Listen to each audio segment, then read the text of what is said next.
The Lost City by Joseph Edward Badger. Chapter 1. Nature in Trethel. I say, Professor. Very well, Waldo, proceed. Wonder if this isn't a portion of the glorious climate, broken loose from its native California and drifting up this way on a lark? If so, said Lark must be roasted to a turn, declared the third and last member of that little party, drawing a curved forefinger across his forehead, then flirting aside sundry drops of moisture.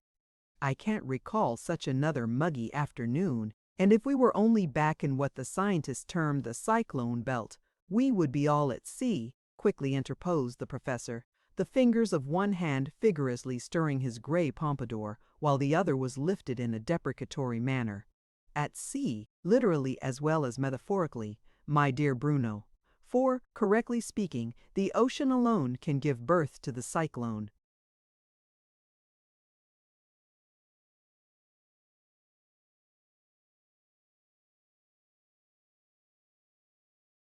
Why can't you remember anything, boy? Sternly cut in the roguish-eyed youngster, with admonitory forefinger coming to the front. How many times have I told you never to say blue when you mean green? Why don't you say Kansas zephyr, or windy augur, or twister, or whirly gust on a corkscrew wiggle-waggle, or, well, almost any other old thing that you can't think of at the right time? WHEW, who mentions sitting on a snowdrift and sucking at an icicle, hot? Well now, if this isn't a genuine old cyclone breeder, then I wouldn't ask a cent. Waldo Gillespie let his feet slip from beneath him, sitting down with greater force than grace, back supported against a gnarled juniper, loosening the clothes at his neck while using his other hand to ply his crumpled hat as a fan. Bruno laughed outright at this characteristic anticlimax, while Professor Featherwit was obliged to smile, even while compelled to correct. Tornado, please, nephew, not cyclone. Well, Uncle Phaeton, have it your own way. Under either name, I fancy the thing a majig would kick up a high old Barbary with a man's political economy should it chance to go Bruce right there. And besides, when I was a wenty little fellow, I was taught never to call a man a fool or a liar. Waldo sharply warned his brother, turning again. So long as I knew myself to be in the wrong, coolly finished the youngster, face grave, but eyes twinkling, as they turned towards his mistaken mentor.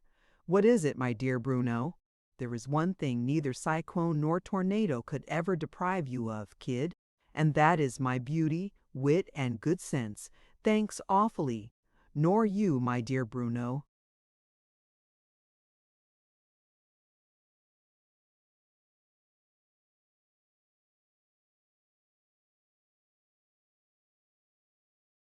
Although my inbred politeness forbids my explaining just why. There was a queer-sounding chuckle as Professor Featherwit turned away, busying himself about that rude-built shed and shanty which sheltered the pride of his brain and the pet of his heart, while Bruno smiled indulgently as he took a few steps away from those stunted trees in order to gain a fairer view of the stormy heavens. Far away towards the northeast, rising above the distant hill, now showed an ugly-looking cloud bank which almost certainly portended a storm of no ordinary dimensions. Had it first appeared in the opposite quarter of the horizon, Bruno would have felt a stronger interest in the clouds, knowing as he did that the miscalled cyclone almost invariably finds birth in the southwest. Then, too, nearly all the other symptoms were noticeable: the close, muggy atmosphere, the death-like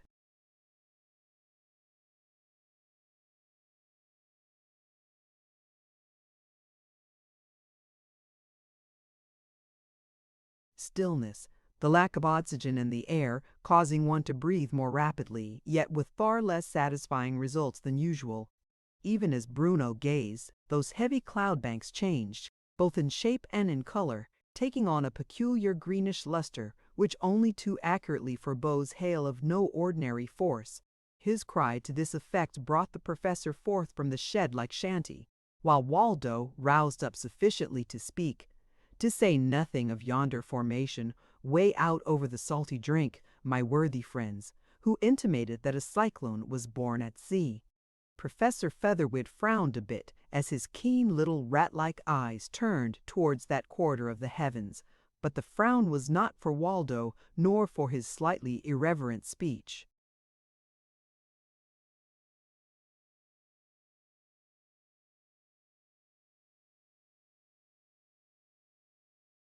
Where but a few minutes before there had been only a few light clouds in sight, was now a heavy bank of remarkable shape, its crest a straight line as though marked by an enormous ruler, while the lower edge was broken into sharp points and irregular sections, the whole seeming to float upon a low sea of grayish copper.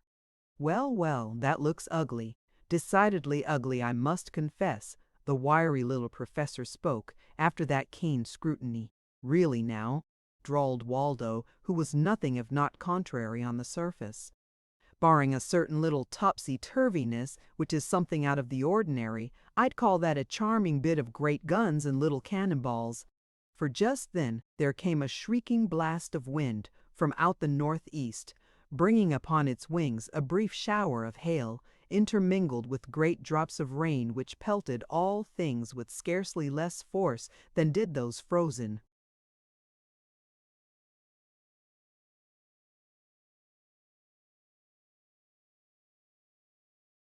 particles. "Hurrah!" shrilly screamed Waldo as he dashed out into the storm, fairly reveling in the sudden change. "Who says this isn't way up in G?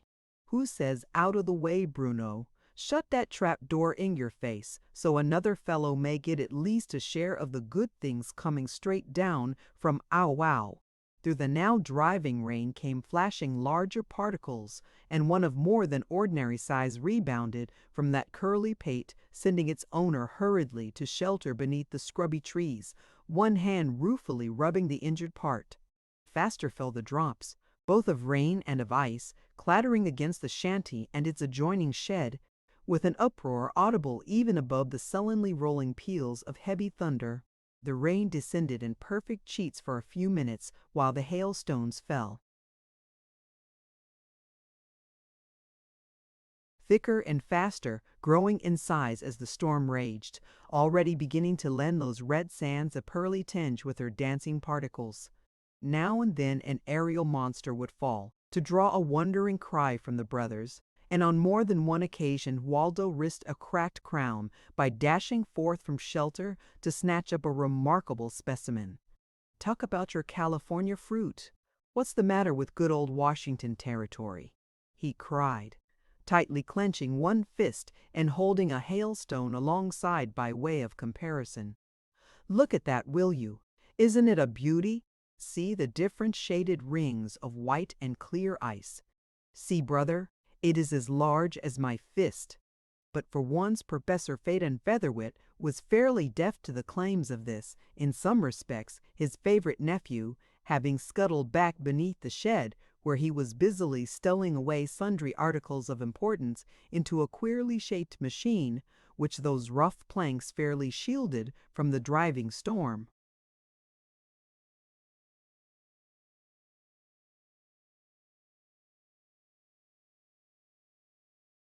Having performed this duty to his own satisfaction, the professor came back to where the brothers were standing, viewing with them such of the storm as could be itemized.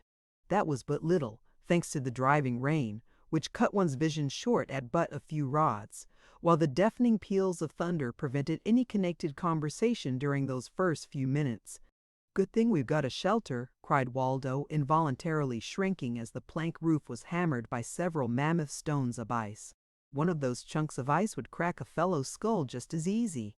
Yet the next instant he was out in the driving storm, eagerly snatching at a brace of those frozen marvels, heedless of his own risk or of the warning shouts sent after him by those cooler-brained comrades. Thunder crashed in wild disunison, with almost blinding sheets of lightning, the rain and hail falling thicker and heavier than ever for a few moments, but then,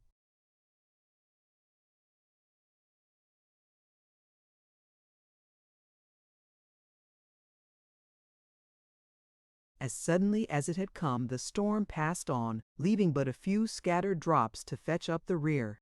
Isn't that pretty nearly what people call a cloudburst, Uncle Phaeton? Asked Bruno, curiously watching that receding mass of what from their present standpoint looked like vapor. Those wholly ignorant of meteorological phenomena might so pronounce, perhaps, but never one who has given the matter either thought or study. Promptly responded the professor, in no wise loth to give a free lecture, no matter how brief it might be, perforce. It is merely nature seeking to restore a disturbed equilibrium, a current of colder air in search of a temporary vacuum caused by— But isn't that just what produces tornadoes, though? Interrupted Waldo with scant politeness. Precisely, my dear boy, blandly agreed their mentor, rubbing his hands briskly while peering through rain-dampened glasses after that departing storm. And I have scarcely a doubt but that a tornado of no ordinary magnitude will be the final outcome of this remarkable display. For, as the record will amply prove, the most destructive windstorms are invariably heralded by a fall of hail, heavy in proportion to the— Then I'd rather be excused, thank you, sir. Again interrupted the younger of the brothers, shrugging his shoulders as he stepped forth from shelter to win a fairer view of the space stretching away towards the south and the west. I always laughed at tales of hailstones large as hens' eggs, but now I know better. If I was a hen and had to match such a pattern as these, I'd petition the legislature to change my name to that of ostrich. I just would, now. Bruno proved to be a little more amenable to the law of politeness, and to him.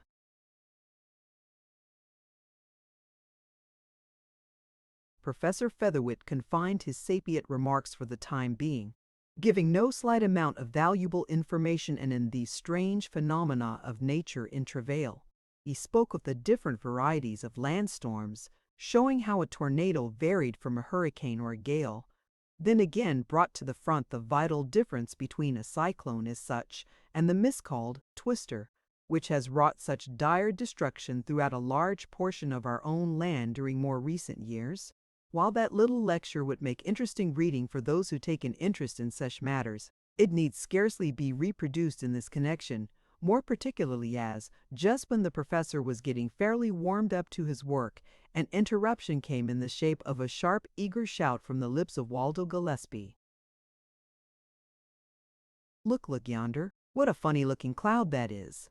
A small clump of trees growing upon a rising bit of ground interfered with the view of his brother and uncle, for Waldo was pointing almost due southeast, yet his excitement was so pronounced that both the professor and Bruno hastened in that direction, stopping short as they caught a fair sight of the object indicated. A mighty mass of wildly disturbed clouds, black and green and white and yellow, all blending together and constantly shifting positions, out of which was suddenly formed a still more ominous shape. A mass of lurid vapor shot downwards, taking on the general semblance of a balloon as it swayed madly back and forth, an elongating trunk or tongue reaching still nearer the earth with fierce gyrations as though seeking to fasten upon some support.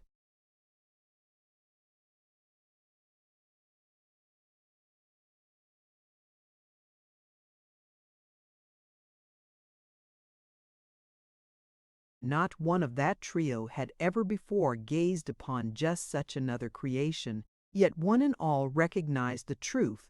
This was a veritable tornado, just such as they had read in awed wonder about, time and time again.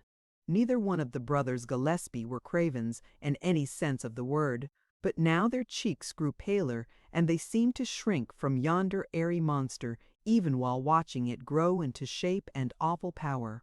Professor Featherwit was no less absorbed in this wondrous spectacle, but his was the interest of a scientist, and his pulse beat as ordinary, his brain remaining as clear and calm as ever.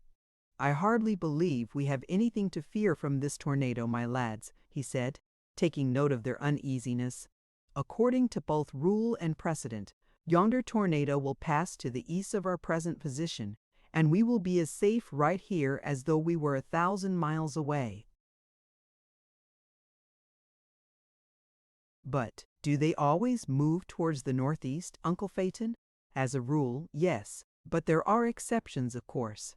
And unless this should prove to be one of those rare XR, look, cried Waldo with swift gesticulation, it's coming this way, or I never isn't it coming this way. Unless this should prove to be one of those rare exceptions, my dear boy, I can promise you that upon my soul, with an abrupt change of both tone and manner, I really believe it is coming this way. It is coming. Get a move on, or we'll never know hunt a hole and pull it in after you, fairly screamed Waldo, turning in flight.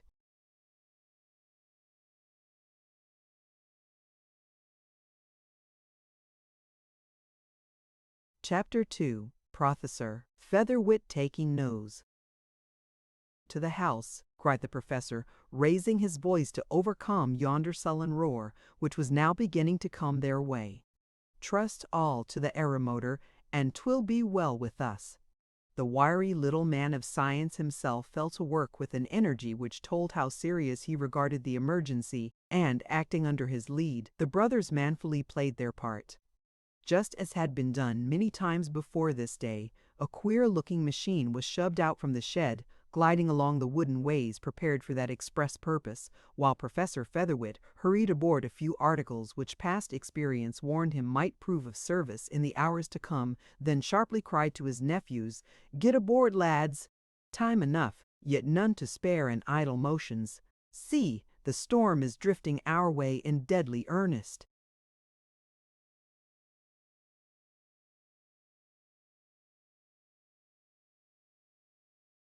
And so it seemed, in good sooth, now fairly at its dread work of destruction, tearing up the rain, dampened dirt, and playing with mighty boulders, tossing them here and there, as a giant of olden tales might play with jackstones, snapping off sturdy trees and whipping them to splinters, even while hurling them as a farmer sows his grain. Just the one brief look at that aerial monster. Then both lads hung fast to the handrail of rope, while the professor put that cunning machinery in motion, causing the airship to rise from its ways with a sudden swooping movement, then soaring upward and onward in a fair curve, as graceful and steady as a bird on wing. All this took some little time, even while the trio were working as men only can when dear life is at stake. But the flying machine was afloat and fairly off upon the most marvelous journey mortals ever accomplished, and that ere yonder.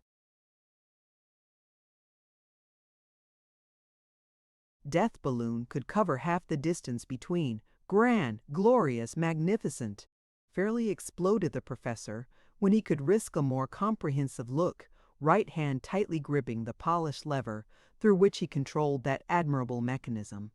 I have longed for just such an opportunity, and now the camera, Bruno. We must never neglect to improve such a marvelous chance for get out the camera, lad. Get out of the road, rather, bluntly shouted Waldo, face unusually pale as he stared at yonder awful force in action. Of course I'm not scared, or anything like that, Uncle Phaeton. But I want to rack out of this just about the quickest the law allows. Yes, I do now. Now! Wonderful! Marvelous!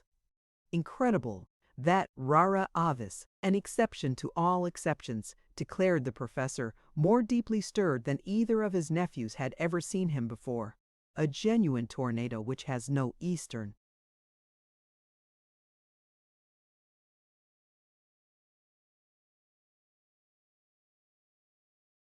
Drift, which heads as directly as possible towards the northwest, and, at the same time, incredible. Only ears of his own caught these sentences in their entirety, for now the storm was fairly bellowing in its might, formed of a variety of sounds which baffles all description, but which, in itself, was more than sufficient to chill the blood of even a brave man. Yet, almost as though magnetized by that frightful force, the professor was holding his airship steady, loitering there in its direct path, rather than fleeing from what surely would prove utter destruction to man and machine alike.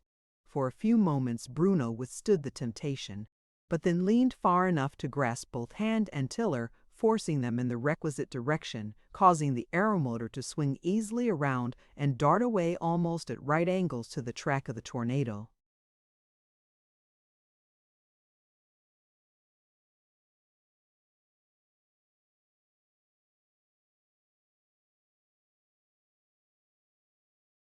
That roar was now as of 1,000 heavily laden trains rumbling over hollow bridges, and the professor could only nod his approval when thus aroused from the dangerous fascination. Another minute, and the airship was floating towards the rear of the balloon-shaped cloud itself, each second granting the passengers a varying view of the wonder. True to the firm hand which set its machinery in motion, the flying machine maintained that gentle curve until it swung around well to the rear of the cloud, where again Professor Featherwit broke out in ecstatic praises of their marvelous good fortune. "'Tis worth a life's ransom, for never until now hath mortal being been blessed with such a magnificent opportunity for taking notes and drawing deductions, which the professor nimbly ducked his head to dodge a ragged splinter of freshly torn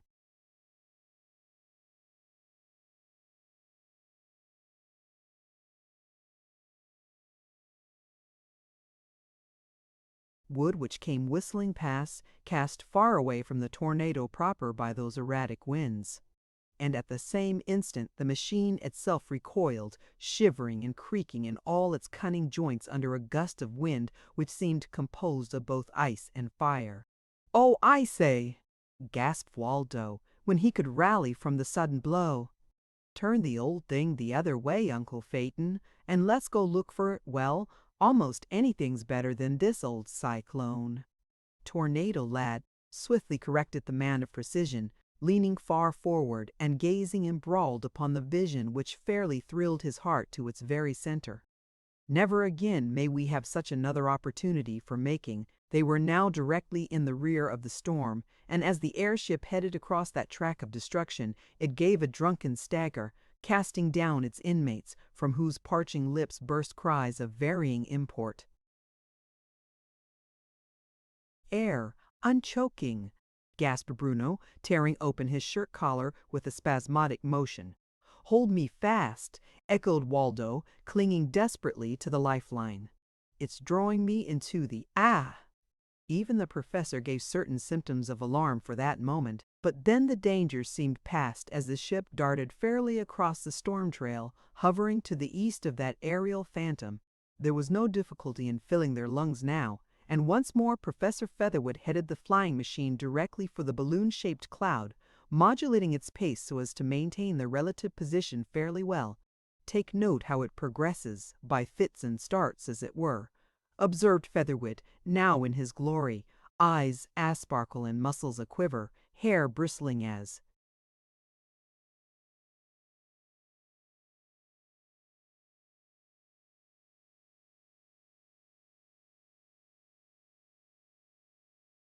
though full of electricity, face glowing with almost painful interest as though shifting scenes were forever imprinted upon his brain. "Sort of a hop, step, and jump, and that's a fact," agreed Waldo, now a bit more at his ease since that awful sense of suffocation was lacking. "I thought all cyclones, tornado, my dear boy," expostulated the professor. "I thought they all went in holy hurry, like they were sent for and had mighty little time in which to get there. But this one, see how it stops to dance a jig and bore holes in the earth. Another exception to the general rule, which is as you say," admitted the professor.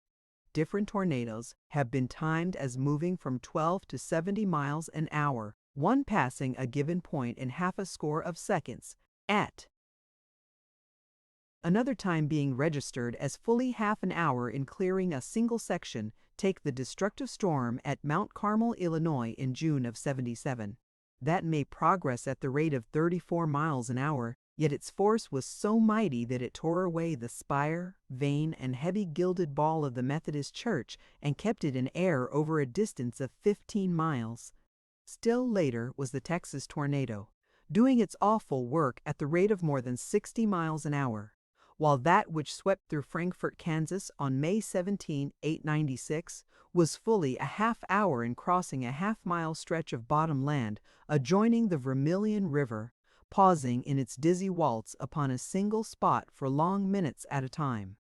"Couldn't have been much left when it got through dancing, if that storm was anything like this one," declared Waldo, shivering a bit as he watched the awful destruction being wrought right before their fascinated eyes.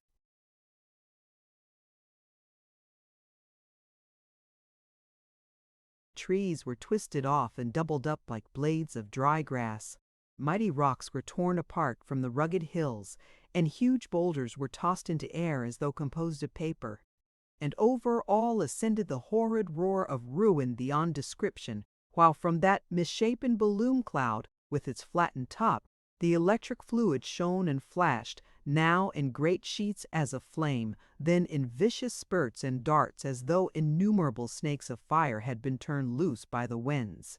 Still the aerial demon bored its almost sluggish course straight towards the northwest, in this, as in all else, seemingly bent on proving itself the exception to all exceptions, as Professor Featherwit declared. The savant himself was now in his glory, holding the tiller between arm and side, the better to manipulate his hand camera, with which he was taking repeated snapshots for future development and reference.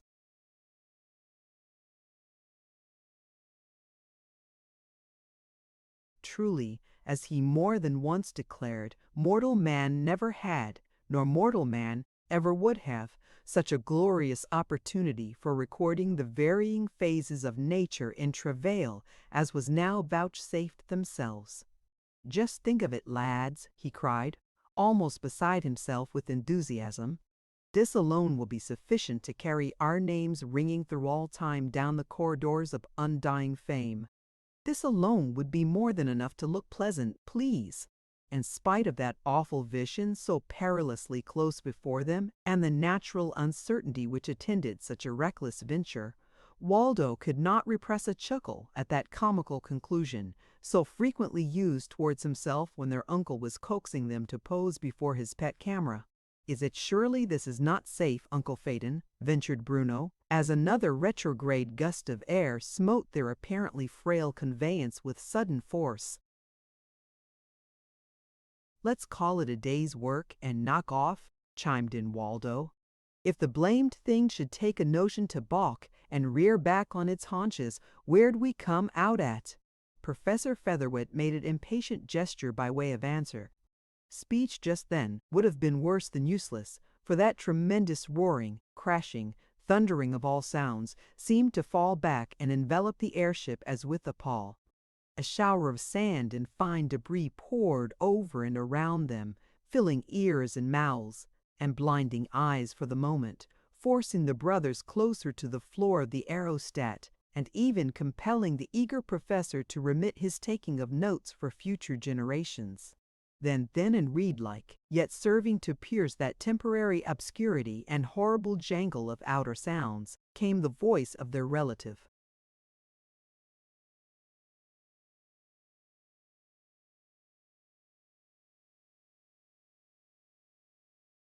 "Fear not, my children. The Lord is our shield, and so long as he willeth, just so long shall we. Ha! Didn't I tell you so?" For the blinding veil was torn away, and once again the trio of adventurers might watch yonder grandly awesome march of devastation, heading direct for the Olympics, declared Professor Featherwit, digging the sand out of his eyes and striving to clean his glasses without removing them, clinging to tiller and camera through all. What a grand and glorious guide 'twould be for us. "If we could only hitch on like a tin can to the tail of a dog," suggested Waldo, with boyish sarcasm. "Not any of that in mine, thank you. I can wait. No such mighty rush. No such mighty rush." There came no answer to his words, for just then that swooping air demon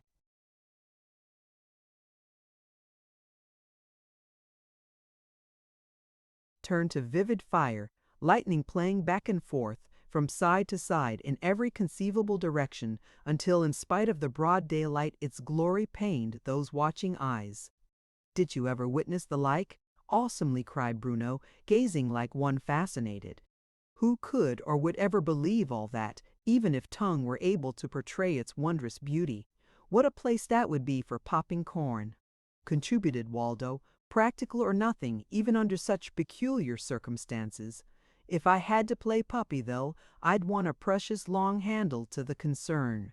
More intensely interested than ever, Professor Featherwit plied his shutter, taking shot after shot at yonder aerial phenomena, feeling that future generations would surely rise up to call him blessed when the results of his experiments were once fairly spread before the world.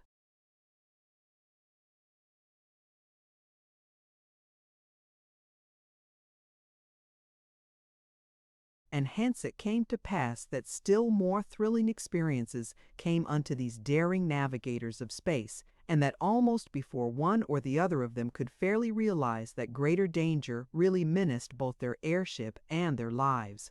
Another whirly gust of sand and other debris assailed the flying machine, and while sight was thus rendered almost useless for the time being, the aerostat began to sway and reel from side to side, shivering as though caught by an irresistible power, yet against which it battled as though instinct, with life and brain power.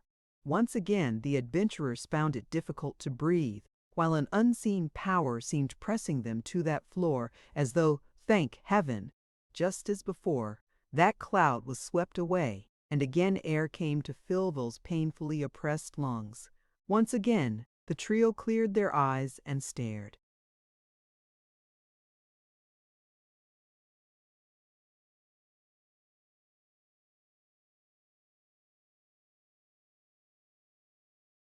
About only to utter simultaneous cries of alarm.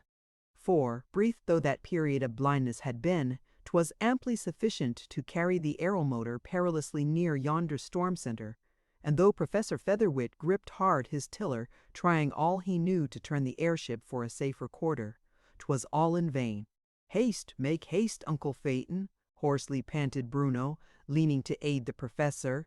"We will be sucked in and hasten, for life." "I can't. We're already in the suction."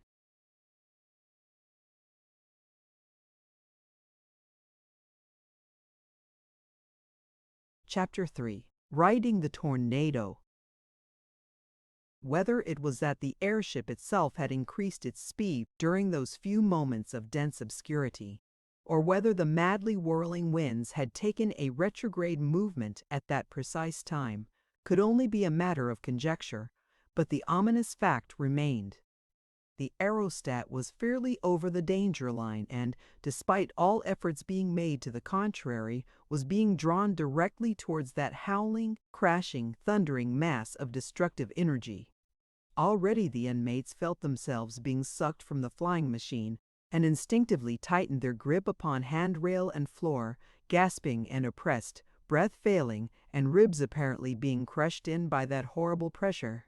"Hold fast for life," pantingly screamed Professor Featherwit, as he strove in vain to check or change the course of his aeromotor, now for the first time.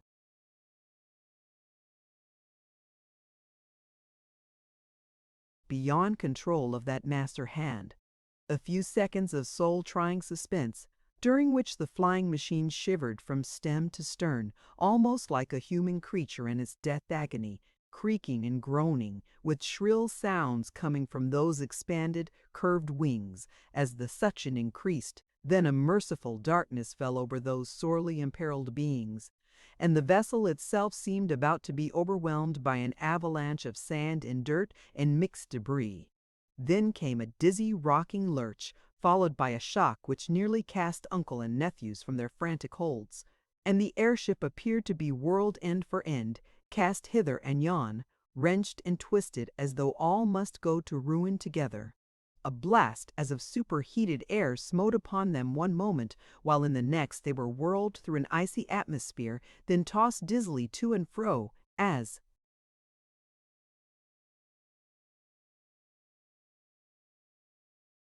their two frail vehicles spun upward as though on a journey to the faraway stars.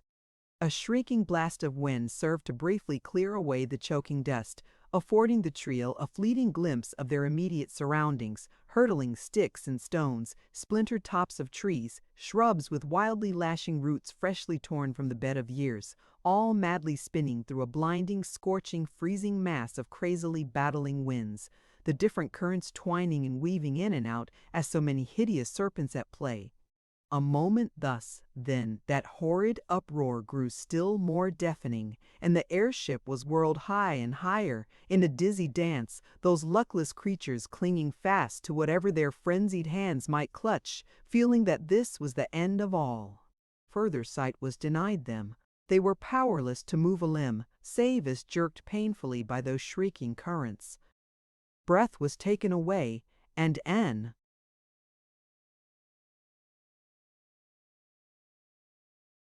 enormous weight bore down upon them, threatening to produce a fatal collapse through their ribs giving way. Upward whirled the flying machine, powerless now as those wretched beings within its cunning shape, smitten sharply here and there by some of those ascending missiles, yet without receiving material injury, until a last shivering lurch came, ending in a sudden fall. A dizzying swoop downward, but not to death and destruction, for the aerostat alighted easily upon what appeared to be a sort of air cushion, and, though unsteady for a brief space, then settled upon an even keel. "Cling fast for life," huskily gasped the professor, unwittingly repeating the caution which had last crossed his lips, which he had ever since been striving to enunciate, faithful to his guardianship over these, his sole surviving relatives.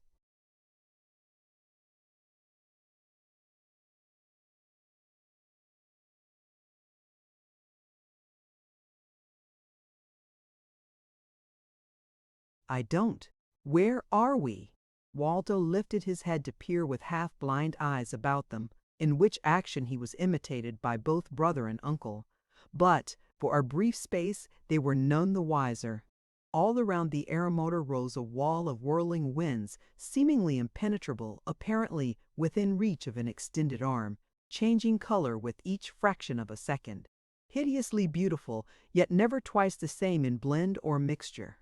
A hollow, strangely sounding roar was perceptible, one instant coming as from the far distance, then from nigh at hand, causing the airship to quiver and tremble, as a sentient being might in the presence of a torturing death.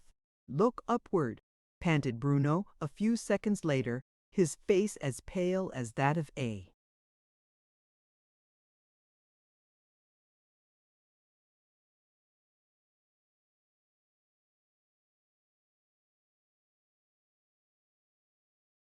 Corpse, in spite of the dirt and blotches of sticky mud with which he had been peppered during that dizzy whirl. Mechanically, his companions in peril obeyed, catching breath sharply as they saw a clear sky and yellow sunshine far above, so awfully far they were that it seemed like looking upward from the bottom of an enormously deep well. And then the marvelous truth flashed upon the brain of Phaeton Featherwit, almost robbing him of all power of speech. Still he managed to jerkily ejaculate, where in sight, riding the tornado itself. Then those whirling winds closed quickly above them, shutting out the sunlight, hiding the heavens from their view, enclosing that vehicle and its occupants as they were borne away into unknown regions within the very heart of the tornado itself.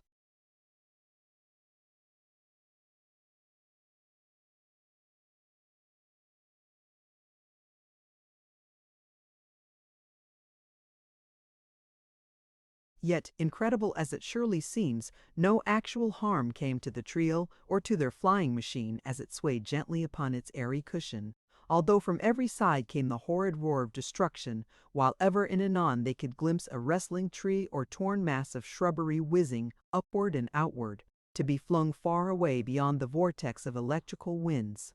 Once more came that awful sense of suffocation. That painted pall closed down upon them, robbing their lungs of air, one instant fairly crisping their hair with a touch of fire, only to send an icy chill to their veins a moment later. In vain they struggled, fighting for breath, as a fish gasps when swung from its native element. While that horrid pressure endured, man, youth, and boy alike were powerless. Again the pall lifted, folding back and blending with those madly circling currents, once again affording a glimpse of yonder faraway heavens, so marvelously clear and bright and peaceful in seeming. Weakened by those terrible moments, Bruno and Waldo lay gasping, trembling, faint of heart and ill of body, yet filling their lungs with comparatively pure air. Pity there was so little of it to win. Professor Featherwit still had thought and care for his nephews rather than himself alone, and pantingly spoke, as he dragged himself to the snug locker, where many important articles had been stowed away. "Here suck life compressed air. With husky cries, the brothers caught at the tubes offered, the method of working which had so often been explained by their relative. Once more the tube became a chamber, and that horrid force threatened to flatten their bodies. But the worst had passed, for that precious cylinder now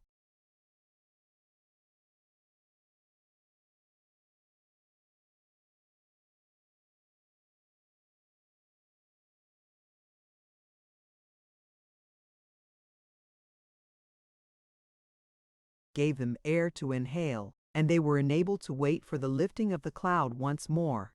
Thanks to this important agency, strength and energy, both of body and of mind, now came back to the air voyagers, and after a little they could lift their heads to peer around them with growing wonder and curiosity.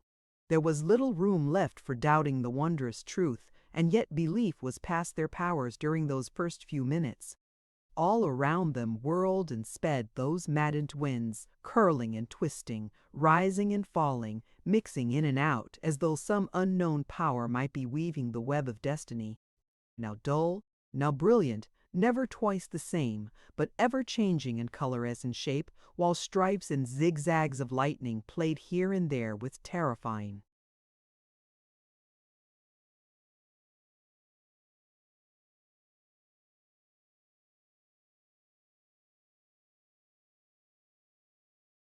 menace. Those walls of wind held an awfully fascinating power for uncle and nephews. From every side came deadened sounds which could bear but a single interpretation. The tornado was still in rapid motion, was still tearing and rending, crushing and battering, leaving dire destruction and ruin to mark its advance, and these were the sounds that recorded its ugly work. In goodly measure revived by the compressed air, which was regulated in flow to suit his requirements by a device of his own, Professor Featherwit now looked around with something of his wonted animation, heedless of his own peril for the moment, so great was his interest in this marvelous happening. So utterly incredible was it all that, during those first few minutes of rallying powers, he dared not express the belief which was shaping itself, gazing around in quest of still further confirmation.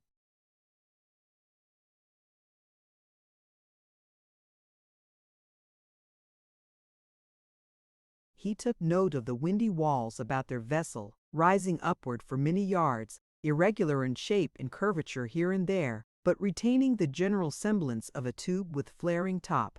He peered over the edge of the basket, to draw back dizzily as he saw naught but yeasty, boiling, seething clouds below, a veritable air cushion which had served to save the pet of his brain from utter destruction at the time of falling within. Yes, there was no longer room for doubt. They were actually inside the distorted balloon, so dreaded by all residents of the tornado belt.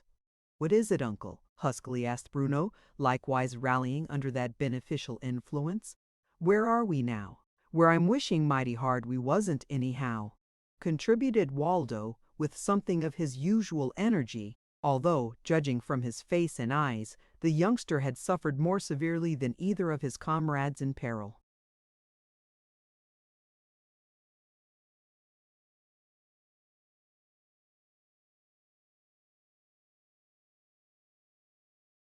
Professor Featherwit broke into a queerly sounding laugh as he waved his free hand in exultation before speaking.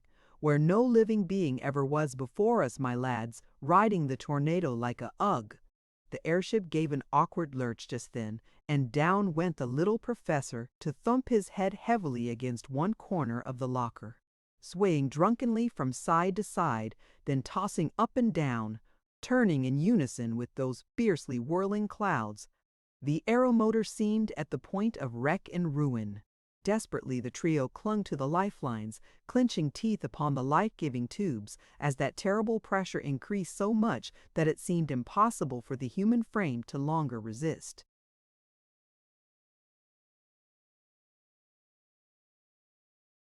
Fortunately, that ordeal did not long endure, and again relief came to those so sorely oppressed. A brief gasping, sighing, stretching as the aerostat resumed its level position, merely rocking easily within that partial vacuum, and then Waldo huskily suggested, "Looks like the blame thing was sick at the stomach." No doubt this was meant for a feeble attempt at joking, But Professor Featherwit took it for earnest and made quick reply. That is precisely the case, my dear lad, and I am greatly joyed to find that you are not so badly frightened, but that you can assist me in taking notes of this wondrous happening. To think that we are the ones selected for, I say, Uncle Phaeton. Well, my lad, if this thing is really sick at the stomach, when will it erupt? I'd give $1.50 to just get out of this, science or no science, notes or no notes at all. Patience, my dear boy, gravely spoke the little man of science, busily studying those eddying currents like one seeking a fairly safe method of extrication from peril. It may come far sooner than you think, and with results more disastrous than feeble words can tell. We surely are a burden, such as a tornado must be wholly unaccustomed to, and I really believe these alternations are spasmodic efforts of the cloud itself to vomit us forth. Hence you were nearer right than you thought in making use of that expression. Just then came a rush of icy air, and Bruno pantingly cried, I'm swelling up like Aesop's bullfrog.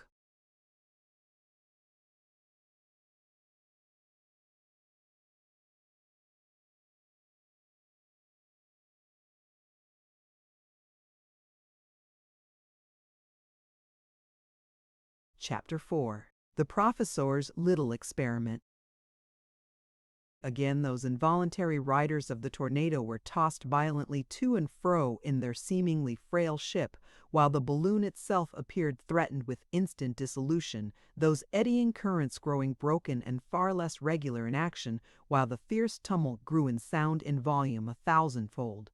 All around the airship now showed ugly debris, limbs and boughs, and even whole trunks of giant trees being whirled upward and outward, each moment menacing the vessel with total destruction, yet as frequently vanishing without infringing seriously upon their curious prison. Sand and dirt and fragments of shattered rock whistled by in an apparently unending shower, only with reverse motion, flying upward in place of shooting downward to earth itself. Speech was utterly impossible under the circumstances, and the fate-tossed voyagers could only cling fast to the handrail and hold those precious air tubes.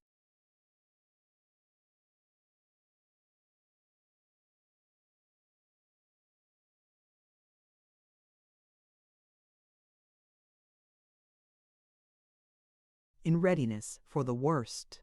Never before had either of the trio heard such a deafening crash and uproar, and little wonder if they thought this surely must herald the crack of doom.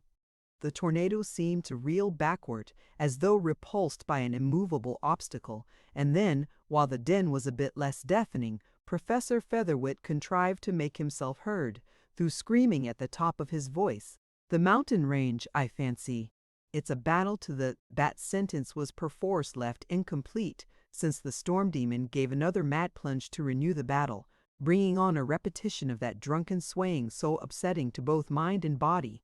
A few seconds thus, then the tornado conquered, or else rose higher in partial defeat, for their progress was resumed, and comparative quiet reigned again.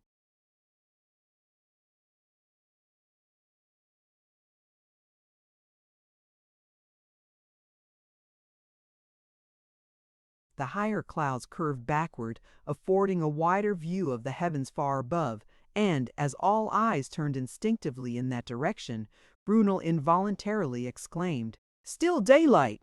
I thought how long has this lasted?" "It's the middle of next week, no less," positively affirmed his brother. "Don't tell me. We've been in here a solid month by my watch." Instead of making reply such as might have been expected from one of his mathematical exactness, Professor Featherwit gave a cry of dismay, while hurriedly moving to and fro in their contracted quarters, for the time being forgetful of all other than this, his great loss. "What is it, Uncle Phaeton?" asked Bruno, rising to his knees in natural anxiety. "Surely nothing worse than has already happened to us." "Worse? What could be worse than losing forever the camera, boys? Where is the camera, I ask you?" Certainly not where the professor was looking, and even as he roared forth that query, his heart told him the sad truth. Past doubting, the instrument upon whose aid he relied to place upon record these marvelous facts so that all mankind might see and have full faith, was lost, thrown from the aerostat to meet with certain destruction, when the vessel first came within the tornado's terrible clutch. Gone, lost, and now who will believe that we ever owe? This is enough to crush one's very soul, mourned the professor, throwing up his hands and sinking back to the floor of the flying machine in a limp and disheartened heap for the time being. Neither Bruno nor Waldo could fully appreciate that grief, since thoughts and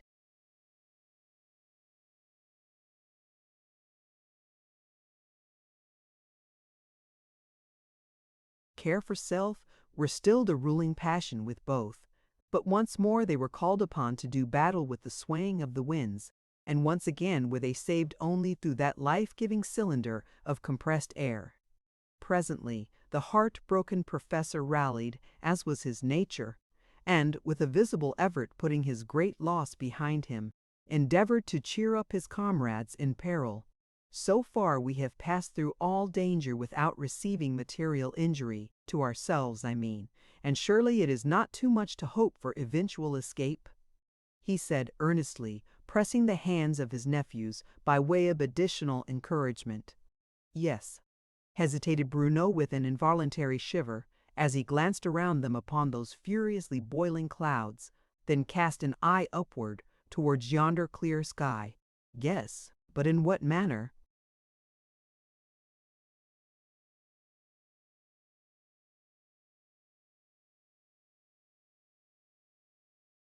What'll we do when the cyclone goes bust? Cut in Waldo with disagreeable bluntness. It can't go on forever, and when it splits up, where will we be then? I wish it lay within my power to give you full assurance on all points, my dear boys. The professor made reply. I only wish I could ensure your perfect safety by giving my own poor remnant of life. No, no, Uncle Phaeton, cried the brothers in a single breath. How cheerfully, if I only might, insisted the professor, his homely face wearing an expression of blended regret and unbounded affection. But for me you would never have encountered these perils, nor ever. Again he was interrupted by the brothers, and forced to leave that regret unspoken to the end. Only for you, Uncle Phaeton, what would have become of us when we were left?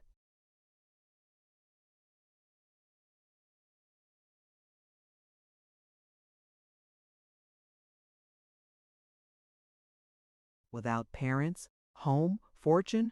Only for you, taking us in and treating us as though of your own flesh and blood, as you are, my good lads. Let it pass then, but I must say that I do wish well. Well, let it pass then. A brief silence, which was spent in gripping hands and with eyes giving pledges of love and undying confidence. Then Professor Featherwit spoke again, in an entirely different vein. If nothing else, we have exploded one fallacy which has never met with contradiction so far as my poor knowledge goes. And that is what, Uncle Phaeton? Observe, my lads, with a wave of his hand towards those whirling walls, and then making a downward motion. You see that we are floating in a partial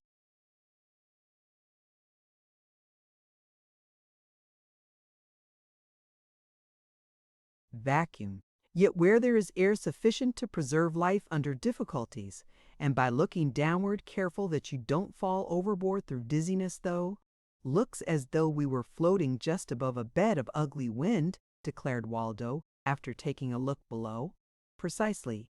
The aerostat rests upon an air cushion amply solid enough to sustain far more than our combined weight. But what is the generally accepted view, my dear boys? You tell, for we don't know how, frankly acknowledged Waldo. Thanks. Yet you are now far wiser than all of the scientists who have written and published whole libraries concerning these storm formations, but whose fallacies we are now fully prepared to explode, once for all, through knowledge.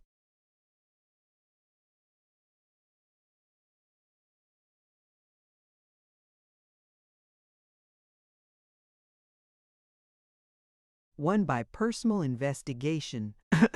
Strange though it may appear, The professor forgot the mutual danger by which they were surrounded and trotted off on his hobby horse in blissful pride, paying no attention to the hideous uproar going on, only raising his voice higher to make it heard by his youthful auditors.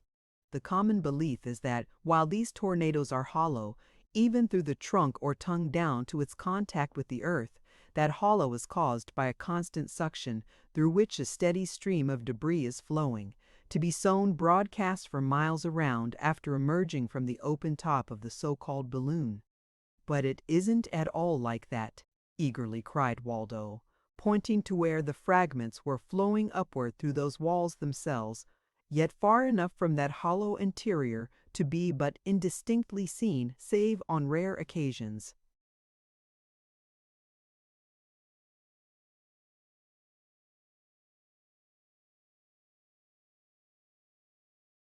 "Look at 'em scoot, will ye?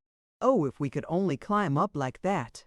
Professor Featherwit was keenly watching and closely studying that very phenomena through all, and now he gave a queer little chuckle as he nodded his head with vigor, before dryly speaking. "Well, it might be done. Yes, it might be done, and that with no very serious difficulty, my lad." "How?" "Why not try it on, then?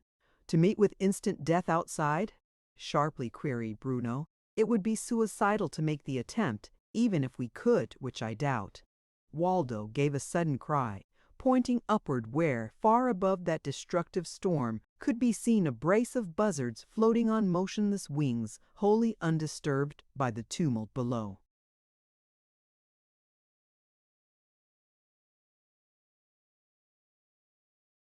"If we were only like that," the lad cried longingly. "If a flying machine could be built like those turkey buzzards. I do suppose they're about the nastiest varmints ever hatched, but just now I'd be willing to swap and wouldn't ask any boot either." Apparently the professor paid no attention to this boyish plaint, for he was fumbling in the locker, then withdrew his hand and uncoiled an ordinary fish line with painted float attached. Before either brother could ask a question, or even give a guess at his purpose, Professor Phaeton flung hook and cork into those circling currents, only to have the whole jerked violently out of his grip, the line flying upward, to vanish from the sight of all. That jerk was powerful enough to cut through the skin of his hand, but the professor chuckled like one delighted as he sucked away the few drops of blood.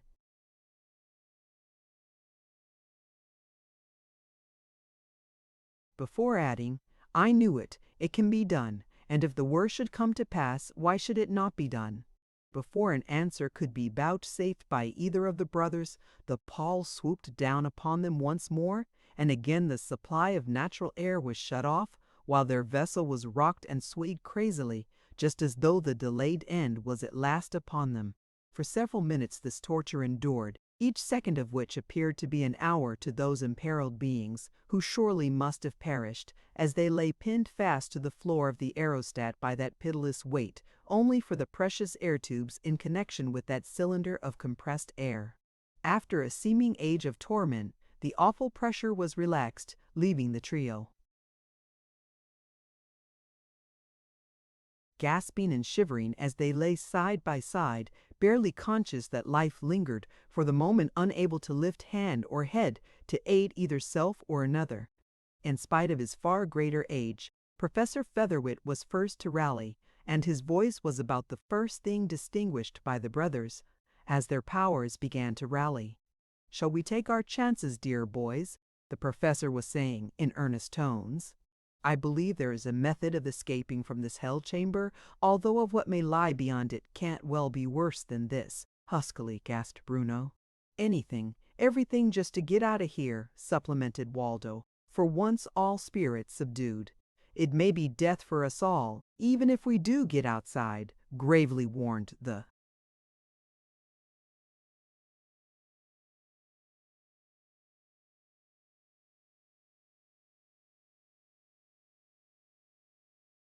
professor. "Bear that in mind, dear boys.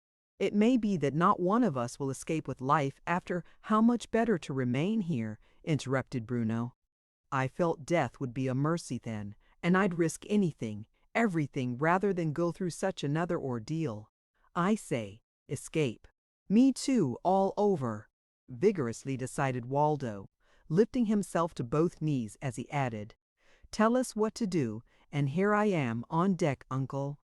Even now, Professor Phaeton hesitated, his eyes growing dimmer than usual as they rested upon one face after the other, for right well he knew how deadly would be the peril thus invited. But as the brothers repeated their cry, he turned away to swiftly knot a strong trail rope to a heavy iron grapnel, leaving the other end firmly attached to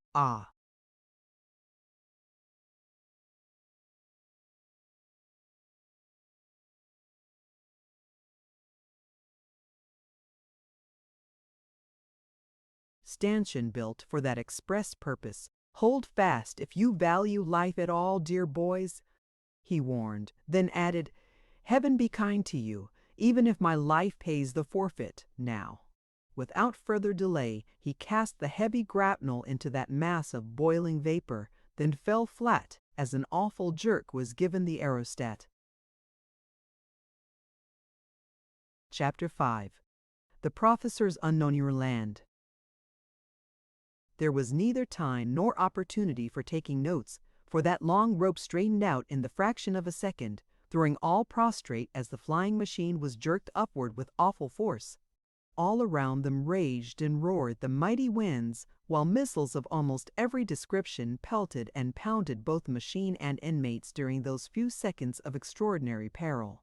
Fortunately, neither the professor nor his nephews could barely realize just what was taking place, else their brains would hardly have stood the test, and fortunately, too, that ordeal was not protracted. A hideous experience while it lasted, those vicious currents dragging the aerostat upward out of the air chamber by means of grapnel and rope, then casting all far away in company with wrecked trees and bushes, and even solider materials, all shrouded for a time in dust and debris, which hindered the eyesight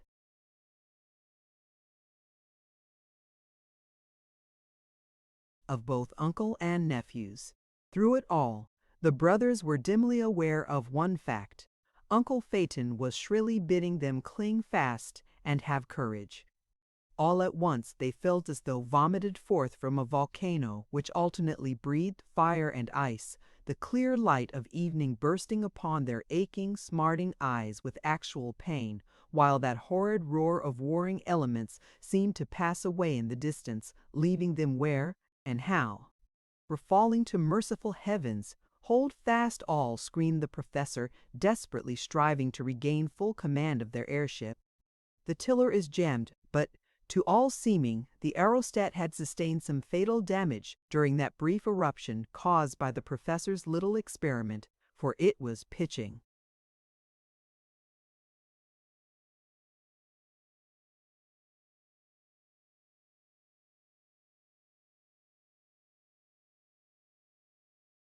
Drunkenly end for end, refusing to obey the hand of its builder, bearing all to certain death upon the earth far below.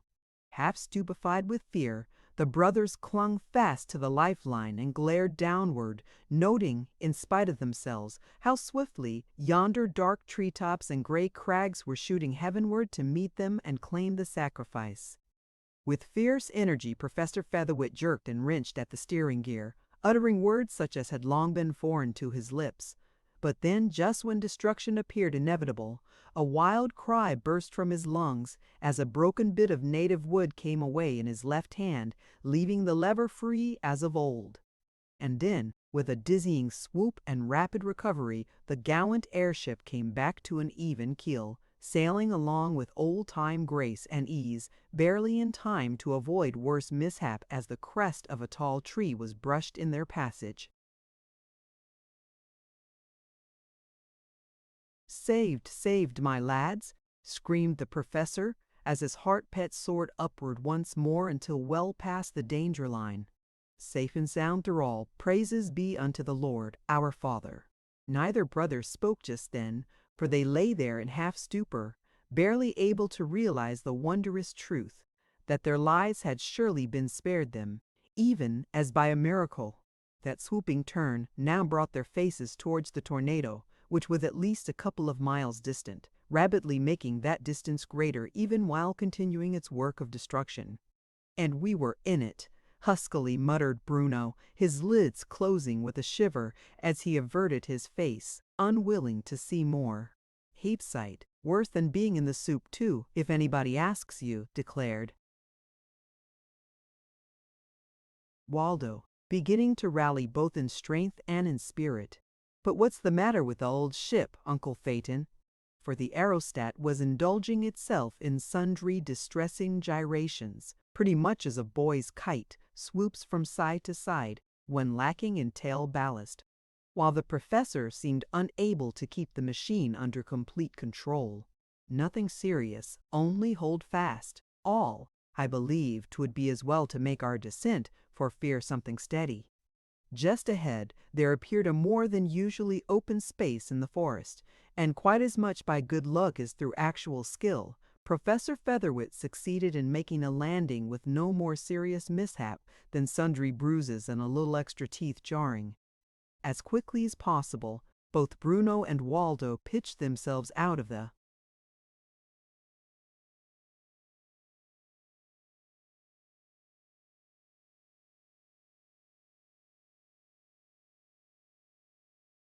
partially disabled aeromotor, the elder brother grasping the grapnel and taking a couple of turns of the strong rope around a convenient tree trunk lest the ship escape them altogether. "No need, my gallant boy," assured the professor an instant later. "All is well, thanks to an overruling providence." In spite of this expressed confidence, he hurriedly looked over his pet machine, taking note of such injuries as had been received during that remarkable journey, only giving over when fairly satisfied that all damage might be readily made good, after which the aerostat would be as trustworthy as upon its first voyage on high. Then grasping the brothers each by a hand, he smiled genially, then lifted eyes heavenward to a moment later sink upon his knees with bowed head and hands folded across his bosom.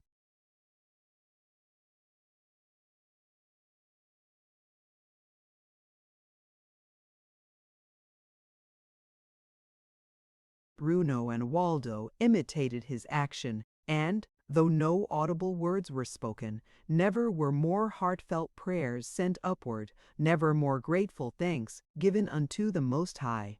Boy, youth, and man alike seemed fairly awed into silence for the next few minutes, unable to so soon cast off the spell which had fallen upon them, one and each, when realizing how mercifully their lives had been spared, even after all earthly hope had been abandoned. As usual, however, Waldo was first to rally, and, after silently moving around the aerostat, upon which the professor was already busily at work by the last gleams of the vanished sun, he paused, legs separated and hands thrust deep into pockets, head perking on one side as he spoke, drawlingly, "I say, Uncle Phaeton."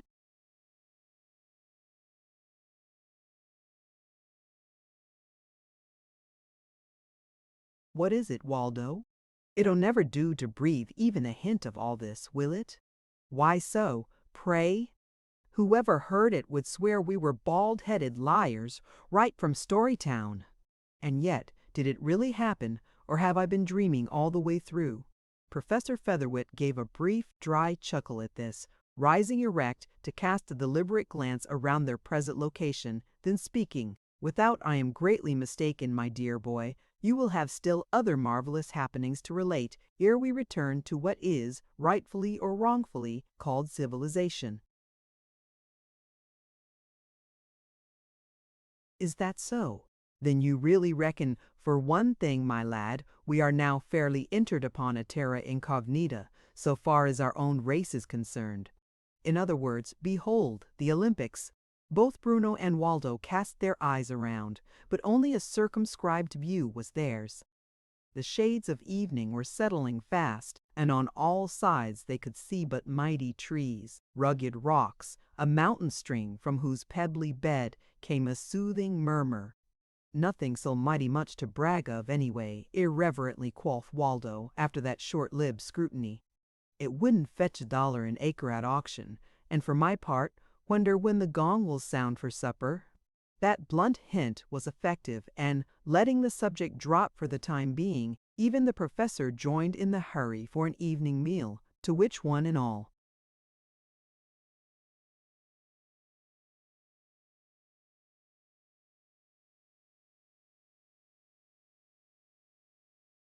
felt able to do full justice. Although some rain had fallen at this point as well, no serious difficulty was experienced in kindling a fire, while Waldo had little trouble in heaping up a bounteous supply of fuel. Through countless ages the forest monarchs had been shedding their superfluous boughs, while here and there lay an entire tree, overthrown by some unknown power, and upon which the brothers made heavy requisition. Professor Featherwit took from the locker a supply of tinned goods, together with a patent coffee pot and frying pan, so convenient where space is scarce and stowage room precious. With water from the little river, it took but a few minutes more to scent the evening with grateful fumes, after which the adventurous trio squatted therein. The ruddy glow, eating, sipping, chatting, now and again forced to give thanks for the really miraculous preservation after all human hopes had been exhausted. Although Professor Featherwit was but little less thankful for the wondrous leniency shown them, he could not altogether refrain from mourning the loss of his camera, with its many snapshots at the tornado itself, to say nothing of what he might have secured in addition while riding the storm so marvelously. More to take his thoughts away from that loss than through actual curiosity in the subject offered by way of substitute, Bruno asked for further light upon the so-called terra incognita. "Of course it isn't really an unknown land, though, Uncle Phaeton," he added, almost apologetically. "In this age, and upon our own continent, such a thing is among the impossibilities."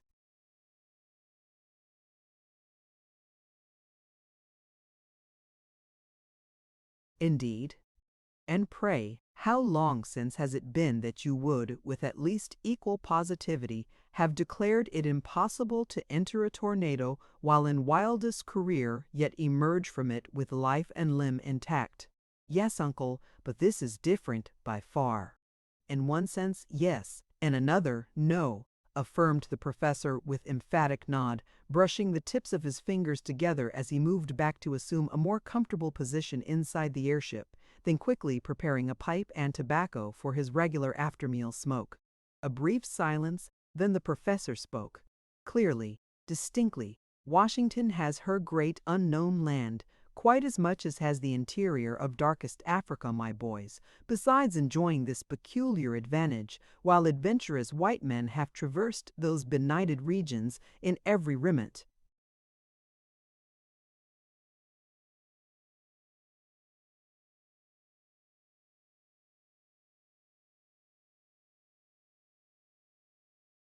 Direction.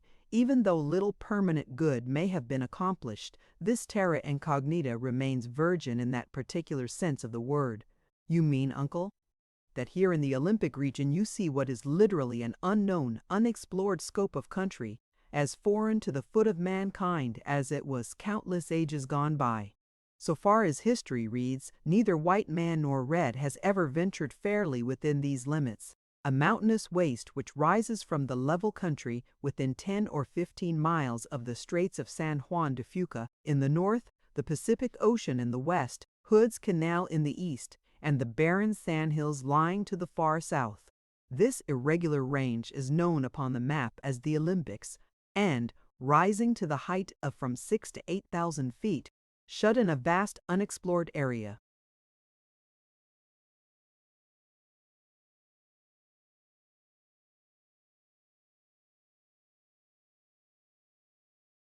The Indians have never penetrated it, so far as can be ascertained, for their traditions say that it is inhabited by a very fierce tribe of warriors, before whose might in strange weapons not one of the coast tribes can stand. "One of the lost tribes of Israel shouldn't wonder," drawlingly volunteered Waldo, stifling a yawn, and forced to rub his inflamed eyes with a surreptitious paw. Professor Featherwit, though plainly absorbed in his curious theory, was yet quick to detect this evidence of weariness and laughed a bit with change of both tone and manner as he spoke further, That forms but a partial introductory to my lecture, dear lads, but perhaps it might be as well to postpone the rest for a more propitious occasion. You have undergone sore trials, both of heart.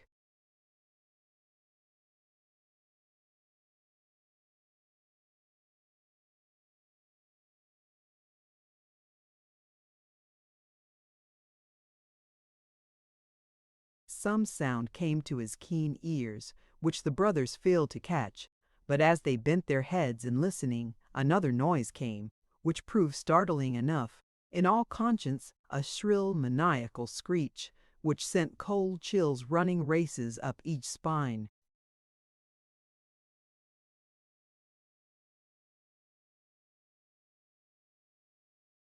Chapter 6. A brace of unwelcome visitors. Instinctively, the brothers drew nearer each other, as though for mutual protection, each one letting hand drop to belt where a revolver was habitually carried, but which was lacking now, thanks to the great haste with which they had taken wing at the approach of the tornado. "What is it? What can it mean?" asked Bruno and Waldo, almost in the same breath as those fierce echoes died away in the distance. Professor Featherwit made no immediate reply, but by the glow of yonder campfire he fumbled inside the magic locker, fetching forth firearms, then speaking in hushed tones. "Wait. Listen for. I knew it."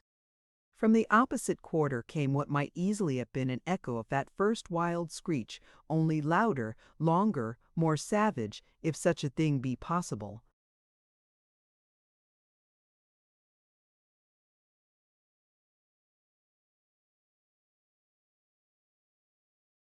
Prepared though they now were, neither brother could refrain from shrinking and shuddering, so hideously that cries sounded in their ears. But their uncle spoke in cool, clear tones. "There is nothing supernatural about that, my lads. A panther or mountain lion, I dare say, scenting the fumes of our cookery and coming to claim a share." "Then it isn't nothing spookish, Uncle Phaeton," ventured Waldo, in slightly unsteady tones. The professor gave swift assurance upon that point, and, rallying as few youngsters would have done under like circumstances, the brothers grasped the weapons supplied their hands, waiting and watching for what was to come. Once, twice, thrice those savage calls echoed far and wide, but with each repetition losing a portion of their terrors, and knowing now that prowling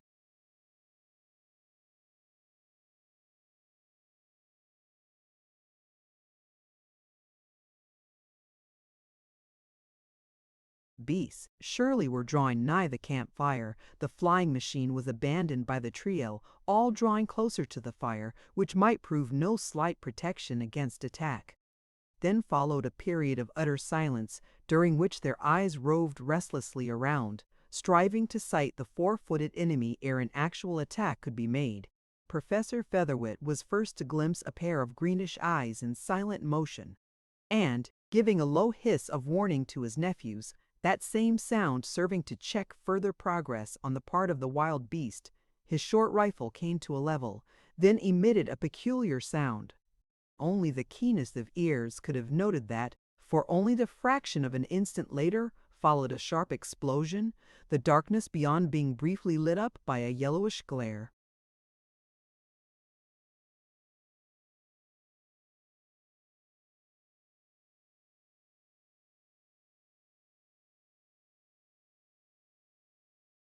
"That's enough. Beware its mate," cried the professor, keenly alert for whatever might ensue. But the words were barely across his lips when, with a vicious snarl, a furry shape came flying through the air, knocking Featherwit over as he instinctively ducked his head with arm flying up as additional guard. Both man and beast came very near falling into the fire itself, and there ensued a wild, confused scramble, out of which the brothers singled their enemy, Waldo opening fire with a revolver at close range, each shot causing the lion to yell and snarl most ferociously. A cat-like recovery, then the fatal leap might have followed, for the confused professor was rising to his feet again, fairly in front of the enraged brute. But ere worse came, Waldo and Bruno were to the rescue, one firing as rapidly as possible. his brother driving a keen-bladed knife to the very hilt just back of that quivering forearm.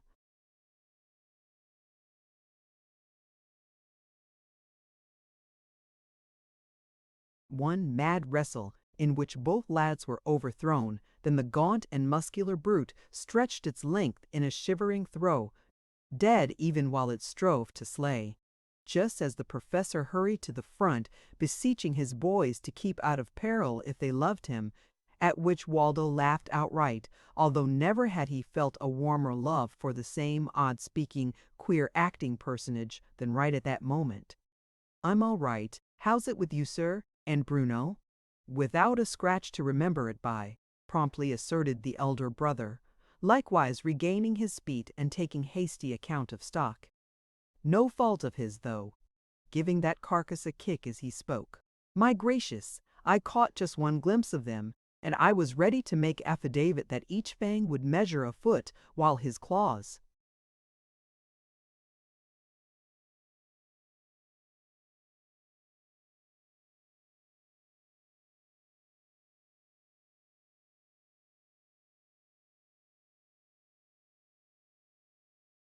"would pass through an elephant and clinch on the other side," declared Waldo, stooping far enough to lift one of those armed paws.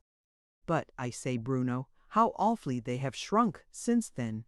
Whether so intended or not, this characteristic break caused a mutual laugh, and, as there was neither sound nor sign of further danger from like source, one and all satisfied their curiosity by minutely inspecting the huge brute stirring up the fire for that purpose. "An ugly customer, indeed, if we had given him anything like a fair show," gravely uttered the professor. "Only for your prompt assistance, my dear boys, what would have become of poor me? We acted on our own account as well, please remember, uncle. And even so, after all you have done for us since—" "What was it you shot at, Uncle Phaeton?" interrupted Waldo, who was constitutionally averse to aught which savored of sentiment. "Another one of these little squirrels, was it?" Snatching up a blazing brand, the lad moved off in that direction, whirling the torch around his head until it burst into clear flame, then lowering it closer to a bloody heap of fur and powerful limbs to give a short ejaculation of wondering awe. It was a headless body upon which he gazed, ragged fragments of skin and a few splinters of bone alone remaining to tell that a solid skull had so recently been thereon. Professor Phaeton gave another of his peculiar little chuckles as he drew near, then patted the compact little rifle with which he had wrought such extraordinary work, a weapon of his own invention, as were the dynamite filled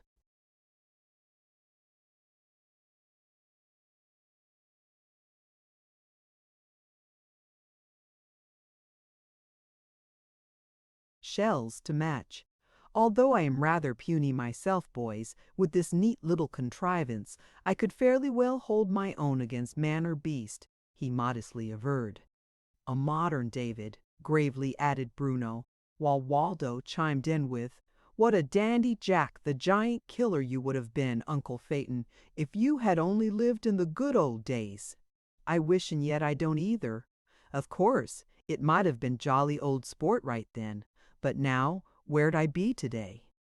A day on which has happened a miracle far more marvelous than all that has been set down in fairyland romance, my dear son," earnestly spoke the professor. "And when the astounding truth shall have been published, broadcast throughout all Christendom, what praises how thoroughly we shall be branded liars and falsificationers from way up."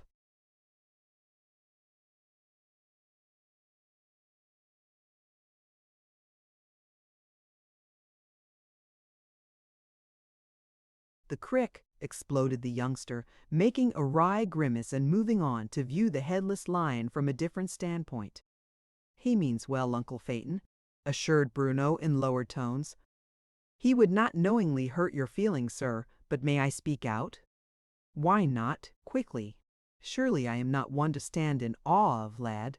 One to be loved and reverenced, rather, with poorly hidden emotion, than rallying to add, but when one finds it impossible to realize all that has happened this afternoon, When one feels afraid to even make an effort at such belief, how can the boy be blamed for feeling that all others would pronounce us mad or willful liars?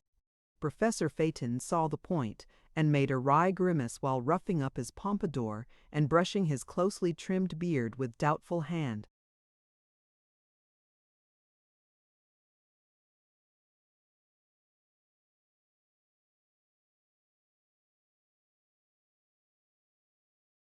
After all, was the whole truth to be ever spoken? Well, well, we can determine more clearly after fully weighing the subject, he said, turning back towards the flying machine. And, after all, what has happened to us thus far may not seem so utterly incredible after our explorations are completed. Of this region do you mean, sir? Of the Olympic Mountains, and all their mountainous chain may encompass, yes, curtly spoke the man of hopes, stepping inside the aerostat to perfect his arrangements for the night. Waldo took greater pleasure in viewing the mountain lion towards whose destruction he had so liberally contributed, but when he spoke of removing the skin, Bruno objected.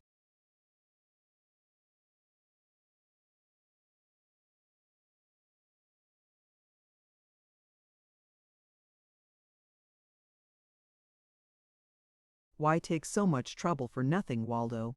Even if we could stow the pelts away on board, they would make a far from agreeable burden.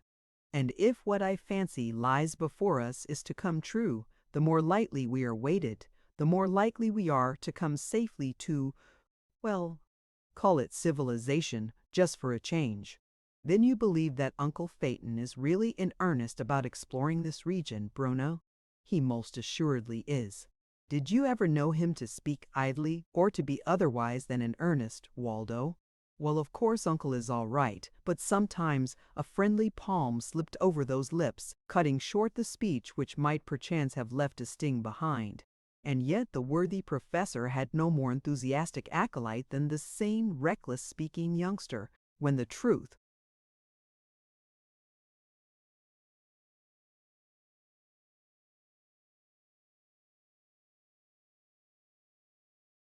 was all told.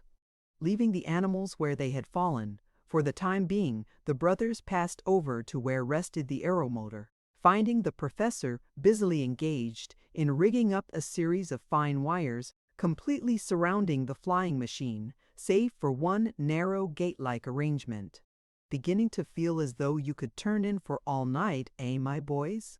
Came his cheery greeting.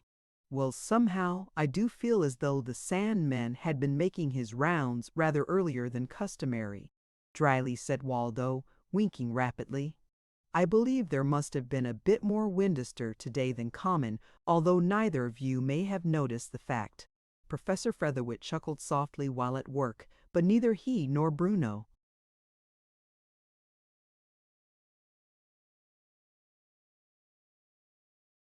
made reply in words. And then, his arrangements perfected save for closing the circuit, which could only be done after all hands had entered the airship, he spoke to the point. Come, boys, you've had a rough bit of experience this day, and there may be still further trouble in store, here in this unknown land.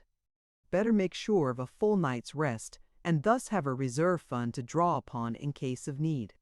There was plenty of sound common sense in this adjuration, and, only taking time to procure a can of fresh water from yonder stream, the two youngsters stepped within that charmed circle, permitting their uncle to close the circuit and then test the queer contrivance to make sure all was working nicely. A confused sound broke forth, resembling the faraway tooting of tin horns, which blended inharmoniously with the ringing of nearer bells, all producing a noise which was warranted to arouse the heaviest sleeper from his soundest.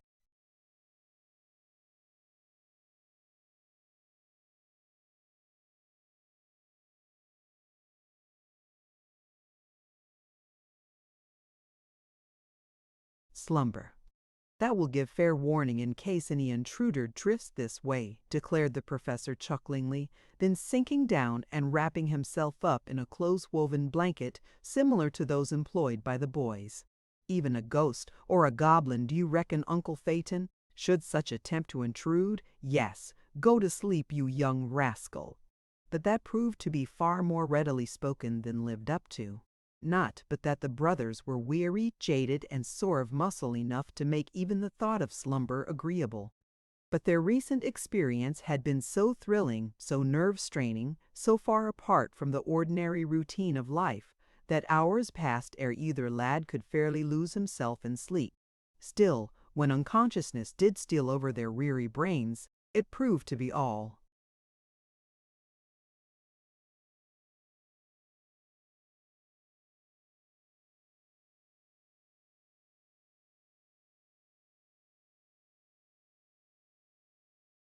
The more complete, and after that neither Bruno nor Waldo stirred hand or foot until, well after the dawn of a new day, Professor Featherwit shook first one and then the other, crying shrilly, "Turn out, youngsters, a new day, and plenty of work to be done."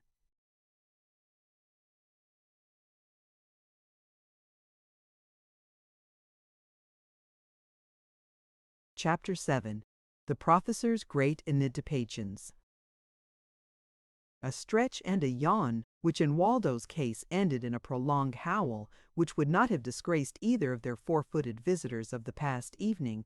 Then the brothers Gillespie sprung forth from the flying machine, entering upon a race for the brawling mountain stream, shedding their garments as they ran. "First man in," cried Bruno, whose clothes seemed to slip off the more readily. But Waldo was not to be outdone so easily, and, reckless of the consequences, he plunged into the eddying pool, with fully half of his daylight rig still in place.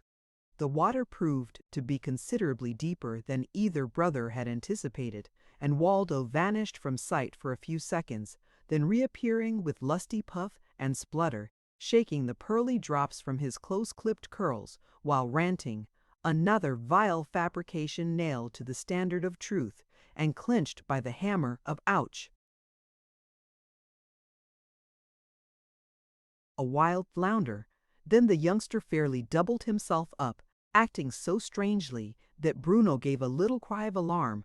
But ere the elder brother could take further action, Waldo swung his right arm upward and outward, sending a goodly-sized trout flashing through the air to the shore, crying in boyish enthusiasm, "Glory in great chunks! I want to camp right here for a year to come. Will you look at that now?" Bruno had to dodge that writhing missile, and, before he could fairly recover himself, Waldo had floundered ashore, leaving a yeasty turmoil in his wake, but then throwing up a dripping hand and speaking in an exaggerated whisper, "Whist, boy! On your life, not so much as the ghost of a whimper. The hole's ram-jam chuck full of trout, and we'll have a meal fit for the gods if where's my fishing tackle."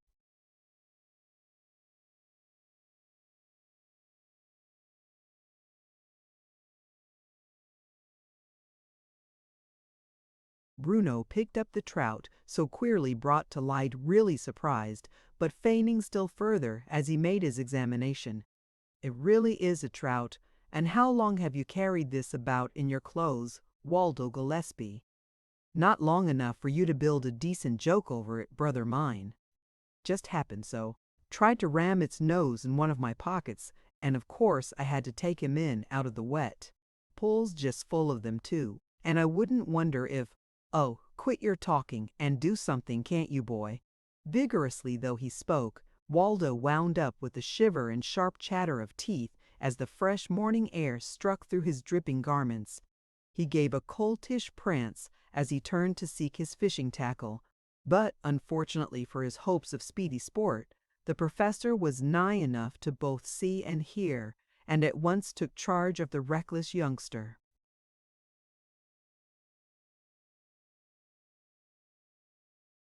"Wet to the hide, and upon an empty stomach too. You foolish child! Come, strip to the buff, and put on some of these garments until here by the fire, Waldo." And thus taken in tow, the lad was forced to slowly but thoroughly toast his person beside the freshly started fire, ruefully watching his brother deftly handle rod and line, in a remarkably short space of time, killing trout enough to furnish all with a bounteous meal. "And I was the discoverer, while you reap all the credit, have all the fun," dully lamented Waldo, when the catch was displayed with an ostentation which may have covered just a tiny bit of malice. "I'll put a tin ear on you, Amerigo Vespucius." "All right, we'll have a merry go together after you've cleaned the trout for cooking, lad," laughed his elder.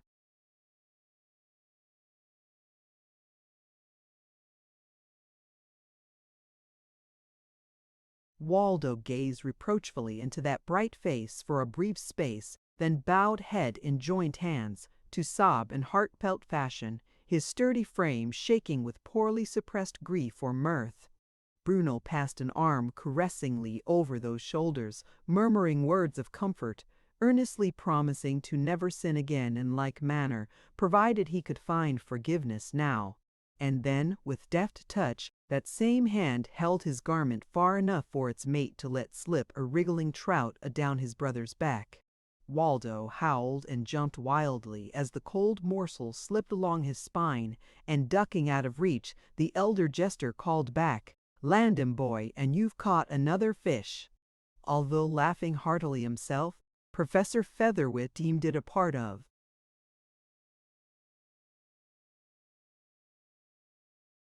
wisdom to interfere now, and, ere long, matters quieted down, all hands engaged in preparing the morning meal, for which all teeth were now fairly on edge. If good nature had been at all disturbed long before that breakfast was dispatched, it was fully restored, and of the trio, Waldo appeared to be the most enthusiastic over present prospects. "Why, just think of it, will you?" he declaimed, as well as might be with mouth full of crisply fried mountain trout, "where the game comes begging for you to bowl it over, and the very fish try to jump into your pockets, or down your back, Amerigo," interjected Bruno, with a grin. "Button up, or you'll turn to be a sorry customer, old man," came the swift retort, with a portentous frown. "But, joking aside, why not? With such hunting and fishing, I'd be willing to sign a contract for a round year in this region."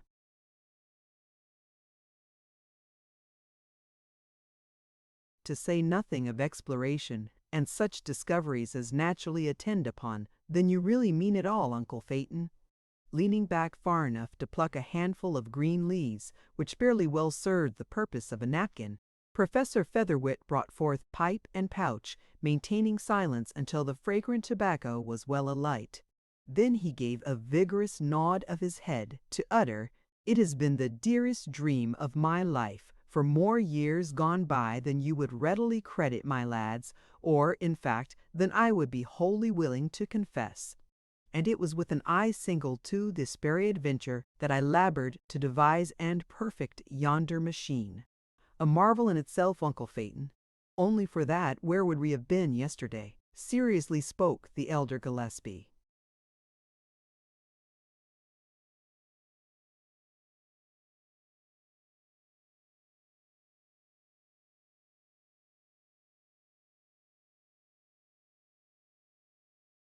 "I know where we wouldn't have been. Inside that blessed cynado. Nor here, where you can catch brook trout in your clothes without the trouble of taking them off, youngster. And where you'll catch a precious hiding without you let up harping on that old string. It's way out of tune already, old man." "Tit for tat." "Excuse us, please, Uncle Phaeton. We're like colts in fresh pasture this morning," brightly apologized Bruno for both. Apparently the professor paid no attention to that bit of sparring between his nephews, staring into the glowing campfire with eyes which surely saw more than yellow coals or ruddy flames could picture, eyes which burned and sparkled with all the fires of distant youth. "The dearest dream of all my life," he repeated in half-dreamy tones, "only two."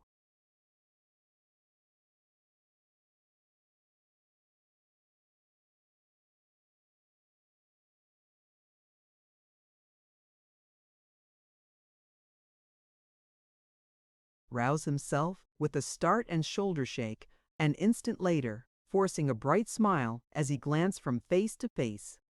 "And why not? How better could my last years be employed than in piercing the clouds of mystery and doubt and superstition with which this vast tract has been enveloped for uncounted ages? Is it really so unknown then, Uncle Phaeton? Hesitatingly asked Bruno, touched, in spite of himself, by that intensely earnest tone and expression. Of course, I know what the Indians say. They are full of a rude sort of superstitious awe, which is one of the surest proofs that truth forms a foundation for that very superstition, quickly interjected the professor. It is an undisputed fact that there are hundreds upon hundreds of square miles of terra incognita lying in this corner of Washington territory. No white man ever fairly penetrated these wilds, even so far as we may have been carried while riding the tornado. Or, if so, he assuredly has never returned or made known his discoveries. Provided there was anything beyond the ordinary to see or experience, shouldn't we add, Uncle? Suggested Waldo modestly. There must be. No matter how wildly improbable their traditions may seem in our judgment, it only takes calm investigation to bring a fair foundation to light. In regard to this vast scope of country, go where you will among the natives, question whom you see fit as to its secrets, and you will meet with the same results, a deep-seated awe, a belief which cannot be shaken, that here strange monsters breed and flourish, matched in magnitude and power by an armed race of human beings, before whose awful might other tribes are but as ants in the pathway of an elephant. Waldo let escape a low, prolonged whistle of mingled wonder and incredulity, but Bruno gave him a covert kick, himself too deeply interested to bear with the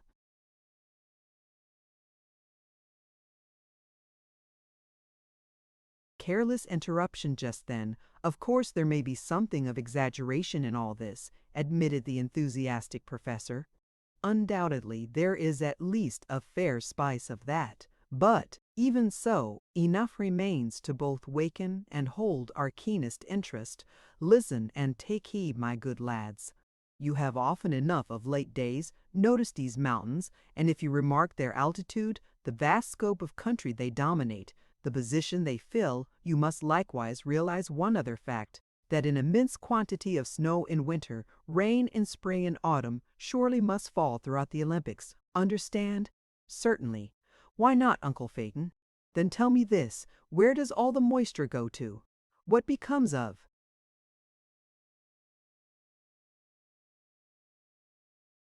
surplus waters? For it is an acknowledged fact that, though rivers and brooks surely exist in the Olympics, not one of either flows away from this wide tract of country. The professor paused for a minute to let his words take full effect, then even more positively proceeded.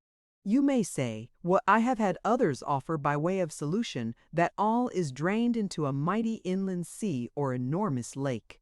Granting so much, which I really believe to be the truth as far as it goes, why does that lake never overflow?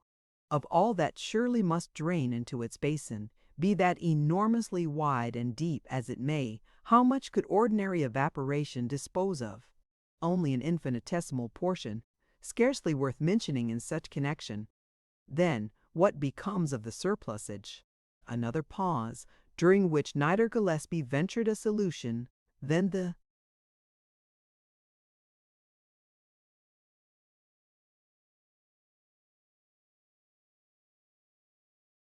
professor offered his own suggestion. It must flow off in some manner, and what other manner can that be than through a subterranean connection with the Pacific Ocean? Bruno gave a short ejaculation at this, while Waldo broke forth in words after his own particular fashion, Jules Verne redivisa.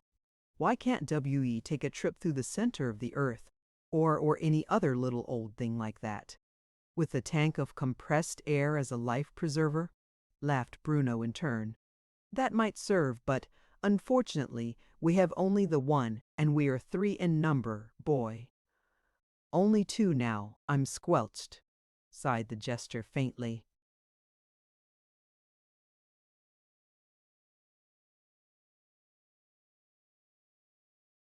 If the professor heard, he heeded not. Still staring with vacant gaze into the fire, his face bearing a rapt expression curious to see, he broke into almost unconscious speech.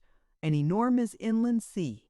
where float the mighty Ichthyosaurus, the megalosaurus, in company with the gigantic plesiosaurus, upon whose sloping shores disport the enormous mastodon, the stately megatherium, the tremendous A. For Waldo was now afoot, brandishing a great branch broken from a dead tree, uttering valiant war whoops, and dealing tremendous blows upon an imaginary enemy, spouting at the top of his voice a frenzied jargon which neither his auditors nor himself could possibly make sense out of. Bruno, ever sensitive through his affectionate reverence for their uncle, caught the youngster and cast him to earth, whereupon Waldo pantingly cried,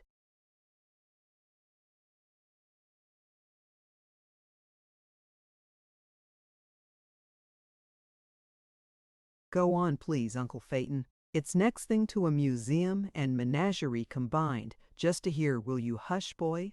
demanded Bruno, yet unable to wholly smother a laugh, so ridiculous did it all sound and seem. But Professor Featherwit declined, his foxy face wrinkling in a bashful laugh. Whether so intended or not, he had been brought down to earth from that dizzy flight, and now was fairly himself again. "Well, my dear boys, I dare say it seems all a matter of jest and sport to you.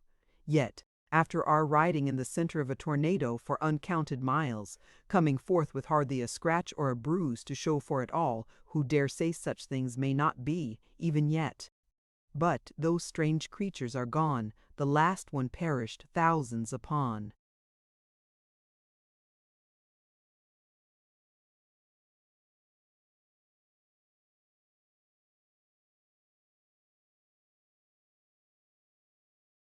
Thousands of years ago, Uncle Phaeton.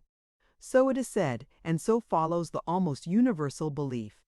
Yet I have seen, felt, cooked, tasted, and ate to its last morsel a steak from a mammoth. True, the creature was dead, had been preserved for ages, no doubt within the glacier which finally cast it forth to human view, yet who would have credited such a discovery only 50 years ago? He who dared to even hint at such a thing would have been derided and laughed at, pronounced either fool or lunatic. And so, if we should happen to discover one or all of those supposedly extinct creatures here in this terra incognita, I would be overjoyed rather than astounded. Bruno looked grave at this conclusion, but Waldo was not so readily impressed, and with shrugging shoulders he made answer, "Well, uncle, I'm not quite so ambitious as all that comes to. May I give you my idea of it all?"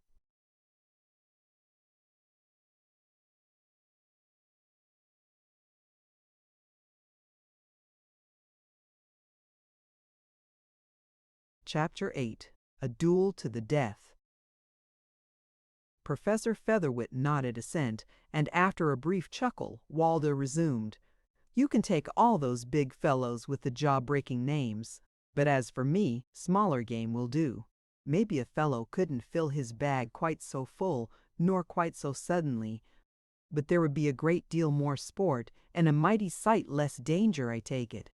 It was by no means difficult to divine that the professor had not yet spoken all that busied his brain, but the thread was broken, his pipe was out, and, emptying the ashes by tapping pipe bowl against the heel of his shoe, he rose erect, once more the man of action. "You will have to clear up, lads, for I must make such few repairs as are necessary to restore the aerostat to a state of efficiency. So long as that remains in serviceable condition, we will always have a method of advance or retreat. Without it, well, I'd rather not think of the alternative." That dry tone and quiet sentence did more than all else to impress the brothers with a sense of their unique position.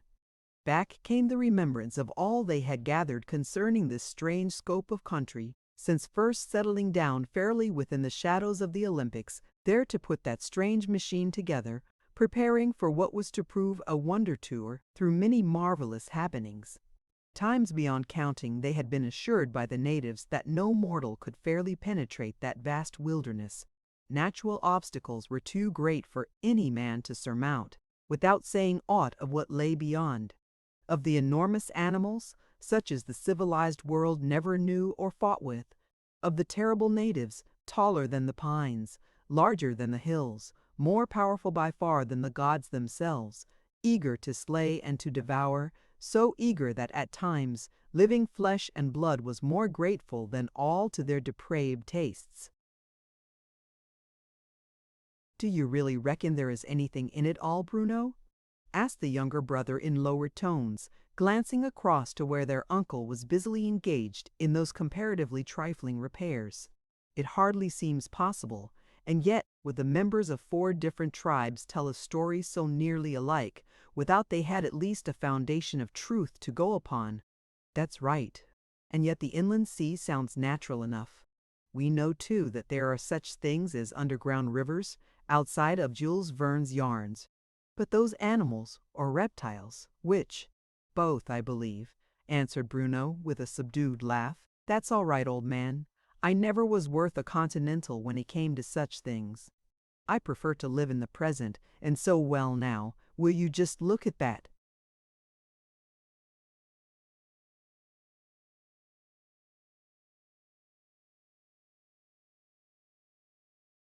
"Old cow!" In surprise, Waldo pointed across to where a bovine shape showed not far beyond the pool at the base of the miniature waterfall.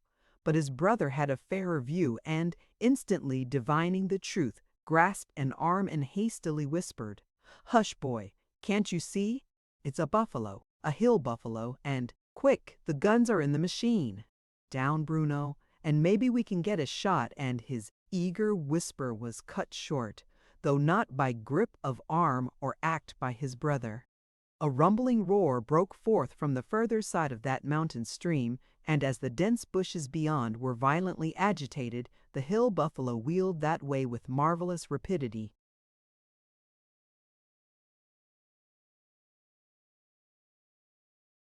Just as a long head and mighty shoulders spread the shrubbery wide apart, jaws opening and lips curling back to lay great teeth bare, while another angry sound, half growl, half snort, only too clearly proclaimed that monster of the mountains, a grizzly bear.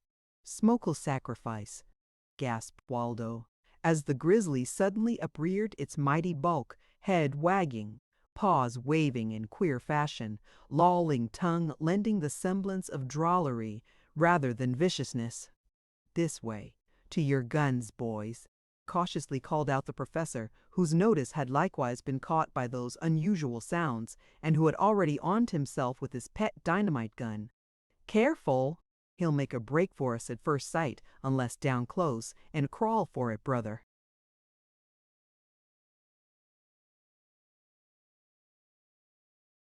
Bruno set the good example, and Waldo was not too proud of spirit to humble himself in like manner.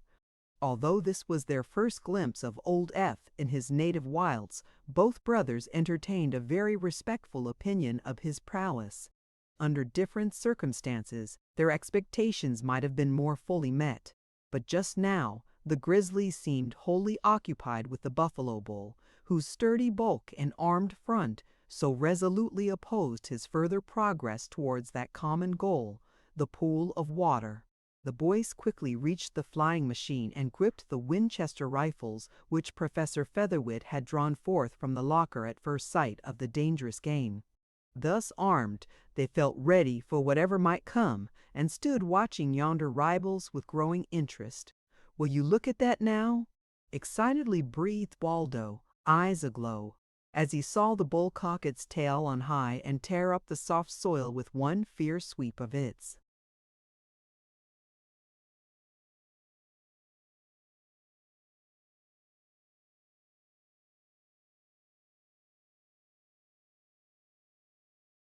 Cloven hoof, shaking head, and giving vent to a low but determined bellow.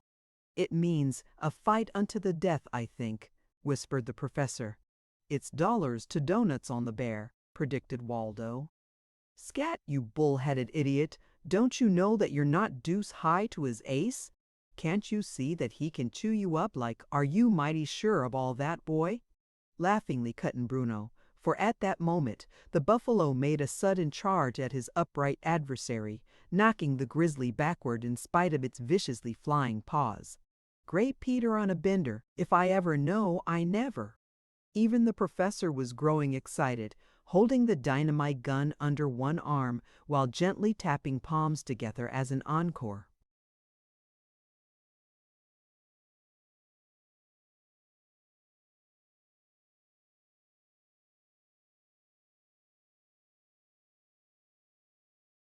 Naturally enough, their sympathies were with the buffalo, since the odds seemed so immensely against him.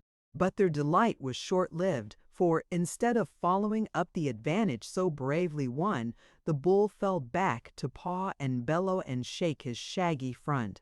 With marvelous activity for a brute of his enormous bulk and weight, the grizzly recovered its feet, then lumbered forward with clashing teeth and resounding growls. Nothing loath, the buffalo met that charge, and for a short space of time the struggle was veiled by showers of leaf mold and damp dirt cast upon the air as the rivals fought for supremacy and for life. For that this was destined to be a duel to the very death, not one of those spectators could really doubt.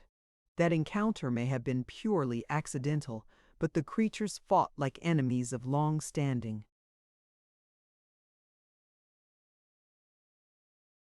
As their relative positions changed, the buffalo contrived to get in another vigorous butt, sending Bruin end for end down that gentle slope to souse into the pool of water, that cool element cutting short a savage roar of mad fury.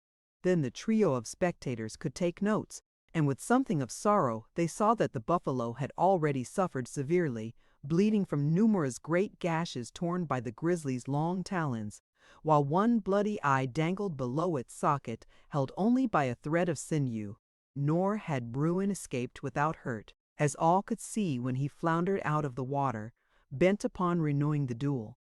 But there was little room left for doubting what the ultimate result would be, were the animals left to their own devices.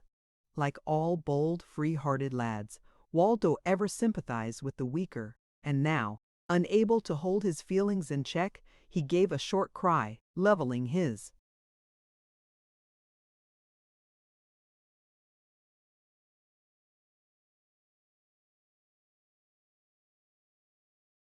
Winchester and opening fire upon the grizzly, just as it won fairly clear of the water. Stung to fury by those pellets, the brute reared up with a horrid roar, turning as though to charge this new enemy.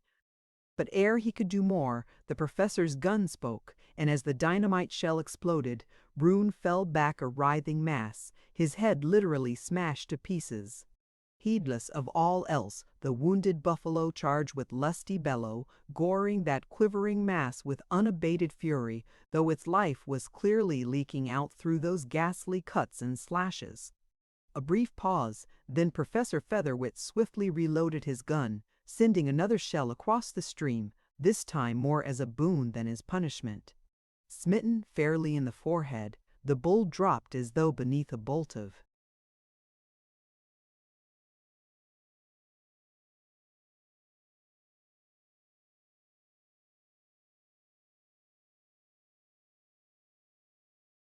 lightning, life going out without so much as a single struggle or a single pain. "'Twas better thus," declared the professor, as Waldo gave a little ejaculation of dismay. He must have bled to death in a short time, and this was true mercy. Besides, buffalo meat is very good eating, and the day may come when we shall need all we can get. Who knows? After the animals were inspected and due comment made upon the awfully sure work wrought by the dynamite gun, the professor suggested that, while he was completing repairs upon the aeromotor, the brothers should secure a supply of fish and of flesh, cooking sufficient to provide for several meals, for there was no telling just when they would have an equal chance. "Just as soon as we can put all in readiness," he continued, "I am going to leave this spot. My first wish is to thoroughly test the aerostat to make certain it has received no serious injury. Then, if all promises well, I mean to begin our tour exploration, hoping that we may, at least, find something well worthy the strange reputation given these Olympics by the natives." Without raising any objections, the brothers fell to work, Bruno looking after the flesh, while Waldo undertook to supply the fish. That was but fair, since he had been cheated out of catching the first mess. Not a little to his delight, the professor found that the flying machine would promptly answer his touch and will, rising easily off the ground, then descending at call, evidently having passed through the ordeal of the bygone evening without serious harm. Still, all this consumed time, and it was after a late dinner that everything was pronounced in readiness for an ascension, the meat and fish nicely cooked and packed for carriage, a pot of strong coffee made and stowed beyond risk of leakage, the flying machine itself quivering in that gentle breeze as though eager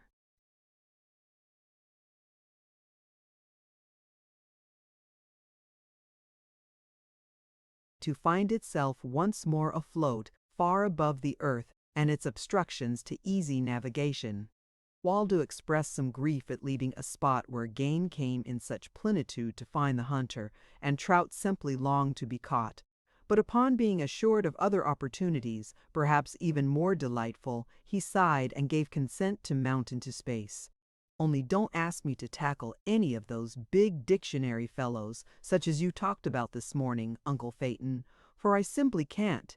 They'd get away with my baggage while I was trying to spell their names and title and all that.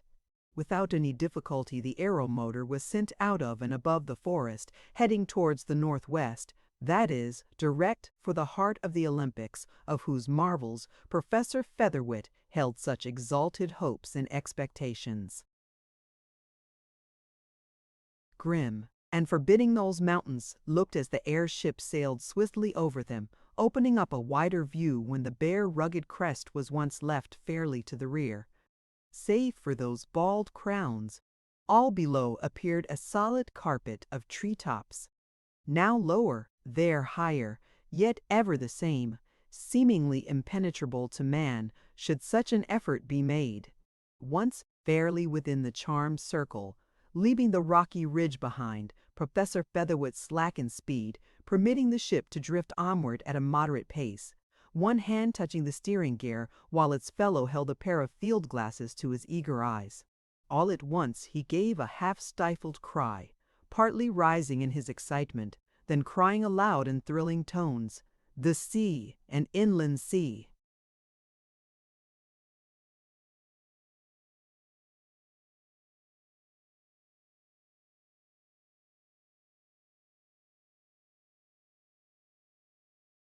Chapter 9.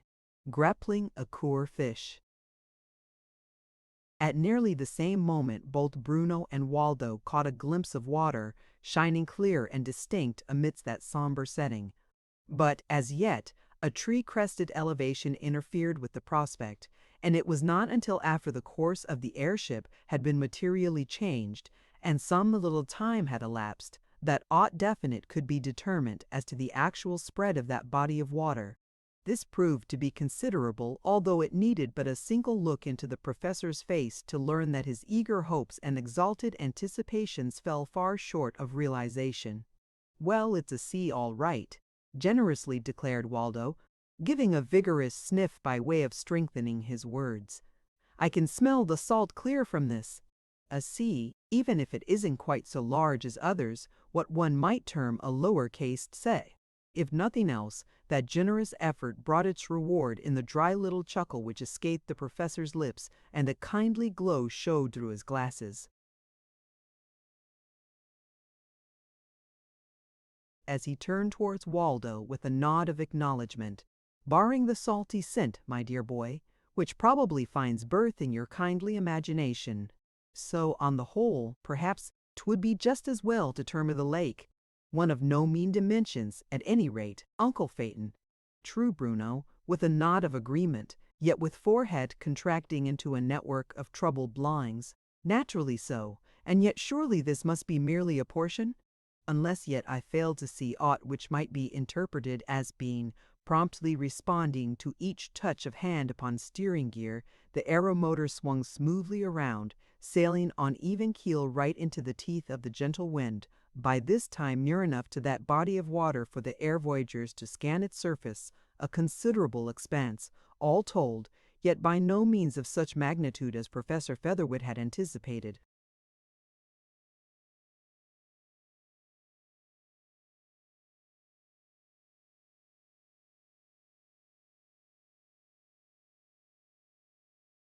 too deeply absorbed in his own thoughts to notice the little cries and ejaculations which came from the brothers. He caused the aerostat to rise higher, slowly sweeping that extended field with his glasses. He could see where several streams entered the body of water, coming from opposite points of the compass, and thus confirming at least one portion of his explained theory. But, so far as his visual powers went, there was no other considerable body of water to be discovered. Yet, how can that contracted basin contain all the drainage from this vast scope of country? How can we explain the stubborn fact of what now, lads? An abrupt break, but one caused by the eager cry and loud speech from the lips of the younger Gillespie. "Looky yonder! Isn't that one of those Saurus dictionary fellows on a bender?"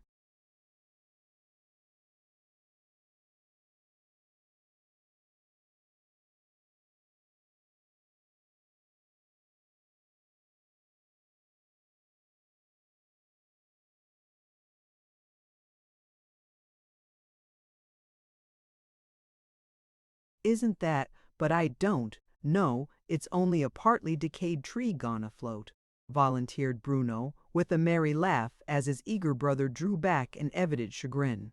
"Well, that's all right. It ought to have been one, even if it isn't. What's the use in coming all this way if we're not going to discover something beyond the common? And my sour us is worth more than one of the other kind, after all. Get it ashore, and you might cook dinner for a solid month by it. Now there!"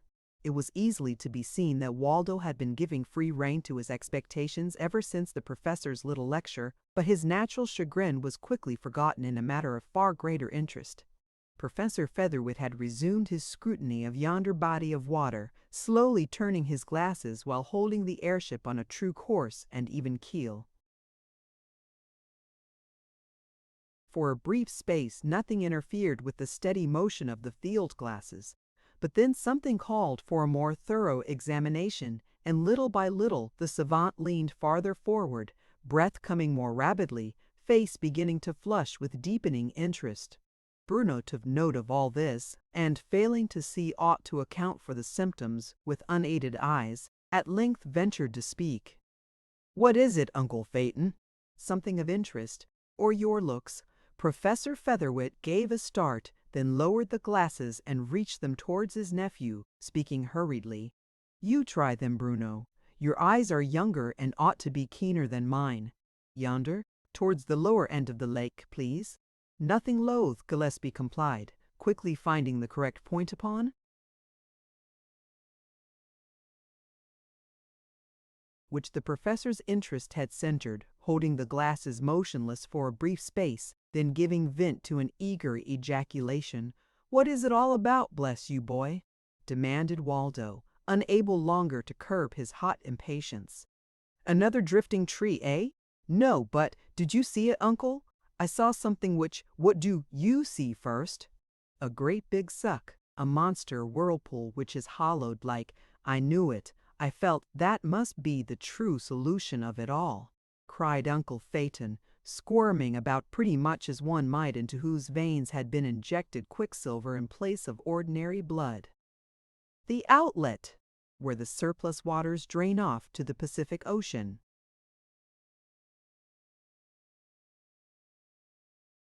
"I say, give me a chance, can't you?" interrupted Waldo, grasping the glasses and shifting his station for one more favorable as a lookout. He had seen sufficient to catch the right angle, and then gave a suppressed snort as he took in the view. Half a minute thus, then a wild cry escaped his lips, closely followed by the words, "Now I do see something, and it isn't a drifting tree either. Or, that is, something else would shove her closer, Uncle Phaeton. True as you live, there's something caught in yonder big suck which is closer, for love of glory. If this is another joke, Waldo—" "No, no, I tell you, Bruno, shove her over, Uncle, for without this glasses hoodooed, we're needed right yonder, and needed mighty bad too." Little need of so much urging, by the way, since Professor Featherwit was but slightly less excited by their double discovery, and even before the glasses were clapped to Waldo's eyes, the aerostat swung around to move at full speed towards that precise quarter of the compass. "What is it you see then, boy?" demanded Bruno, itching to take the glasses, yet straining his own vision towards that as yet far distant spot. Something like, "Oh, see how the water is running out, just like emptying a bathtub through a hole at the bottom. And see what a man caught in the whirl. Trues, you're a foot high, uncle. A man here. Impossible, incredible, boy," fairly exploded the professor, not yet ready to relinquish his cherished belief in a terra incognita. The air voyagers were swiftly nearing that point of interest, and now keen-eyed Bruno caught a glimpse of a drifting object which had been drawn within the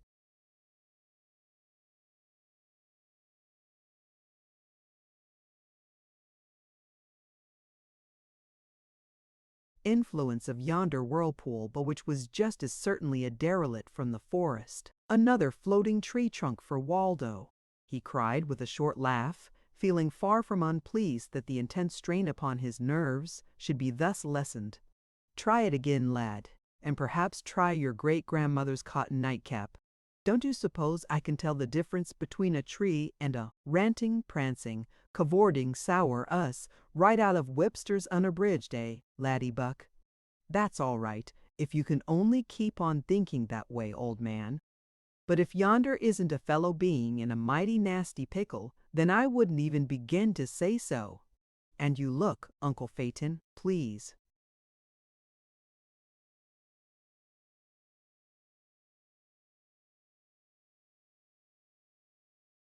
Nothing loath, the professor took the proffered glasses, and but an instant later he too gave a sharp cry of amazement, for he saw, clinging to the trunk of a floating tree, swiftly moving with those circling waters, a living being. And but a few seconds later Bruno made the same discovery, greatly to the delight of his younger brother. A man, and living too! "Of course. Reckon I'd make such a howl about a floater," bluntly interjected Waldo. "But I'll do my crowing later on. For now we've got to get the poor fellow out of that. Just got to yank him out." Through all this hasty interchange of words, the aeromotor was swiftly progressing, and now swung almost directly above the whirlpool, giving all a fair, unobstructed view of everything below.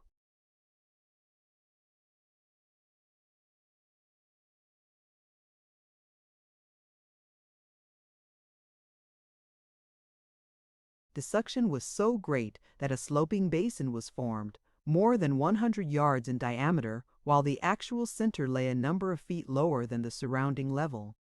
Halfway down that perilous slope a great tree was revolving, and to this, as his forlorn hope, clung a half-clad man, plainly alive, since he was looking upward, and yes, waving a hand and uttering a cry for aid and succor. "Help!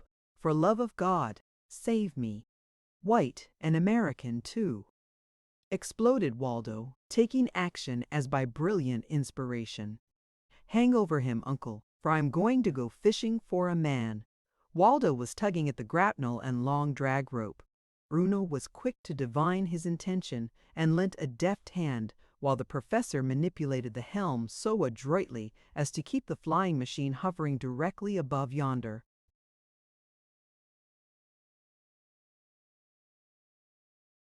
Imperiled stranger, leaning far over the handrail to shout downward, "Have courage, sir, and stand ready to help yourself. We will rescue you if it lies within the possibilities of we will save you." "You bet we just will, and right like this," spluttered Waldo as he cast the grapnel over the rail and swiftly lowered it by the rope. "Play you're a fish, stranger, and when you bite, hang on like grim death to a steady. Now." Fortunately, nothing occurred to mar the program so hastily arranged, for the drift was drawing nearer the center of the whirl, and if once fairly caught by that, nothing human could preserve the stranger from death. "Make a jump and grab it if you can't do better," cried Waldo, intensely excited now that the crisis was at hand. The long rope with its iron weight swayed awkwardly in spite of all he could do.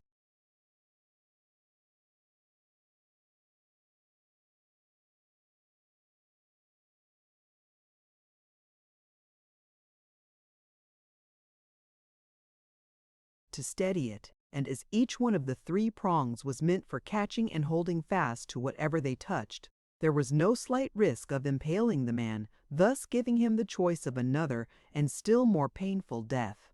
Then, with a desperate grasp, a death clutch, he caught one arm of the grapnel, holding fast as the shot came.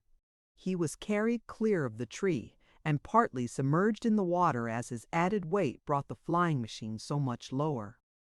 "Up! Up, Uncle Phaeton!" fairly howled Waldo, at the same time tugging at the now taut rope in which he was ably seconded by his brother. "For love of hire, Uncle!" Then the noble machine responded to the touch of its builder, lifting the dripping stranger clear of the whirling currents, swinging him away towards yonder higher level where a fall would not prove so quickly fatal. And then the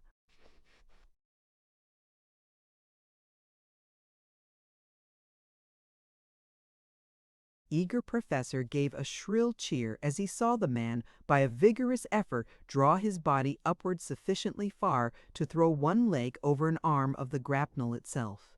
Knowing now that the rescued was in no especial peril, Uncle Phaeton left the airship to steer itself long enough for his nimble hands to take several turns of the drag rope around the cleat, provided for that express purpose, thus relieving both Bruno and Waldo of the heavy strain, which might soon begin to tell upon them.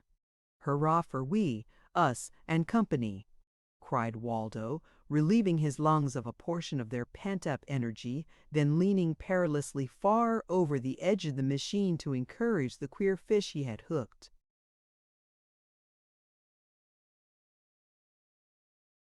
Chapter 10.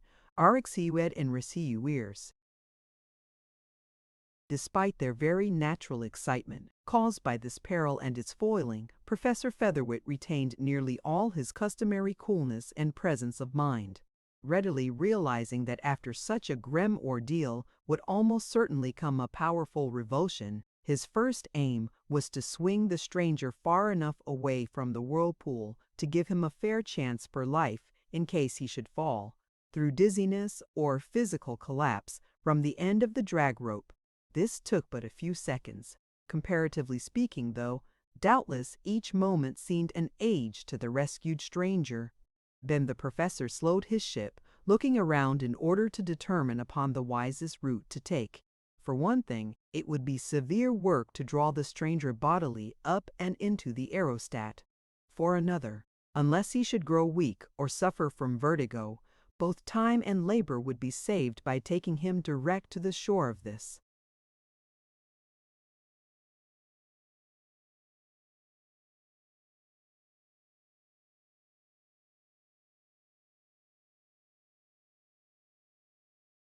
Broad Lake. As soon as the rope was made fast, and the strain taken off their muscles as well as their minds, Bruno flashed a look around, naturally turning his eyes in the direction of the whirlpool. Although less than a couple of minutes had elapsed since the man was lifted off the circling drift, even thus quickly had the end drawn nigh, for, even as he looked that way, Gillespie saw the great trunk sucked into the hidden sink, the top rising with a shiver clear out of the water as the butt lowered, a hollow, rumbling sound coming to all ears as "Gone!" cried Bruno, in awed tones as the whole drift vanished from sight forever. "Sucked in by Jonah's whale, for ducats!" screamed Waldo excitedly. "Fetch on!" Your blessed sour us of both the male and female sect. Trot 'em to the fore. And if my little old suck don't take the starch out of their backbones, they did have backbones, didn't they, Uncle Phaeton? Professor Featherwit frowned and shook his head in silent reproof. More nearly, perhaps, than either of the boys, he realized what an awful peril this stranger had so narrowly escaped. It was far too early to turn that escape into jest, even for one naturally light of heart. He leaned over the handrail, peering downward. He could see the rescued man sitting firmly in the bend of the grapnel, one hand tightly gripping the rope, its mate shading his eyes as he stared fixedly towards the whirling death pool, from whose jaws he had so miraculously been plucked. There was naught of debility, either of body or of mind, to be read in that figure, and with his fears on that particular point set at rest, for the time being,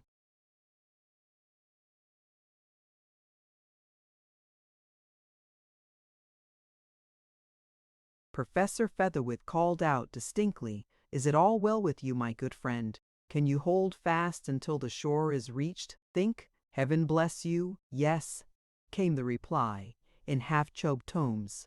"If I fail in giving thanks, never mention it, friend. It cost us nothing," cheerily interrupted the professor, then adding, "Hold fast, please, and we'll put on a wee bit more steam." The flying machine was now fairly headed for a strip of shore, which offered an excellent opportunity for making a safe landing, and as that accelerated motion did not appear to materially affect the stranger, it took but a few minutes to clear the lake.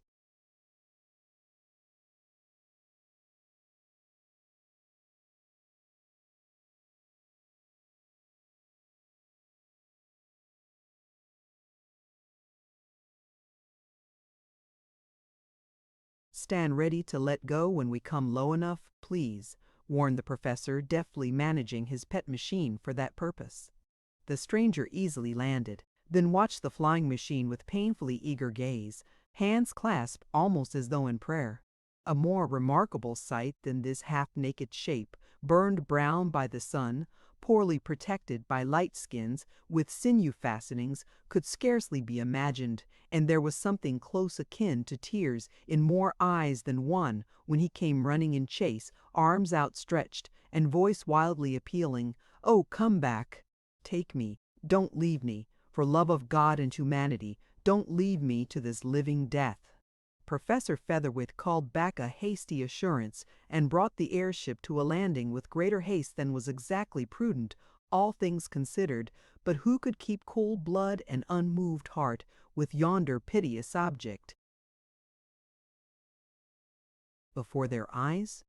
When he saw that the flying machine had fairly landed and beheld its inmates stepping forth upon the sands with friendly salutations, the rescued stranger staggered, hands clasping his temples for a moment of drunken reeling. Then he fell forward like one smitten by the hand of sudden death. Professor Featherwit called out a few curt directions, which were promptly obeyed by his nephews, and after a few minutes' well-directed work, consciousness was restored, and the stranger feebly strove to give them thanks. In vain these were set aside. He seemed like one half insane from joy, and none who saw and heard could think that all this emotion arose from the simple rescue from the whirlpool. Nor did it. Wildly, far from coherently, the poor fellow spoke, yet something of the awful.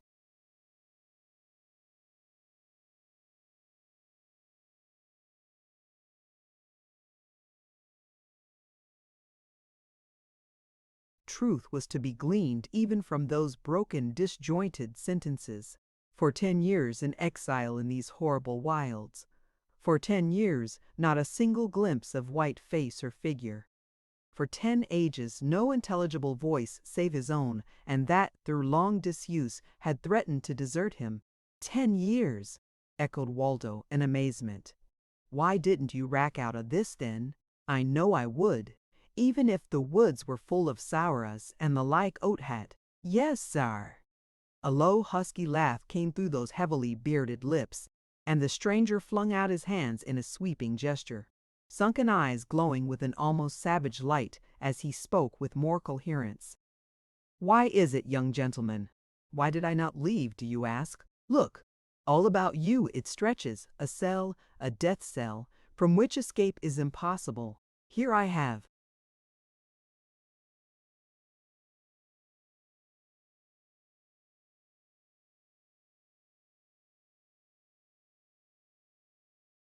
fought for what is ever more precious than bare life, for liberty, but though 10 awful years have rolled by, here I remain, in worse than prison.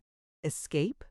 Ah, how often have I attempted to escape, only to fail, because escape from these wilds is beyond the power of any person not gifted with wings. 10 years, you say, good friend? And all that time you have lived here alone? Asked the professor curiously. 10 years, 10,000 years, I could almost swear. Only for keeping the record so carefully, so religiously. And pitiful Lord, how gladly would I have given my good right arm, just for one faraway glimpse of civilization. How often, but I am wearying you, gentlemen, and you may pray don't think that I am crazy. You will not. Both the professor and Bruno assured him to the contrary, but Waldo was less affected, and his curiosity could no longer be kept within bounds. Gently tapping one hairy arm, he spoke. "I say, friend, what were you doing out yonder in the big suck? Didn't you know the fun was hardly equal to the risk, sir?" "Easy, lad," reproved the professor, but with a smile which strangely softened that haggard, weather-worn visage, the stranger spoke. "Nay, kind sir, do not check the young gentleman. If you could only realize how sweet it is to my poor ears, the sound of a friendly voice. For so many weary years I have never heard one word from human lips which I could understand or make answer to. And now, what is it you wish to know, my dear boy? Well, since you've lived here so long, surely you hadn't ought to get caught in such a nasty pickle, unless it was through accident." "It was partly accidental, one that would have cost me dearly, had not you come."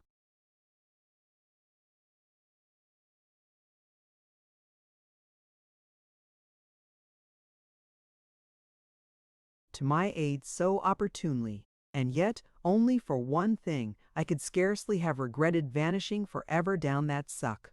His voice choked, his head bowed, his hands came together in a nervous grip, all betokening unusual agitation. Even Waldo was just a bit awed, and the stranger was first to break that silence with words. "How did the mishap come about, is it, young gentleman?" he said, a wan smile creeping into his face and relaxing those tensely drawn muscles once more. "While I was trying to replenish my stock of provisions, and after this fashion, good friends, I was fishing from a small canoe, and as the bait was not taken well, I must have fallen into a daydream, thinking of no matter now. And during that dreaming the breeze must have blown me well out into the lake, for when I was roused up by a sharp jerk at my line, I found myself near its middle, without."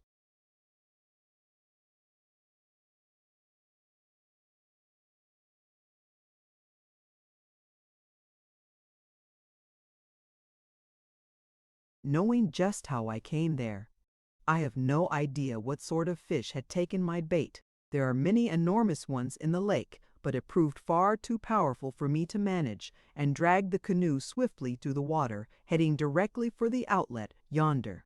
"Why didn't you let it go free then?" "The line was fastened to the prow, and I could not loosen it in time.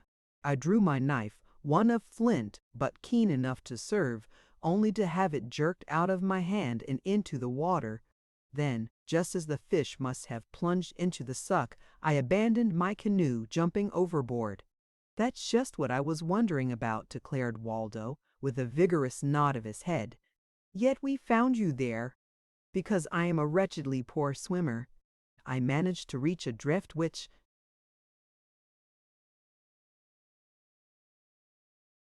had not yet fairly entered the whirl, but I could do nothing more towards saving myself." "Then you can guess the rest, gentlemen." "And the canoe?" demanded Waldo, content only when all points were made manifest. "I saw it dragged down the center of the suck with an involuntary shiver. The fish must have plunged into the underground river, whether willingly or not, I can only surmise. But all the while I was drifting yonder, around and around, with each circuit drawing closer to the awful end, I could not help picturing to myself how the canoe must have plunged down and burr. A shuddering shiver which was more eloquent than words, but Waldo was not yet wholly content, finding an absorbing interest in that particular subject. "You call it a river, how do you know it's a river?"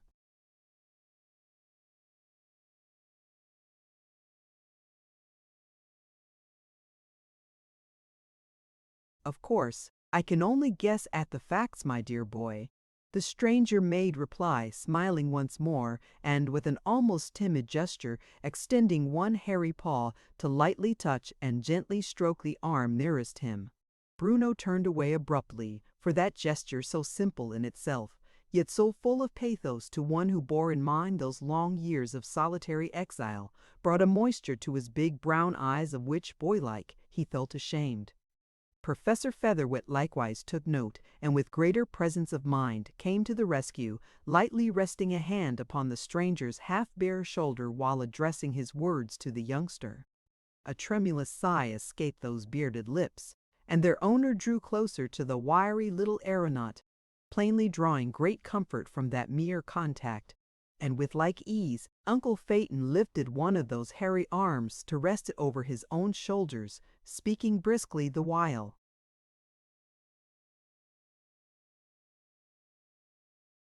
There is only one way of demonstrating the truth more clearly, my youthful inquisitor, and that is by sending you on a voyage of exploration.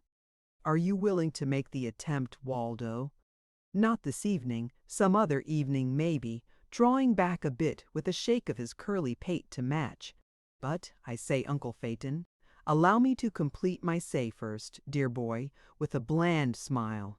That is easily done, though, for it merely consists of this: yonder sink, or whirlpool, is certainly the method this lake has of relieving itself of all surplus water. Everything points to a subterranean river which connects this lake with the Pacific Ocean. Wonder how long I'd have to hold my breath to make the trip.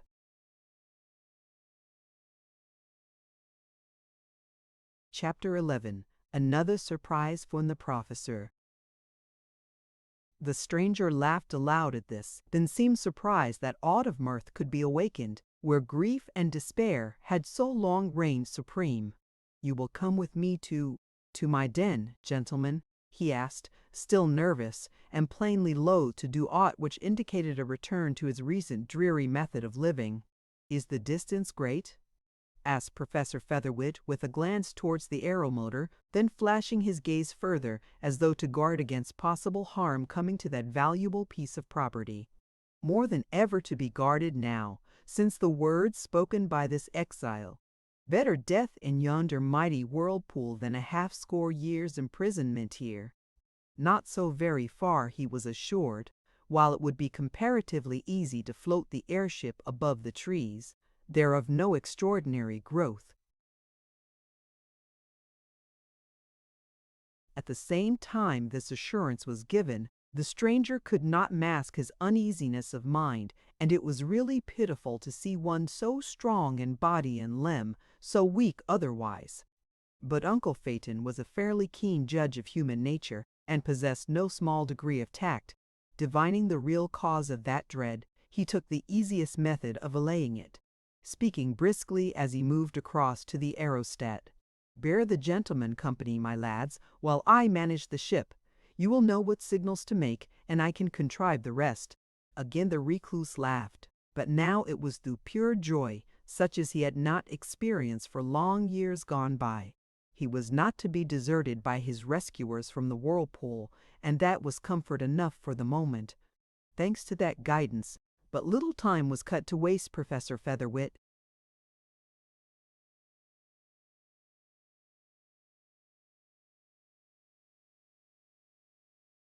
Taking the flying machine away from the shore of the lake, floating slowly above the treetops, guiding his movements by those below, finally effecting a safe landing in a miniature glade at no great distance from the den alluded to by their new-found friend. "It will be perfectly safe here," the exile hastened to give assurance as that landing was made. "Then, too, this is the only spot nigh at hand from which a hasty ascent could well be made, even with such an admirable machine as yours. Ah me!" with a long breath which lacked but little of being a sigh, as he keenly, eagerly examined the aerostat. "A marvel! Who would have dared predict such another only a dozen years ago? I thought we had drawn very close to perfection while I was in the profession, but this marvelous!" Both words and manner gave the keen-witted professor a clue to one mystery, and he quickly spoke.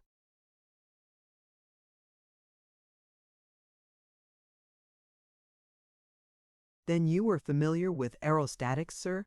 Your name is Edgecombe, Cooper Edgecombe." "What?" with undisguised surprise in face as in voice.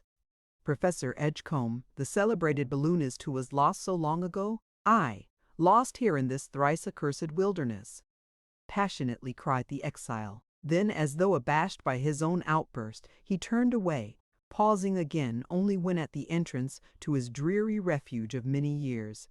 "Get the poor fellow his own way until he has had time to rally, boys," muttered Uncle Phaeton in lowered tones before following that lead. I can understand it better now, and this is the terra incognita of which I have dreamed so long. That refuge proved to be a large, fairly dry cavern, the entrance to which was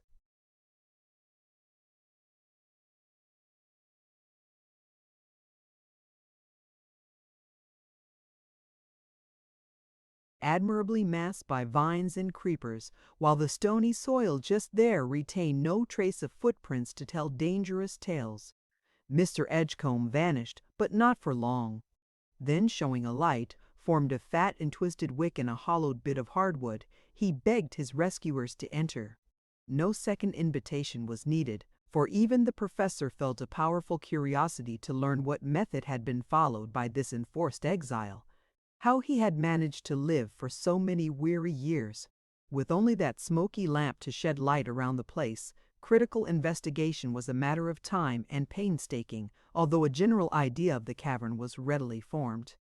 High overhead arched the rocky roof, blackened by smoke and looking more gloomy than nature had intended. The side walls were likewise irregular now, showing tiny niches and nooks, then jutting out to form awkward points and elbows, which were but partially disguised by such articles of wear and daily use as the exile had collected during the years gone by, or since his occupancy first began. So much the professor took in with his initial glances, but then he left Waldo and his brother to look more closely, himself giving thought to the being whom they had so happily saved from the whirlpool. "Professor Edgecombe," he again exclaimed, grasping those roughened hands to press them cordially. "I ought to have recognized you at sight, no doubt, since I've watched your ascents time and time again." The exile smiled faintly, shaking his head and giving another sigh. "Ah me, 'twas vastly different then. I only marvel that you should give me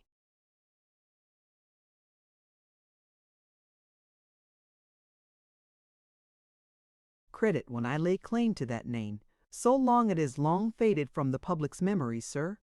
But Uncle Phaeton shook his head decidedly. "No, no, I assure you, my friend. Far from it.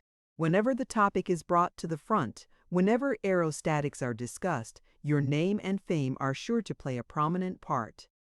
And yet you disappeared so long ago, never being heard of after sailing away upon the storm for which I had waited and prayed for so many weary heartsick months. So the rumor ran, but we all believed that must be an exaggeration, and not for a long time was all hope abandoned. Then more heart than one felt sore and sad at thoughts of your untimely fate. A fate infinitely worse than ordinary death, such as was credited me," huskily muttered the exile.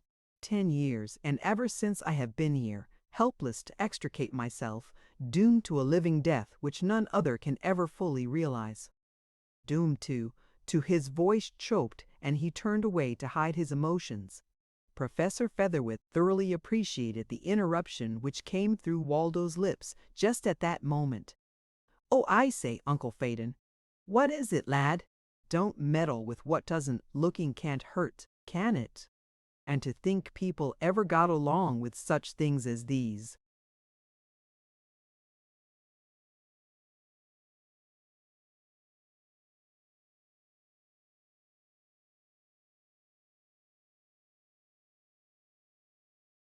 Waldo was squared before sundry articles depending from the side wall, and as the professor drew closer, he, too, displayed a degree of interest which was really remarkable.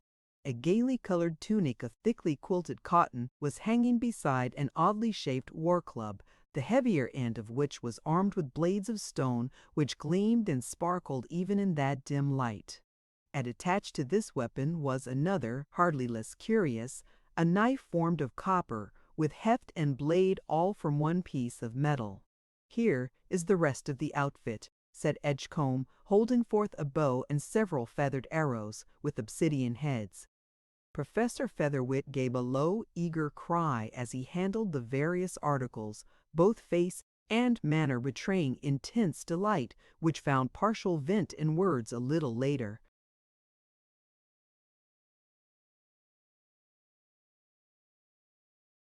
Wonderful, marvelous, superb. I envy you, sir. I can't help but envy your possession of so magnificent and so well preserved, too. That is the marvel of marvels. Well, to be sure, I haven't used them very much. The bow and arrows I could manage fairly well after busy practice. They have saved me from more than one hungry night. But as for the rest, you might have worn the "Is it a ghost?" dance shirt, though, hesitatingly asked Waldo, gingerly fingering the wadded tunic. Waldo, I'm ashamed of you, boy, almost harshly reproved the professor. Ghost dance shirt, indeed. And this one of the most complete, the only perfectly preserved specimen of the ancient Aztec. Pray, my good friend, where did you discover them? Surely there can be no burial mounds so far above the latitude where that unfortunate race lived and died.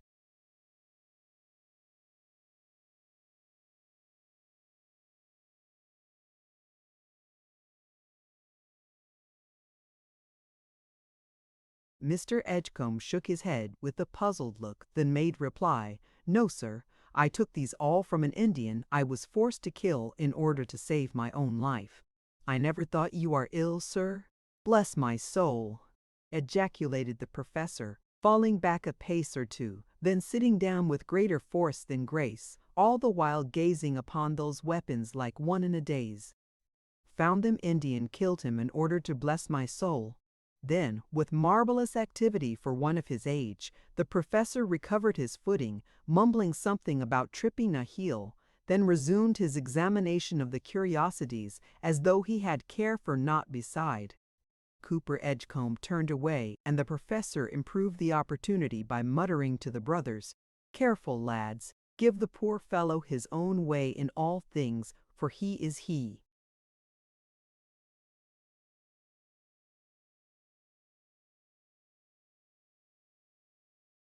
Surely must be a forefinger covertly tapped forehead, for there was no time granted for further explanations.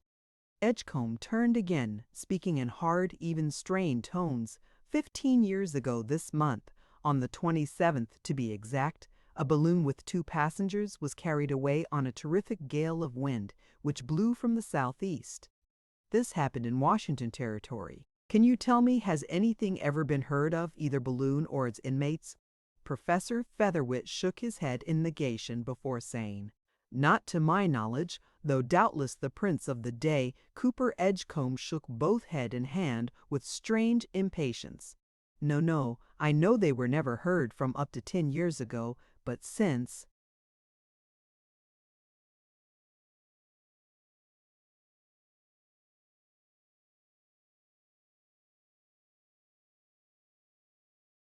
"Then I am a fool to even dream of such a thing, and yet, only for that faint hope I would have gone mad long ago." Indeed, he looked little less than insane as it was.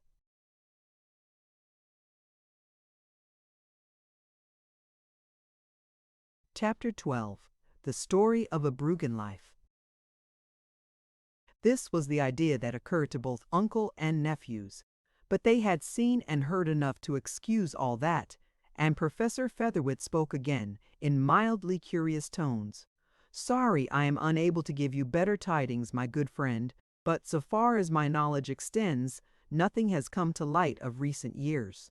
"And if not a leading question, were those passengers friends of your own?" "Only merely my wife and little daughter," came the totally unexpected reply, followed by a forced laugh which sounded anything but mirthful.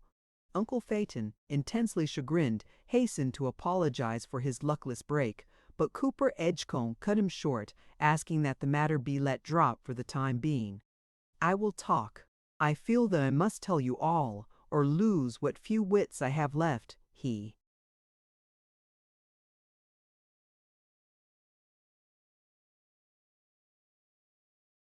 declared huskily. "But not right now. It is growing late. You must be hungry. I have no very extensive larder, but with my little will go the gratitude of a man who, his voice choked, and he left the sentence unfinished, hurrying away to prepare such a meal as his limited means would permit. While Edgecombe was kindling a fire in one corner of the cavern, opening a pile of ashes to extract the few carefully cherished coals by means of which the wood was to be fired, Uncle and one nephew left the den to look after the flying machine and contents. Bruno remained behind, in obedience to a hint from the professor lest the exile should dread desertion after all. "Take these in and open them, Waldo," said the professor, selecting several cans from the stock in the locker.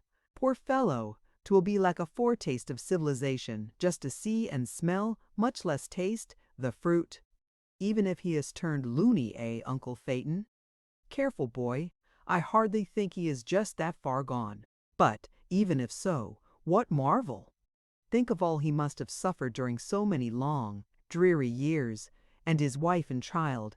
I do wonder if he really killed, but that is incredible, simply and utterly incredible. An Aztec here alive." "Dead, Uncle Phaeton," corrected Waldo. "Killed the redskin," he said, "and I really reckon he meant it. Why not, pray?" "But an Aztec, boy!" exclaimed the bewildered savant, unable to pass that point. "The tunic of quilted cotton, the escapapil, the macohuitl with its blades of grass, the bow and arrows which all surely of Aztecan manufacture, yet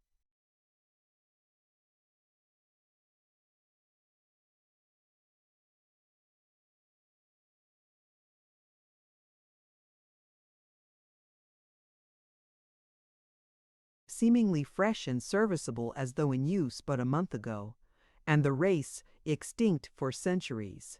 Well, unless he's a howling liar from way up the crick, he extincted one of 'em," cheerfully commented Waldo, bearing his canned fruit to the cavern.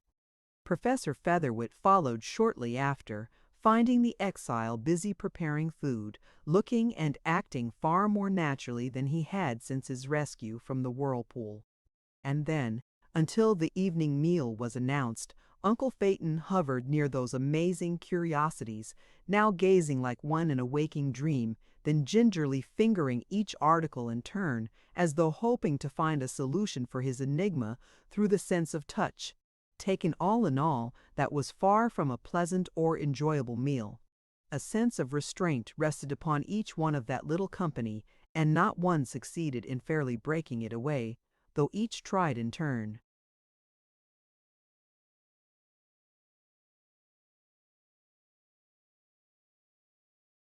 Despite the struggle made by the exile to hold all emotions well under subjection, Cooper Edgecombe failed to hide his almost childish delight at sight and taste of those canned goods, and it did not require much urging on the part of his rescuers to ensure his partaking freely. But the cap sheaf came when Uncle Phaeton, true to his habit of long years, after eating, produced pipe and pouch, the fragrant tobacco catching the exile's nostrils and drawing a low, tremulous cry from his lips. No need to ask what was the matter, for that eager gaze, those quivering fingers, were enough. And just as though this had been his express purpose, the professor passed the pipe over, quietly speaking. "Perhaps you would like a little smoke after your supper, my good friend. Oblige me by."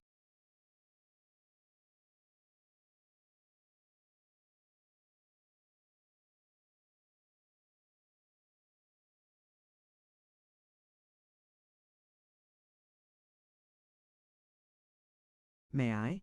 Oh, sir, may I really taste? Oh, oh, oh." Bruno struck a match and steadied the pipe until the tobacco was fairly ignited, then drew back and left the exile to himself for the time being. And, as covert glances told them, never before had their eyes rested upon mortal being so intensely happy as was the long-lost aeronaut then and there. At a sign from the professor, Bruno and Waldo silently arose and left the cavern, bearing their guardian company to where the airship was resting. And there they busied themselves with making preparations for the night, which was just settling over that portion of the earth. Presently Cooper Edgecombe appeared, the empty pipe in hand, held as one might caress an inestimable treasure.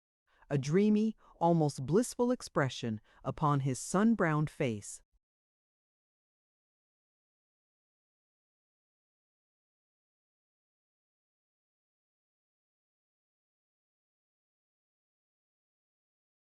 "I thank you, sir, more than tongue can tell," he said quietly as he restored the pipe to its owner. "If you could only realize what I have suffered through this deprivation. I, an inveterate smoker, yet suddenly deprived of it and so kept for 10 long years. If I had had a pipe and tobacco, I believe but enough. I can sympathize with you at least in part, my friend. Will you have another smoke, by the way?" "No, no, not now. I feel blessed for the moment, and more might be worse than none after so long deprivation. And may I talk openly to you, dear kind friends? May I tell you, am I selfish in wishing to trouble you thus? 10 years, remember, and not a soul to speak with." He laughed, but it was a sorry mirth, and not caring to trust his tongue just then, Uncle Phaeton nodded his head emphatically while filling his pipe for himself. But Waldo never lacked for words, and spoke out.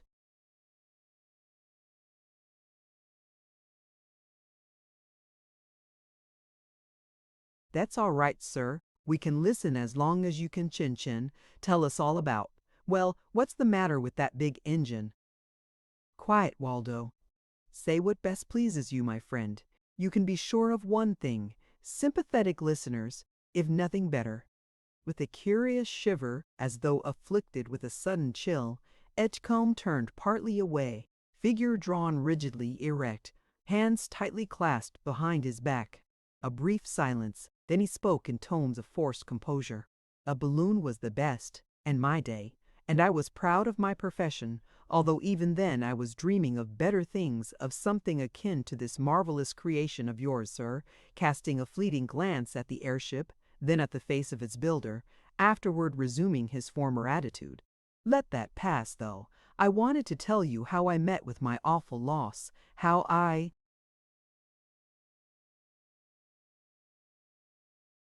came to be out here in this modern hell. I had a wife, a daughter, each of whom felt almost as powerful an interest in aerostatics as I did myself. And one day, but wait, I had an enemy too, one who had, years before, sought to win my love for his own. In vain, the cur.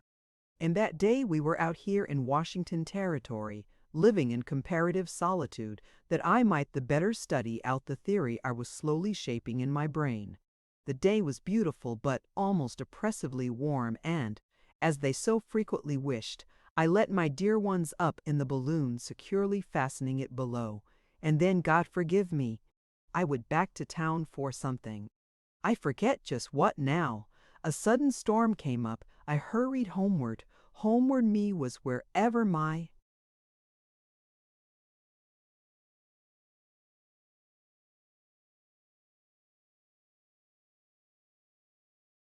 dear ones chanced to be, but I was just too late.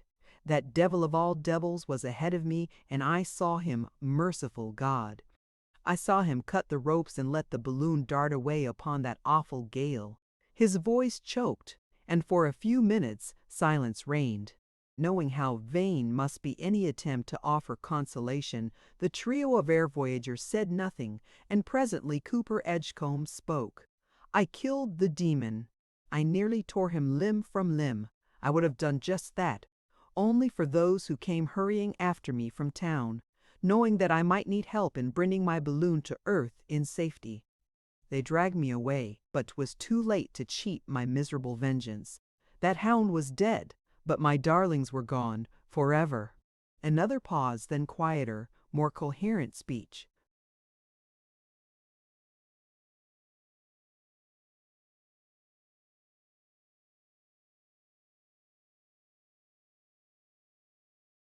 "God alone knows whither my wife and child were taken. The general drift was in this direction, but how far they were carried, or how long they may have lived, I can only guess. Enough that, despite all my inquiries, made far and wide in every direction, I never heard aught of either balloon or passengers. After that, I had but one object in life, to follow along the track of that storm and either find my loved ones or some clue which should forever solve my awful doubts. And for 2 long years or more I fought to pierce these horrid fastnesses, all in vain. No mortal man could succeed, even when urged on by such a motive as mine. Then I determined upon another course.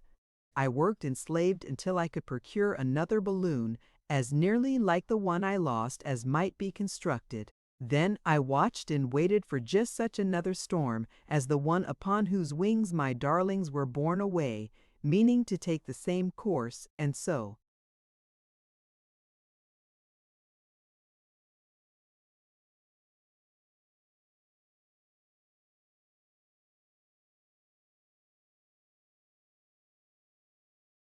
Find. Why, man dear, you must have been insane, impulsively cried the professor, unable longer to control his tongue. Perhaps I was. Little wonder if so, admitted Edgecombe, turning that way with a wan smile lighting up his visage. I could no longer reason. I could only act. I had but that one grim hope to eventually discover what time and exposure to the weather might have left of my lost loves. Then, after so long waiting, the storm came, blowing in the same direction as that other. I cut my balloon loose and let it drift. I looked and waited, hoping, longing, yet failing. I was wrecked, here in this wilderness. My balloon was carried away. I failed to find aught. Cooper Edgecombe turned towards the airship with a sigh of regret.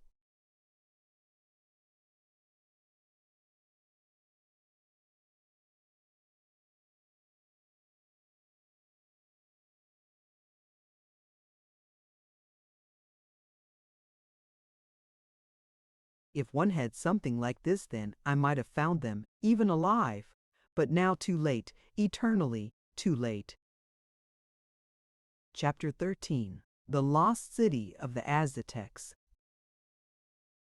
Uncle Phaeton was more than willing to do the honors of his pet invention, and this afforded a most happy diversion, although the deepening twilight hindered any very extensive examination. Cooper Edgecombe showed himself in a vastly different light while thus engaged, his shrewd questions, his apt comments, quite effectually removing the far from agreeable doubts born of his earlier words and demeanor. Well, if he's loony, it's only on some points, not as the whole porker anyway, confidentially asserted Waldo when an opportunity offered. Coax him to tell how he knocked the redskin out, Uncle Phaeton.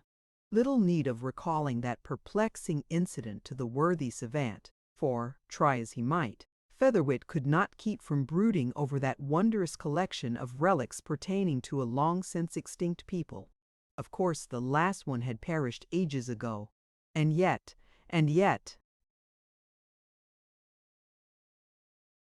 through his half-bewildered brain flashed the accounts given by the coast tribes, members of which he had so frequently interviewed concerning this unknown land, one and all of whom had more or less to say in regard to a strange people, terrible fighters, mighty hunters, one burning glance from whose eyes carried death and decay unto all who were foolhardy enough even to attempt to pass those mighty barriers, built up by a beneficent nature. Only for that nearly impassable wall, the entire earth would be overrun and dominated by these monsters in human guise. Then, after the airship was cared for to the best of his ability, and the night guard set in place so that an alarm might give warning of any illegal intrusion, the little party returned to the cavern home of the exile where, after another refusal on his part, the professor filled and lighted his beloved pipe. Almost in spite of himself, Featherwit was drawn towards those marvelous articles depending from the wall, and, as he gazed in silent marvel, Cooper Edgecombe drew nigh with still other articles to complete the collection. You may possibly find something of interest in these too, dear sir, although I have given them rather rough usage. This formed a rather comfortable cap and a helmet, and sandals, a sash which is, yes, worn about the waist, mainly to support weapons, and termed a maxbladel, which in all is sufficiently well preserved to be readily recognized as genuine, unless, surely I am dreaming. If not precisely that, the worthy professor assuredly was almost beside himself while examining these articles of warriors where, one by one, knowing that neither eyes nor memory were at fault, yet still unable to believe those very senses. Up to this, Cooper Edgecombe had felt but a passing interest in the matter, forming as it did but a single incident in a more than ordinarily eventful life. But now he began to divine at least a portion of the truth, and his face was lighted up with unusual animation when Phaeton Featherwit turned that way to almost sharply demand, "Where did you gain possession of these weapons and garments, sir? And how? From whom?" "I took them from an Indian nearly 2 years ago. He caught me off my guard, and when I saw that I could neither hide nor flee, I fought for my life," explained the exile. Then giving a short, bitter laugh to add, "Strange, is it not? Although I had long since grown weary of existence such as this, I fought for it. I turned wild beast, as it were.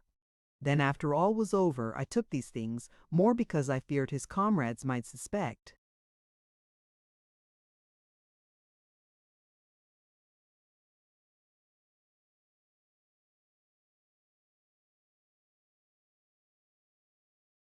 "His comrades?" echoed the professor. "More than the one, then? You killed him, but there were others still."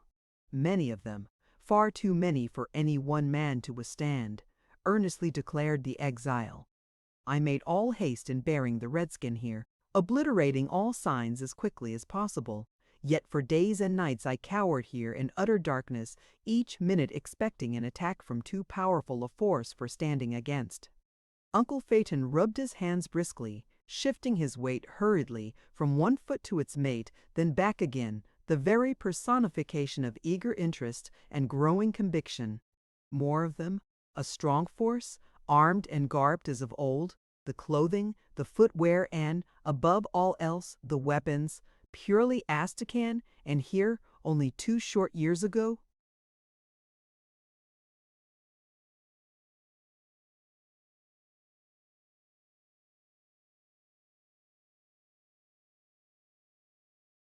"Sadly long and hideously dreary years I have found him, sir," the exile said in dejected tones. The professor burst into a shrill, excited laugh, which sounded almost hysterical and, not a little to the amazement of his nephews, broke into a regular dance, jigging it right merrily, hands on hips, head perked and chin in air, at the same time striving to carry the tune in his far from melodious voice. After all, perhaps no better method could have been taken to work off his almost hysterical excitement, and presently he paused, panting and heated, chuckling after an abashed fashion as he encountered the eyes of his nephews. "Not a word, my dear boys," he hastened to plead. "I had to do something or explode.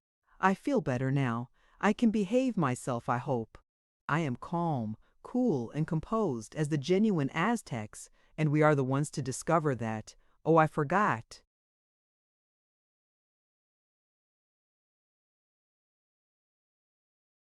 For Waldo was fairly exploding with mirth, while Bruno smiled, and even the exile appeared to be amused to a certain extent at his expense. Little by little, the worthy savant calmed down, and then, almost forcing the exile to indulge in another delicious smoke, he led up to the subject in which his interest was fairly intense. Cooper Edgecombe was willing enough to tell all that lay in his power, although he was only beginning to realize how much that might mean to the world at large, judging by the actions of the professor. According to his account, the Great Lake, or drainage reservoir of the Olympics, was a sort of semi-yearly rendezvous for a warlike tribe of red men, where they congregated for the purpose of catching and drying vast quantities of fish, doubtless to be used during the winter. As a general thing, they pitch their camp on the other side, over towards the northeast, but small parties are pretty sure to rove far and wide, coming around this way quite as often as not. "And their garb, the weapons they bore?" asked the professor. Edgecombe motioned towards those articles in which such a lively interest had been awakened, then said that, while few of the red men who had come beneath his near observation had been so elaborately equipped, He had taken notice of similar weapons and garments, with additions which he strove hard to describe with accuracy. Nearly every sentence which crossed his lips served to confirm the marvelous truth which had so dazzlingly burst upon the professor's eager brain, and with a glib tongue he named each weapon, each garment, as accurately as ever set down in ancient history, not a little to the wide-eyed amazement of Waldo Gillespie.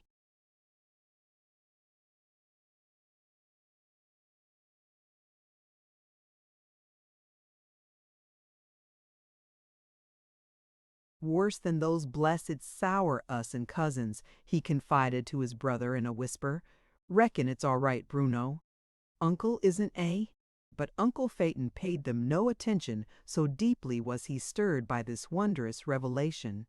He felt that he was upon the verge of a discovery which would startle the wide world as no recent announcement had been able to do, but it surely must be correct. And then, when Cooper Edgecombe finished, all he could tell concerning those queerly armed and gaudily garbed red men, the professor let loose his tongue, telling what glorious hopes and dazzling anticipations were now within him. For hundreds upon hundreds of years there have been wild, weird legends about the lost city, but that merely meant a mass of wondrous ruins, long since overwhelmed by shifting sands, somewhere in the heart of the great American desert, so called. By some, it was claimed that this ancient city owed its primal existence to a fragment of the Aztecs driven from their native quarters in Old Mexico.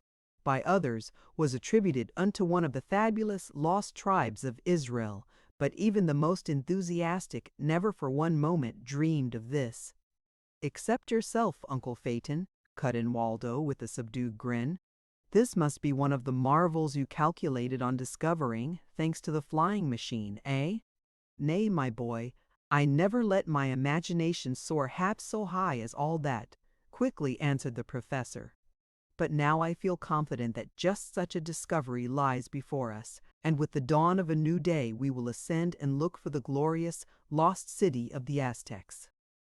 Again the savant sprang to his feet, wildly gesticulating as he strode to and fro, striving to thus work off some of the intense excitement which had taken full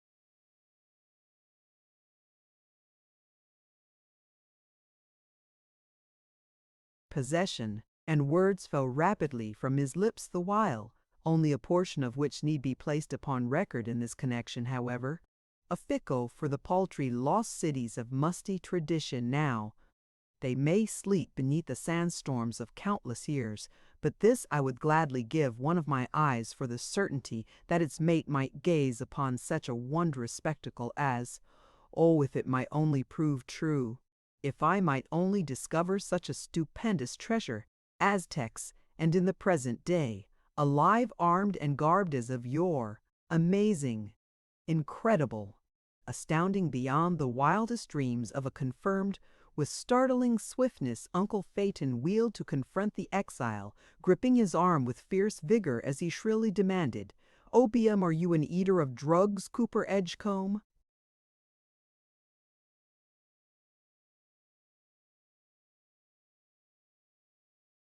Even as the words crossed his lips, the professor realized how preposterous they must sound, but the exile shook his head earnestly. "I never ate drugs in that shape, sir. Even if I had been addicted to morphine and the like, how could I indulge the appetite here in these gloomy, lonely wilds? I beg your pardon, sir. Most humbly I implore your forgiveness. I have but one excuse, this wondrous good night. I'm going to bed before I add to my new reputation as a blessed idiot, no less."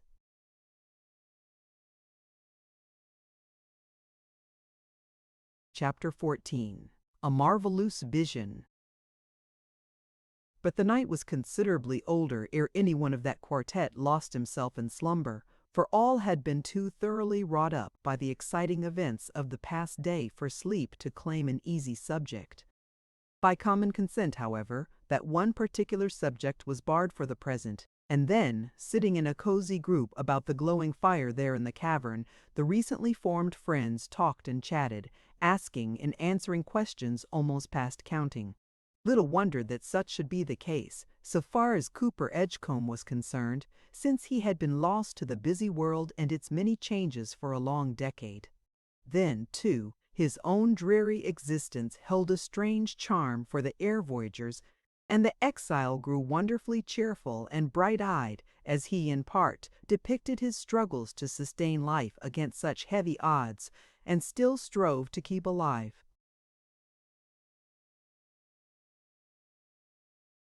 That one hope, that even yet he might be able to discover a clue to his loved and lost ones. Not alive, I have long since abandoned that faint hope. But if I might only find something to make sure, something that I could pray over, then bury where my heart could hover above.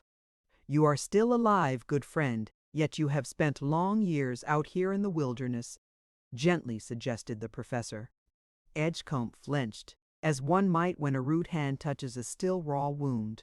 But they, my wife, my baby girl, they could never have lived as I have existed. They surely must have perished.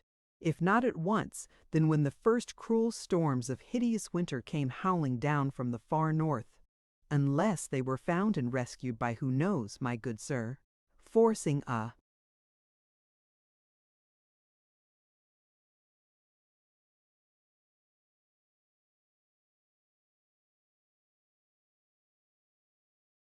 cheerful smile, which, unfortunately, was only surface-born, as the exile lifted his head with a start and a gasping ejaculation. Since it seems fairly well proven that this supposedly unknown land is actually inhabited, why may your loved ones not have been rescued? The Indians? You mean by the Aztecs, sir? If Aztecans, they should really prove. Why not? But surely I have heard sacrifices? Huskily breathed the greatly agitated man, while the professor, realizing how he was making a bad matter worse, brazenly falsified the records, declaring that no human sacrifices had ever stained the record of that noble, honorable, gallant race, and then changed the subject as quickly as might be. Nevertheless, there was one good effect following that talk. Cooper Edgecombe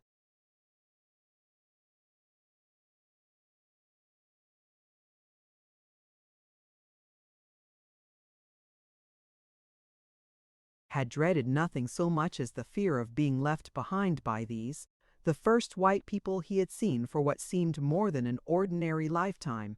But now, when the professor hinted at a longing to take a spin through ether for the purpose of winning a wider view, he eagerly seconded that idea, even while realizing that it would be difficult to take him along with the rest. Still, nothing was definitely settled that evening, and at a fairly respectable hour before the turn of night, the air voyagers were wrapped in their blankets and soundly slumbering. Not so the exile. Sleep was far from his brain, and while he really knew that danger could hardly menace that wondrous bit of ingenious mechanism, he watched it throughout that long night, ready to risk his own life in its defense should the occasion arise. Why not, since his whole future depended upon the aeromotor? By its aid, he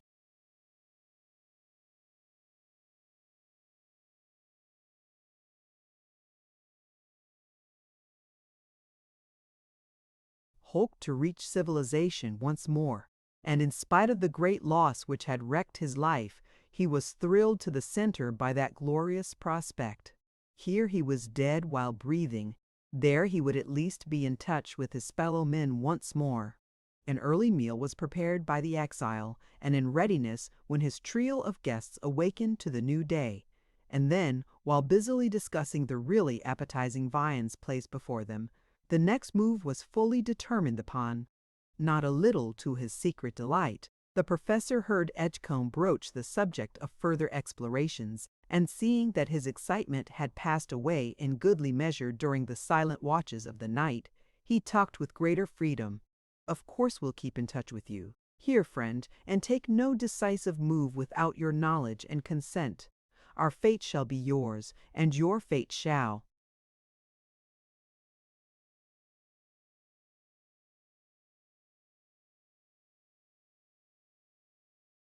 be ours.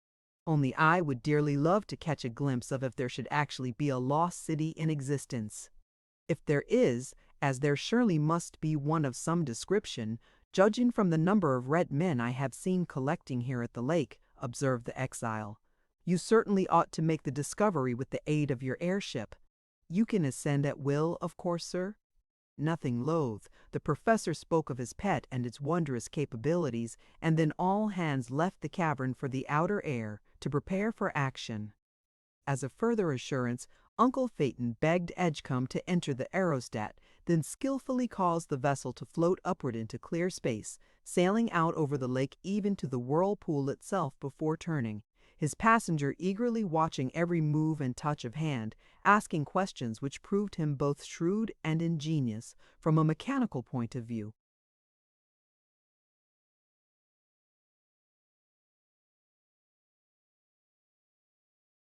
Returning to their starting point, Edgecombe sprang lightly to earth to make way for the brothers, face ruddy and eyes aglow, as he again begged them all to keep watch for aught which might solve the mystery yet surrounding the fate of his loved ones. The promise was given, together with an earnest assurance that they would soon return.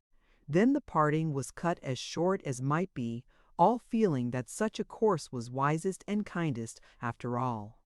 For an hour or more the airship sped on, high in air, its inmates viewing the various and varying landmarks beneath and beyond them, all marveling at the fact that such an immense scope of country should for so long be left in its native virginity, especially where all are so land-hungry.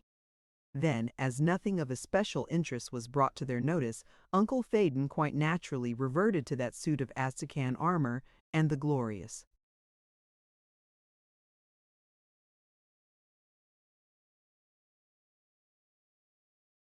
possibilities which the words of the exile had opened up to them as explorers. Bruno listened with unfeigned interest, but not so his more mercurial brother, who took advantage of an opening left by the professor to bluntly interject, "What mighty good, even if you should find it all, Uncle Phaeton. You couldn't pick it up and tote it away, to start a dime museum with. And, as for my part, I'll tell you what. If we could only find something like Aladdin's cave, now." "Growing miserly in your old age, are you, lad?" mocked his uncle. "No, I don't mean just that. His trees were hung with riches, but mine should be crammed and crowded full of plum pudding, fruit cake, angel food, mince pies, and the like. Yes, and there should be fountains of lemonade, and mountains of ice cream, and sandbars of caramels, and chocolate drops, and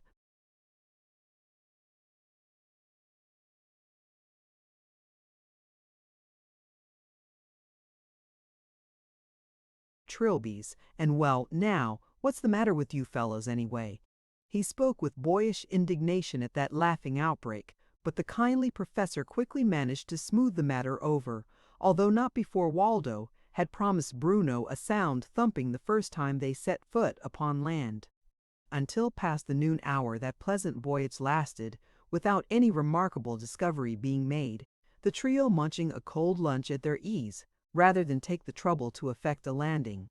But then, not very long after the sun had begun his downward course, there came a change which caused Featherwit's blood to leap through his veins far more rapidly than usual, for yonder, still a number of miles away, there was gradually opening to view a hill-surrounded valley of considerable dimension, certain portions of which betrayed signs of cultivation, or at least of vegetation.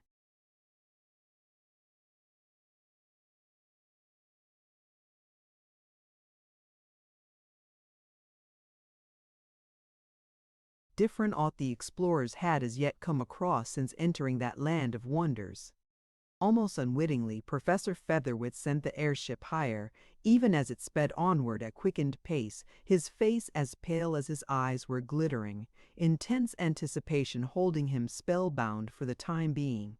And then the wondrous truth. "Behold," he cried shrilly, pointing as he spoke, "houses yonder, cultivated fields, and see, human beings in motion, who are kicking up a great old bobbery, just as though they'd sighted us and wanted to know. I say, Uncle Phaeton, how would it feel to get punched full of holes by a parcel of bow arrows?"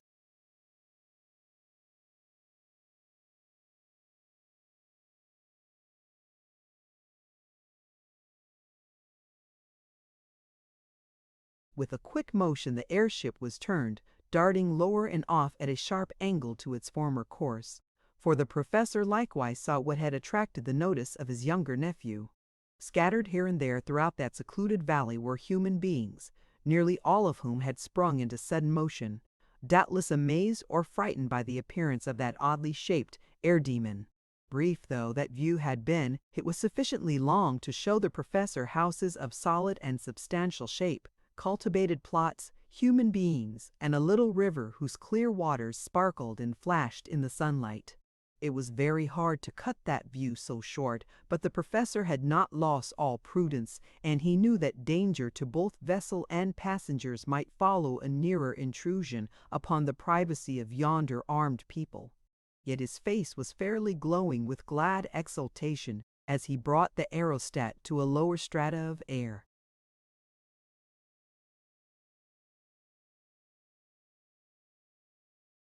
Shutting off all view from yonder valley as it lay amid its encircling hills. "Hurrah!"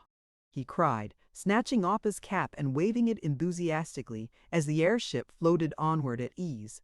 "At last! We've discovered it at last, and all is true, all is true." "Found what, Uncle Phaeton?" asked Waldo, a bit doubtfully. "The lost city of the Aztecs, of course." "Oh, glad day, glad day." "Unless what if it should prove to be only a mirage, Uncle Phaeton?" almost timidly ventured Bruno a moment later.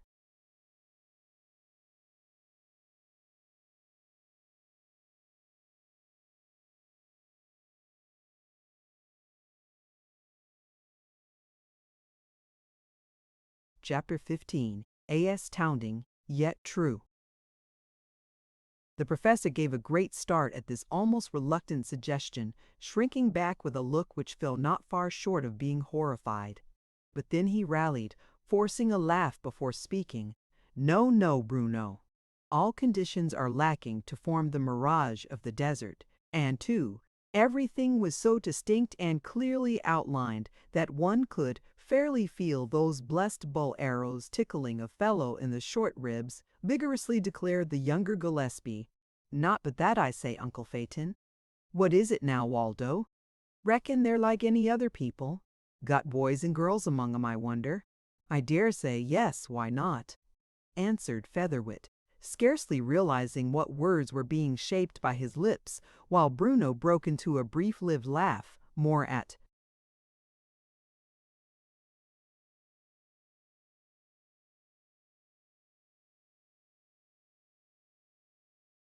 that half-sheepish expression than at the query itself. "Both boys and girls galore, I expect, kid, but you needn't borrow trouble on either score. You can outrun the lads, while as for the fairer sex, well, they'll take precious good care to keep well beyond your reach, especially if you wear such another fascinating grin as, oh, you go to thunder, Bruno Gillespie."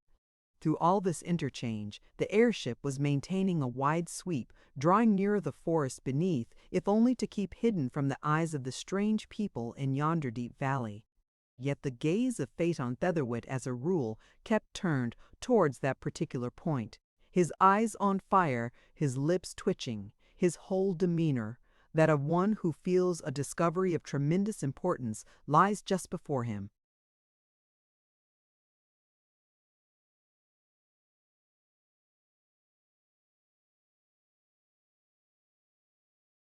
"Are we going to land, Uncle Phaeton?" queried Bruno, taking note of that preoccupation which might easily prove dangerous under existing circumstances. That question served to recall the professor to more material points, and after a keen, sweeping look around, he nodded assent. "Yes, as soon as I can discover or secure a fair chance. I wish to see more. I must secure a fairer view of yonder place." "Will it not be too dangerous, though?" "Not for us especially, uncle, but for the aerostat. Even if these be not the people you imagine, they are past all doubt a remnant of the ancient Aztecs. Yonder lies the true lost city, and we are, try to comprehend all that statement means, my lads. Picture to yourselves what boundless fame and unlimited credit awaits our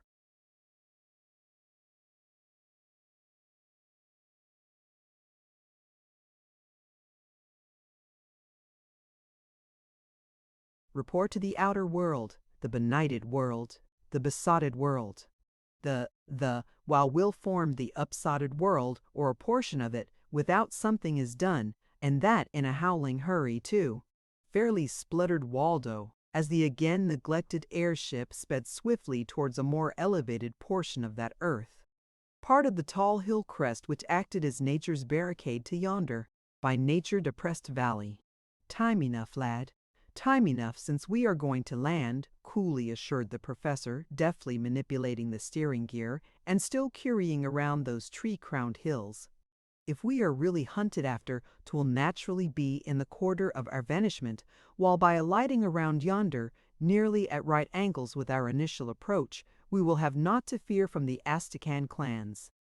Clearly the professor had settled in his own mind just what lay before them, and nothing short of the lost city of the Aztecs would come anywhere near.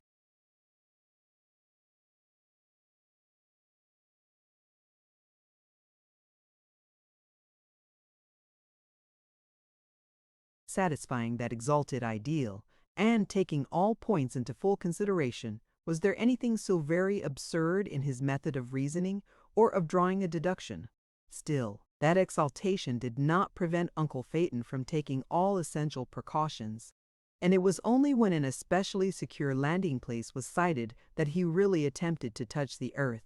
Fully one half of that wide circuit had been made, and as nothing could be detected to give birth to fears for either self or airship, the aeronauts skillfully landed their vessel with only the slightest of jars. It was a well-screened location where naught could be seen of the flying machine until close at hand, yet so arranged as to make a hasty flight a very easy matter should the occasion ever arise. Not until the landing was effected and all made secure did Professor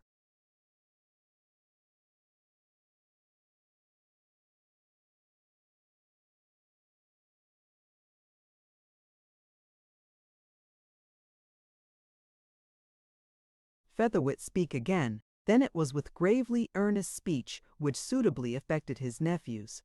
Above all things, my dear lads, bear ever in mind this one fact: we are not here to fight. We do not come as conquerors, weapons in hand, hearts filled with lust of blood. To the contrary, we are on a peaceful mission, hoping to learn, trusting to enlighten, with malice towards none, but honest love for all those who may wear the human shape, be they of our own color or otherwise. That's what's the matter with Hannah's cat, cheerfully chipped in the irrepressible Waldo. I say, Uncle Phaeton, is it just to lie low here until yonder fellows grow tired of looking for what they can't find? Then a flight on our part, or have we voyaged so far and seen so much, to rest content with so very little? Exclaimed the professor, hardly as precise a speech as under ordinary conditions.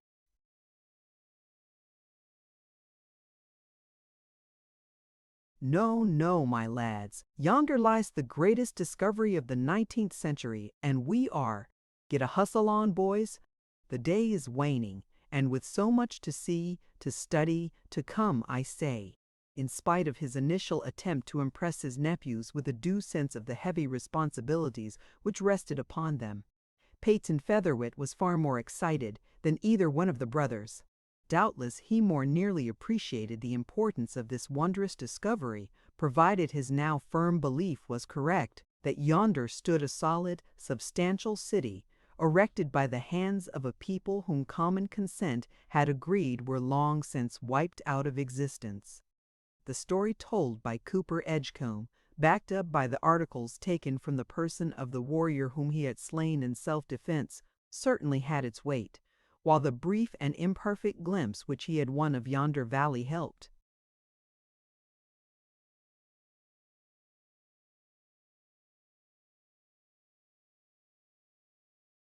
to bear out that astounding belief. And yet, how could it be true? Really believing, yet forced by more sober reason to doubt, the poor professor was literally in a sweat long ere another view could be won of the depressed valley, although the landing of the airship was so well chosen as to make that trip of the briefest duration consistent with prudence. The natural obstacles were considerable, however, and as they picked their way along, the brothers for the first time began to gain a fairly accurate idea of what was meant by the term a virgin forest. To all seeming, the human foot had never ventured here, nor were any marks or spoor of wild beasts perceptible on either side. Although the aerostat had landed not far below the crest of those hills, the adventurers had to climb higher before winning the coveted view, partly because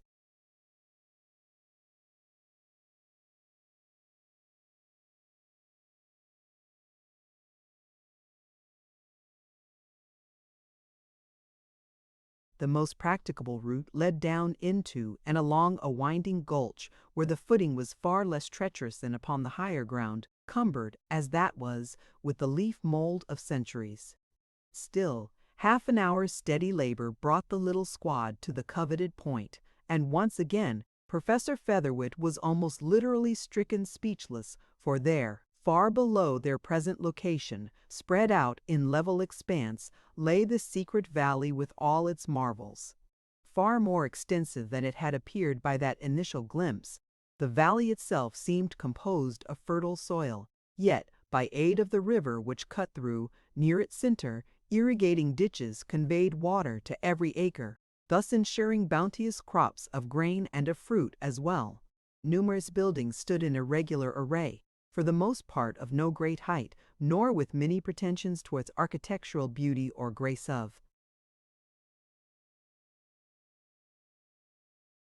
outline, but in the center of the valley upreared its head, a massive structure pyramidal in shape, consisting of 5 comparatively narrow terraces connected one with another only at each of the 4 corners, where stood a wide-stepped flight of stones. "Behold!" huskily gasped the professor, intensely excited, yet still able to control the field glass through which he was eagerly scanning yonder marvels. "The temple of the gods! And yonder the temple of sacrifice, unless my memory is. And look, the people they wear just such garb as, oh, marvelous, amazing, astounding, incredible, yet true." Although their uncle could thus take in the various details to better advantage, still the intervening distance was not so great as to entirely debar the brothers from finding no little to interest them, as was readily proven by their various exclamations.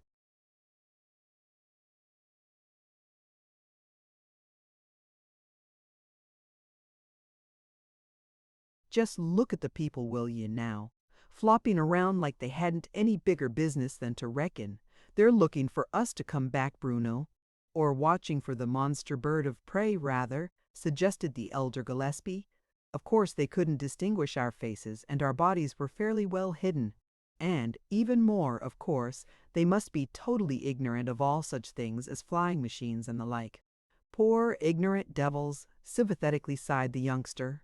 "Well, we'll have to do a little missionary work in this quarter before taking our departure, Uncle Phaeton?" With a start, Featherwit descended out of the clouds in which he had been lost ever since winning a fair view of the secret city, and now, rallying his wits and fairly aglow with eager interest in this marvelous discovery, he began pointing out the various objects of special importance, naming them with glib assurance.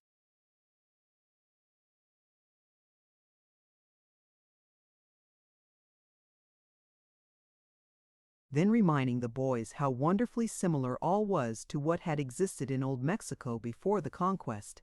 Bruno listened with greater interest than his brother could summon at will. For one thing, he had long been a lover of the genial Prescott, and, now that his memory was freshened in part, was able to closely follow the course of that little lecture, noting each strong point made by the professor in bolstering up his delightful theory. That monologue, however, was abruptly broken in upon by Waldo, who gave an eager exclamation as he reached forth a pointing finger. "Look! There's a white woman yonder, 2 of 'em, in fact."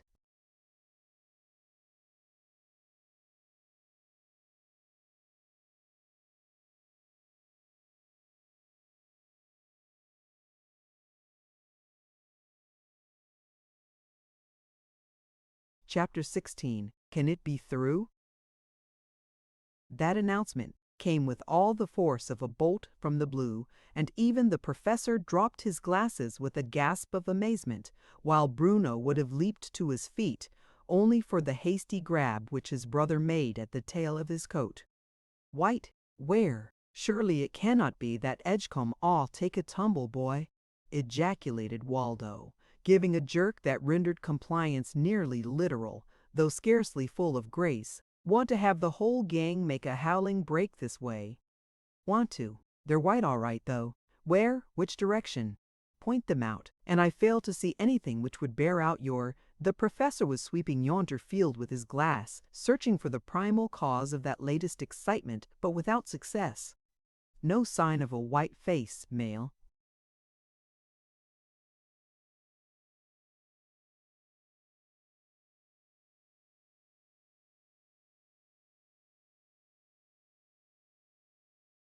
Or female, rewarded his efforts, and he turned an inquiring gaze upon the youngster. Waldo was peering from beneath the shade of his hand, but now drew back with a long breath to slowly shake his head. "They've gone now, but I did see them, and they were white, just as white as anything." Bruno frowned a bit at that unsatisfactory conclusion, but the professor was of more equable temper, for a wonder. He smilingly shook his head while gazing kindly, then spoke. "I myself might have made the same error, Waldo, but you surely were in error for once." "What?" "You mean I never saw those white women, Uncle Phaeton?"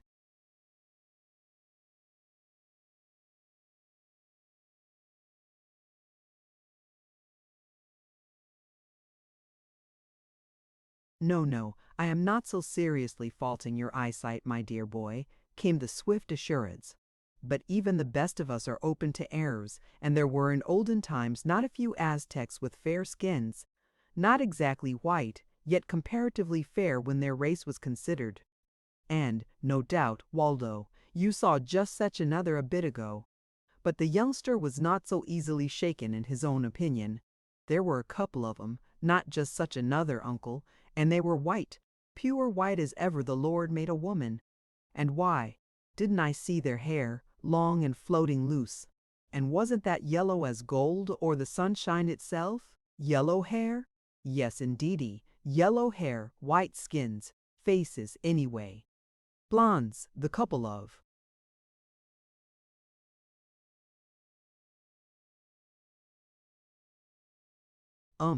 And to that I'll make my Davy."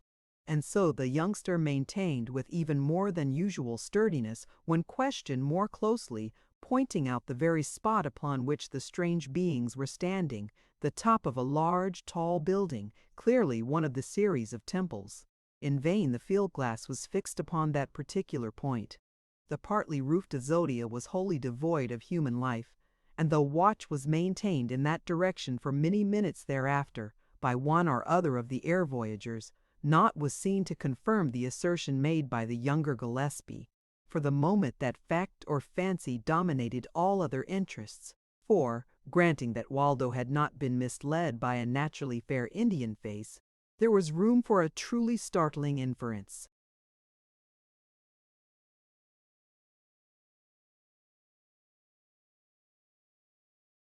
"Could it actually be they?" muttered Bruno, face pale and eyes glittering with intense interest. "Could they have escaped with life from the balloon and been here ever since?" "You mean the wife and child of Cooper Edgecombe, yes. Who else could they be, unless I'd give a pretty penny for one fair squint at them, right now? If there was only some method of— It would hardly do to venture down yonder, Uncle Phaeton." The professor gave a stern gesture of denial, frowning as though he anticipated an actual break for yonder town, in spite of the odds against them. "That would be madness, Bruno. Worse than madness, by far. Look at yonder warriors, all thoroughly armed, and eager to drink blood as ever they were in. Centuries gone by. They are hundreds, if not thousands, while we are but three. Madness, my boy. Four with Mr. Edgecombe, uncle. And that means a complete host so long as we are backed up by the airship," declared Waldo in his turn. "Those fellows," with a sniff of true boyish scorn for aught that was not fully up to date, What could they do if we were to open fire on them just once? Prove our equals man for man, armed as they assuredly are. Just as vigorously affirmed the professor, inclined rather to magnify than diminish the importance of these, his so recently discovered people. You forget how the Aztecans fought Cortez and his mailed hosts. Yet these are one and identical so far as valor and training and blood can go.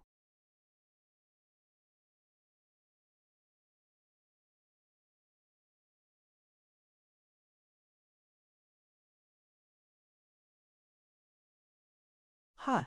Scared of a runty horse so badly that they prayed to him as they did to their own gods, sniffed Waldo, betraying a lore for which he did not ordinarily receive fair credit. Why, Uncle Phaeton, let you just slam one of those dynamite shells inside a chief. Nay, Waldo, must I repeat, we are not here for the purpose of conquest, unless by purely amicable methods. There must be no fighting, for or against. Savages though most people would be inclined to pronounce yonder race, they are human, with souls and— But I always thought they were heathens, Uncle Phaeton. The professor subsided at that, giving over as worse than useless the attempt to enlighten the irrepressible youngster, at least for the time being. Silence ruled for some little time, during which each one of the trio kept keen.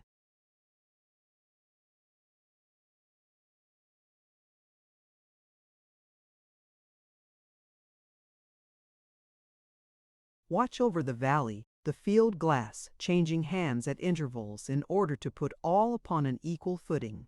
One thing was clear enough unto all. The Indians had been greatly wrought up by the brief appearance of some queerly shaped monster of the air, and while a goodly number of their best warriors had hastened out of the valley and up the difficult passes, in hopes of learning more, still others were astir, weapons in hand, evidently determined to defend their lives or their property from any assault, should such be made, whether by known or foreign adversaries. This busy stir and bustle, combined with the novel architecture and so many varying points of interest, would have been a mental and visual feast for the trio of air voyagers, only for that one doubt: were white captives actually in yonder temple? And, if white, were they the long-lost relatives of the aeronaut Cooper Edgecombe?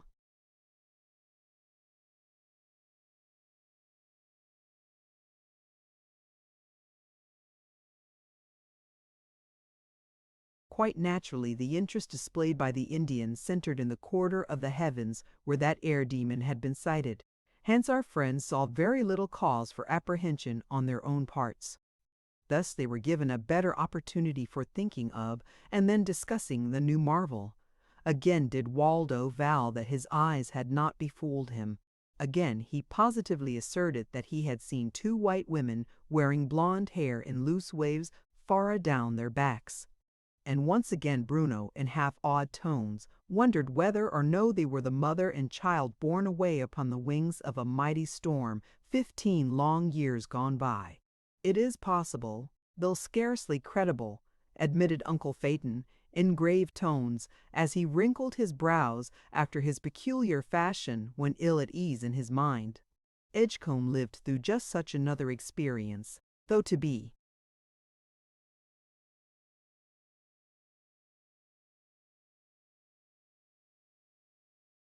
Sure, he was a man of iron constitution, while they were far more delicate as a matter of course. Still, it may have happened so, persisted Bruno, taking a strong interest in the matter. You would not call it too far-fetched, uncle? No, it may have happened. I would rather call it marvelous, yet still possible. And if so, there is but a single answer to that supposition, uncle. They must be rescued from captivity. Forcibly declared Bruno. That's right, confirmed Waldo. Of course, all women and girls, I mean other people's kin, are a tremendous sight of bother and worry, and all that. But we're white, and so are they. We must rescue them. There's nothing else to do, again emphasized the elder. Gillespie, that is no doubt the proper caper, speaking from your boyish point of view, my generous-hearted nephews. But just how? Dryly queried the professor. Have you arranged all that as well, Bruno? You surely would not abandon them, Uncle Phaeton? Asked the young man, something abashed by that veiled reproof. To such a horrible fate, too? A fate which they must have endured for 15 years, provided your theory is correct, Bruno, with a fleeting smile. Don't mistake me, lads. I am ready and willing to do all that a man of my powers may, provided I see just and sufficient cause for taking decisive action that is yet lacking. We are not certain that there are white women yonder, or, if white women, that they are captives, or, if captives, that they would thank us for aiding them to escape.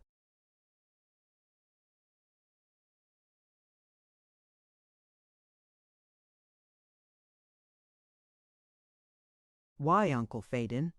Think of Mr. Edgecombe, and how I am thinking of him, and I wish to think yet a little longer, quietly spoke the professor. Keep a lookout, lads, and if you see aught of Waldo's fair women, pray notify me.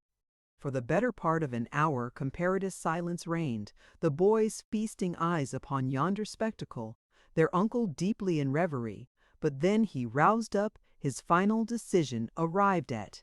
"I will do it," were his first words. "Yes, I will do it." "Do what, Uncle Phaeton?" asked Waldo with poorly suppressed eagerness as he turned towards his relative.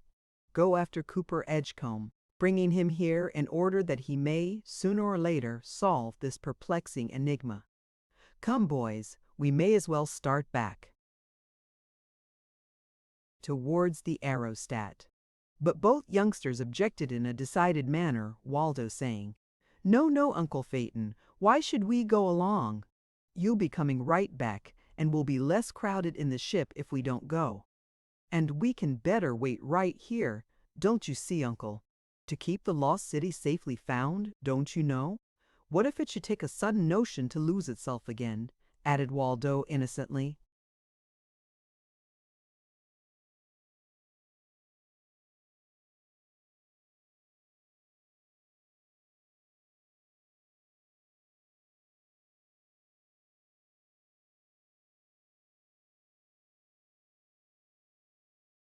Chapter 17. Ein Enigma for the Brothers. In place of the indulgent smile for which he was playing, Waldo received a frown, and directly thereafter the professor spoke in tones which could by no possibility be mistaken. "Come with me, both of you. I am going back to the aerostat, and I dare not leave you boys behind. Come!" Kind of heart and generally complacent though Uncle Phaeton was, neither Bruno nor Waldo cared to cross his will when made known in such tones, and without further remonstrance they followed his lead, slipping away from the snug little observatory without drawing attention to themselves from any of yonder busy horde. Not until the trio was fairly within the gulch did the professor speak again, and then but a brief sentence or two. "Give me time to weigh the matter, lads. Possibly I may agree, but don't try to hurry my cooler judgment, please." Waldo gave his brother an eager nudge at this, gestures and grimaces being made to supply the lack of words. But when, the better to express his confidence that all was coming their way, the youngster attempted a caper of delight, his split slipped from a leaf-hidden stone, and he took an awkward tumble at full length. "Never touched me," he cried, scrambling to his feet ere a hand could come to his aid. "Who says I don't know how to stand on both ends at the same time?" Barring this little caper, naught took place on their way to the airship, and once there, the professor heaved a mighty sigh, wiping his heated face as one might who has just won a worthy race. But he betrayed no especial haste in setting the flying machine afloat, and Waldo finally ventured,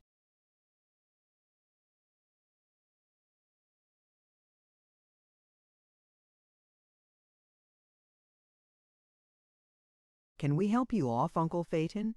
But he was assured there existed no necessity for such great haste.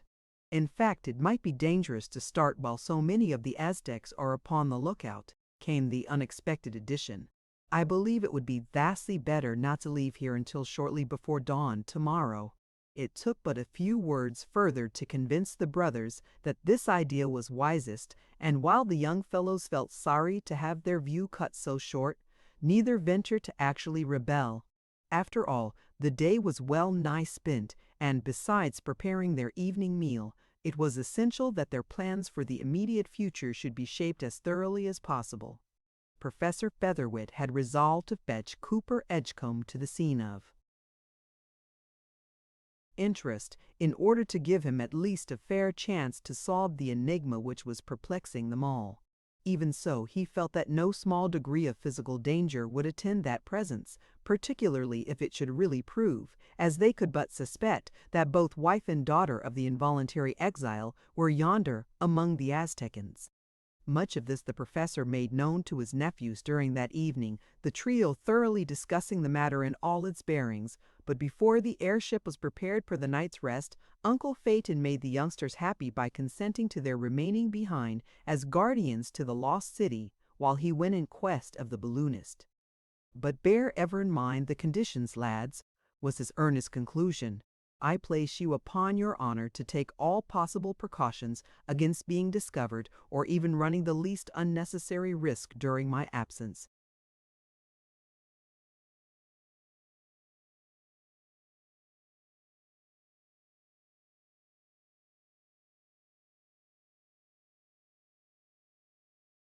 "Don't let that bother you, Uncle Phaeton," Waldo hastened to give assurance.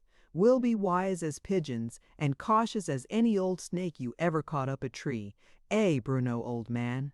"We promise all you ask, Uncle. But does that mean we must stay right here without even stealing a whiny peep at the lost city?"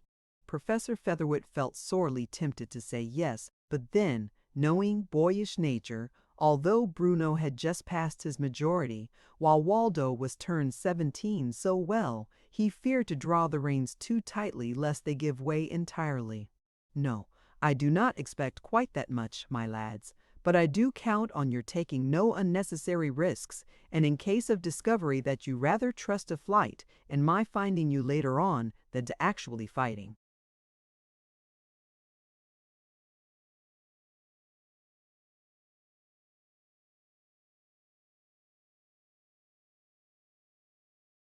So it was decided, and at a fairly early hour the trio lay down to sleep. Although so unusually excited by the marvelous discoveries of the day just spent, their open-air life tended to calm their brains, and, far sooner than might have been expected, sleep crept over them, one and all, lasting until nearly dawn. Perhaps it was just as well that the wakening was not more early, for the professor was beginning to regret his weakness of the past evening, and had there been more time for drawing lugubrious pictures of probable mishaps, he might even yet have insisted on taking the youngsters with him. Knowing that it was rather more than probable some of the Indians would be stationed upon the hills to watch for the queerly shaped air demon, the professor felt obliged to lose no further time, and so the separation was effected, just as the eastern sky was beginning to show streaks and veins of a new day. "Touch and go!" cried Waldo with a vast inhalation as he watched the aeromotor sail away with the swiftness of a bird on wing. "And for a wendy bit I reckon 'twas you and me as part of the go too." In company the lads enjoyed a more leisurely meal than their relative had dared wait for, knowing that at the very least they would have the whole of that day to themselves, so far as Uncle Phaeton was concerned. As a matter of course, he would not attempt to return except under cover of night or in the early dawn of another day. All that had been thoroughly discussed and provided for the evening before, and was barely touched upon by the brothers now. Their first and most natural thought was of yonder lost city, with its inhabitants, red, white, and yellow, as Waldo put it, but being still under the foreboding fears of the professor, they finally agreed to remain where he left them until after the sun crossed its meridian.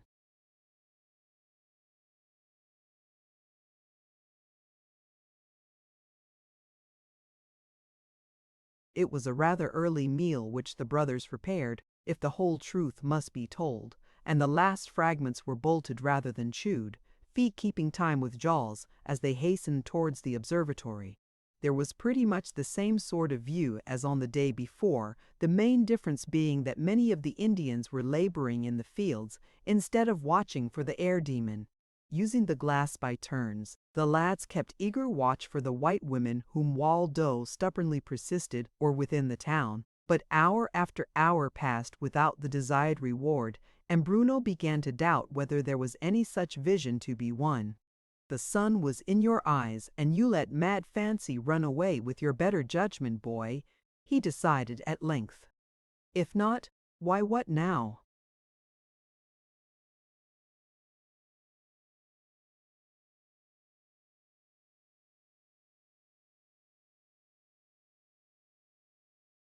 For Waldo gave a low, eager exclamation, gripping the field glass as though he would crush in the reinforced leather case. A few moments thus, then he laughed in almost fierce glee, thrusting the glass towards his brother, speaking excitedly, "A crazy fool lunatic am I. Well, now, you just take a squint at the old house for yourself and see if biting you now is it?" For Bruno showed even more intense interest as he caught the right line, there taking note of yes, they surely were white women, faces, hair, all went to proclaim that fact. And more than that even, fair, lovely as a painter's dream, almost painfully breathed the elder Gillespie. "I never saw such a lovely Injun squaw, of course. Couple of 'em. Nobody but a fool would ever think different.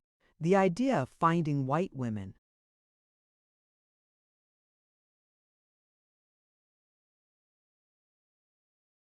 "There, ladies, Waldo. I never saw such, and I feel that they must be the ones lost by poor Edgecombe when that storm—" "That's all right enough, old fellow," interrupted Waldo, claiming the glass once more. "No need of your playing the porker on legs, though, as I see. Give another fellow a chance to squint. But aren't they regular Joe dandies, though, for a fact?" The two women in question, clad in flowing robes of white, lit up here and there by a dash of color, were slowly pacing to and fro upon the temple where first discovered by the keen-eyed youngster. Thanks to the excellent glass, it was possible to view them clearly in spite of the distance, and there could be no dispute upon that one point. Both mother and daughter, granting that such was their relationship, were more than ordinarily fair and comely of both face and person. For the better part of an hour that slow promenade lasted, and until the women finally passed beyond their range of vision, the brothers took eager and copious notes. Then, in spite of the fact that scores of other figures still came within their field of vision, curiosity lagged. "It's like watching a street medicine show after hearing Patty or seeing Irving," muttered Bruno, drawing back and stretching his wearied limbs beyond possible discovery. "Or the ABC class playing two old cat after a league game of extra innings."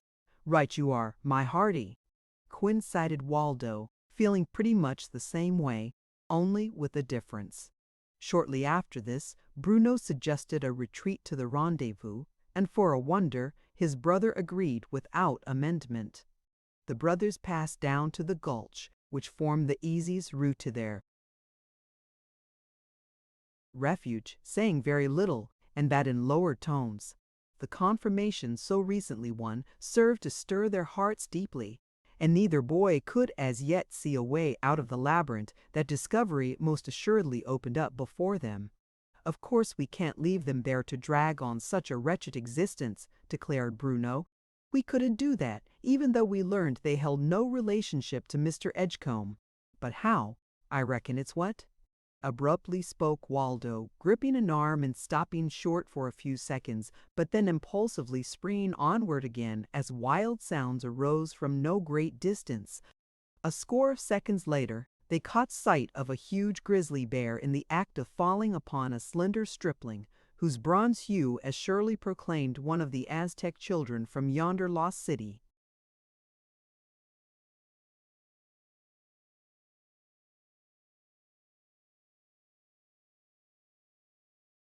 What was to be done? Disobey their uncle, or leave this lad to perish? Chapter 18. Something like a white elephant. Only a lad, slight-limbed and slenderly framed to the eye, yet for all that gifted with a gallant heart, else he surely must have been cowed to terror by the huge bulk of such a dire adversary at close quarters. Instead of trying to find safety in headlong flight, the Indian stood at bay with both hands firmly gripping the shaft of his copper-bladed spear at far too close quarters for employing bow and arrows, while the copper knife in his sash was held in reserve for still closer work. Snarling, growling, displaying its great teeth while clumsily waving enormous paws which bore talons of more than a finger length, the bear was balanced upon its hind quarters, evidently just ready to lurch forward with striking paws and gnashing teeth. Its enormous weight would prove more than sufficient to end the contest ere it fairly began, while a slight stroke from those taloned paws would both slay and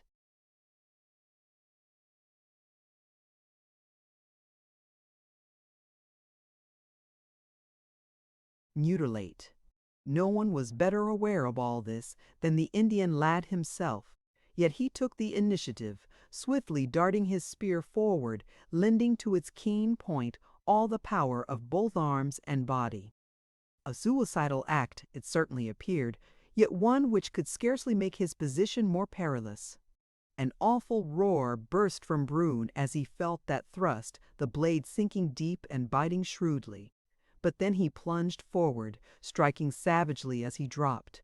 The Indian strove to leap backward an instant after delivering his stroke, but still clung to the spear shaft. This hampered his action to a certain degree, yet in all probability that stout ashen shaft preserved his life, which that wound would otherwise have forfeited.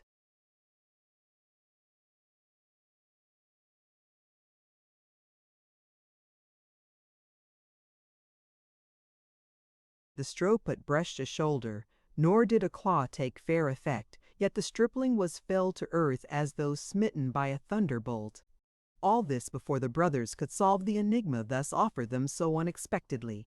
But that fall, and the awful rage displayed by the wounded grizzly as he briefly reared erect to grind asunder the spear shaft, decided the white lads, and, temporarily forgetting how dangerously nigh were yonder Astrakhan hosts, both Bruno and Waldo opened fire with their Winchester rifles, sending shot after shot in swift succession into the bulky brute, fairly beating him backward under their storm of lead. Victory came right speedily, but its finale was thrilling, if not fatal, the huge beast toppling forward to drop heavily upon the young savage, just as he was recovering sufficiently from shock and surprise to begin a struggle for his footing.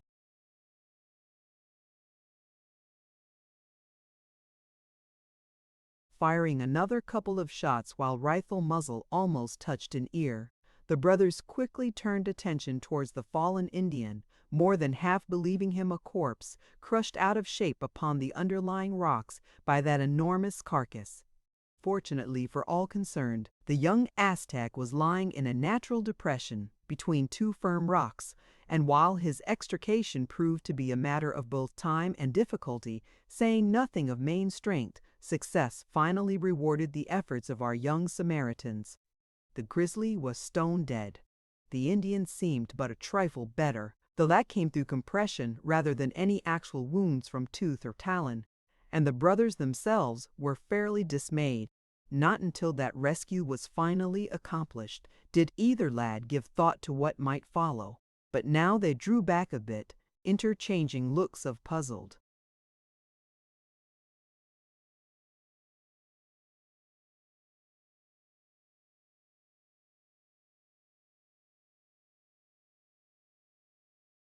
Doubt and worry. Right in it, up to our necks, old man, and we can't very well kill the critter, can we? Of course not. But it may cause us sore trouble if, just then the young Aztec rallied sufficiently to move, drawing a step nearer the brothers, right hand coming out in greeting, while left palm was pressed close above his heart. And still greater marvel, much oblige me, you brother. If yonder bleeding grizzly had risen erect, and made just such a salutation as this, it could scarcely have caused greater surprise to either Bruno or Waldo, looking upon this being, as they quite naturally did, in the light of a genuine heathen, thence incapable of speaking any known tongue, much less the glorious Americanese.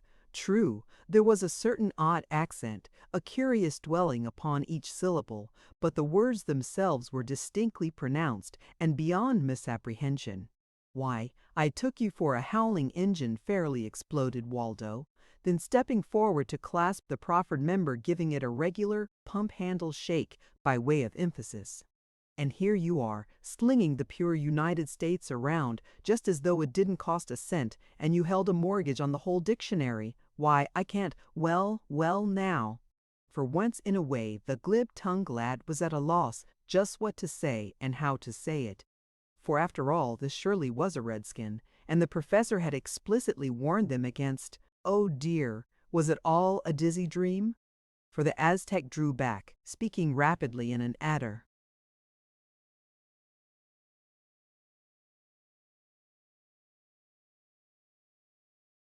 Unknown tongue, then sinking to earth like one overpowered by sudden physical weakness.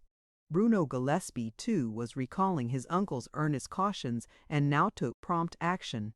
He quickly secured the weapons which had been scattered as the Indian fell before the grizzly's paw.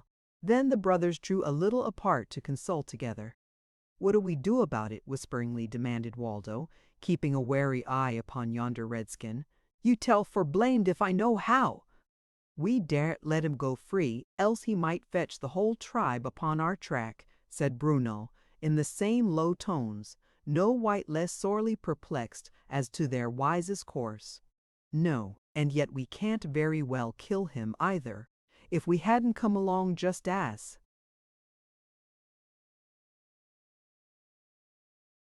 we did, or if but he's a man after all. Who could stand by and see that ugly brute make a meal off even an Injun?" Bruno cast an uneasy look around, at the same time deftly refilling the partly exhausted magazine of his Winchester. "Load up, Waldo. Burning powder reaches mighty far, even here in the hills. And who knows, the whole tribe may come helter-skelter this way to see what is broken loose. And we can't fight 'em all. Not unless we just have to," agreed the younger Gillespie, placing a few shells where they would be handiest in case of another emergency. "But what's the use of running if we're to leave this fellow behind to blaze our trail? If he is our enemy, no enemy, Ixtli friend heart brother," eagerly vowed the young Aztec once.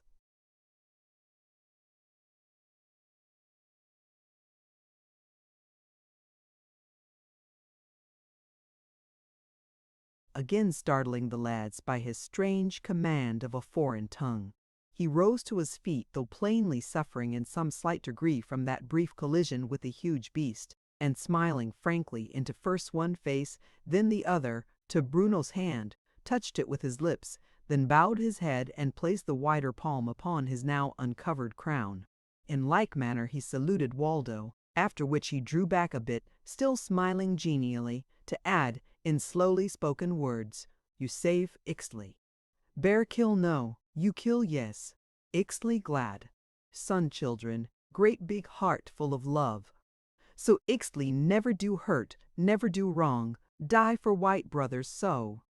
More through gesticulation than by speech, the young Indian brave made his sentiments clearly understood, and if they could have placed full dependence in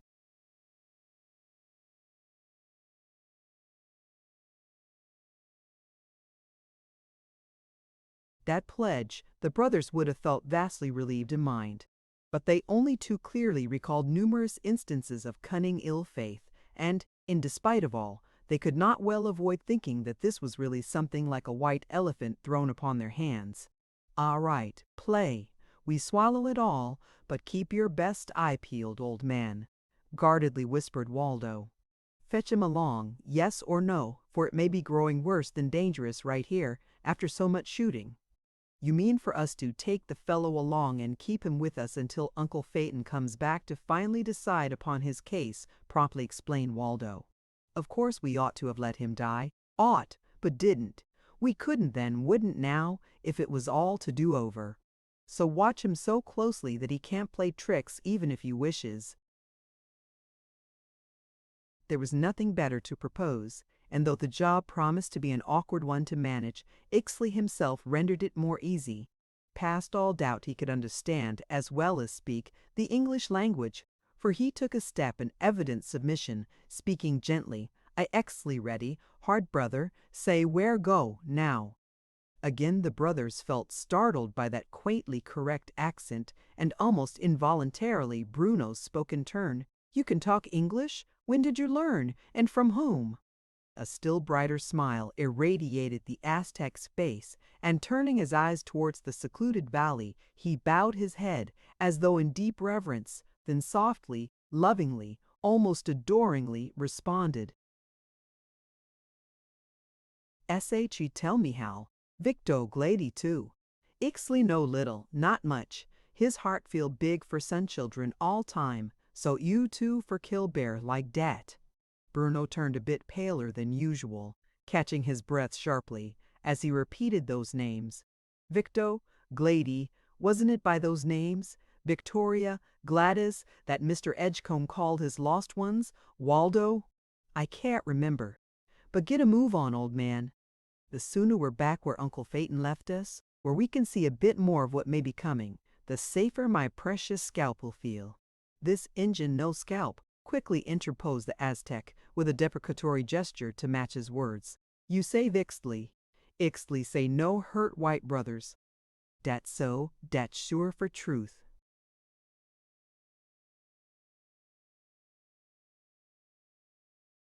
Only partially satisfied by this earnest disclaimer of evil intentions, Waldo gripped an arm and hurried the Aztec along, leaving the bear where it had fallen, intent solely upon reaching a comparatively safe outlook ere worse could follow upon the heels of their latest adventure. And Bruno brought up the rear as guard, eyes and rifle ready.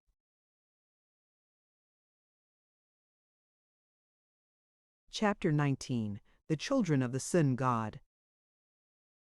No difficulty whatever was experienced in reaching that retreat, and milder prisoner never knew a guard than Ixtli proved himself to be, silently yielding to each impulse, lent his arm by Waldo, smiling when, as sometimes happened, he was brought more nearly face to face with that armed rear guard. Nor were the Gillespie brothers worried by sound, sign, or token of more serious trouble from others of that strangely surviving race.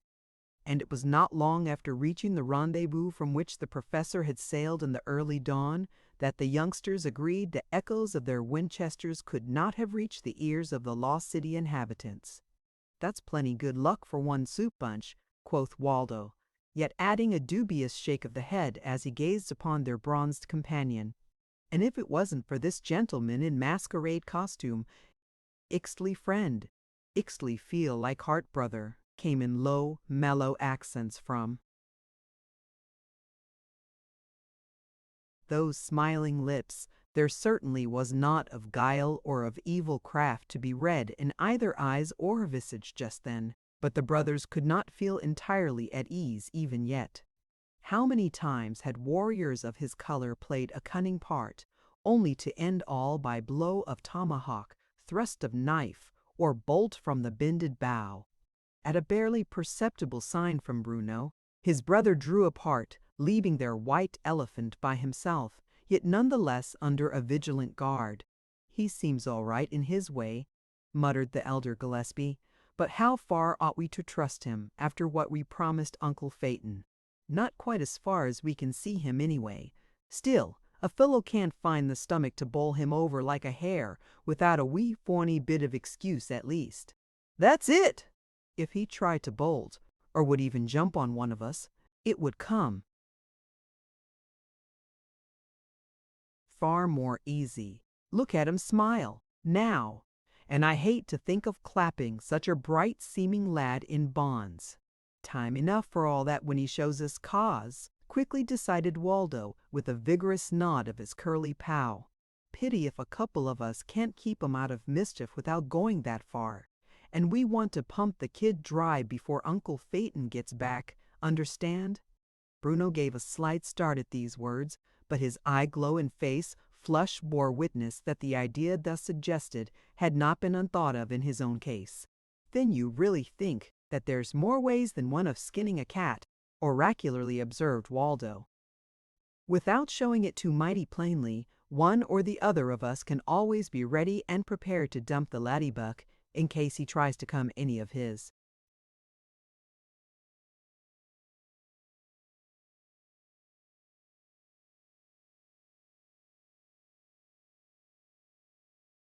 Didos. And at the same time, we can be hugging up to him just as sweetly as though we knew he was on the dead level. Understand? Possibly the program might have been a little more elegantly expressed, but Waldo, as a rule, cared more for substance than form, and his speech possessed one merit, that of perspicuity. Having reached this fair understanding, the brothers dropped their aside and moved nearer the young Aztec.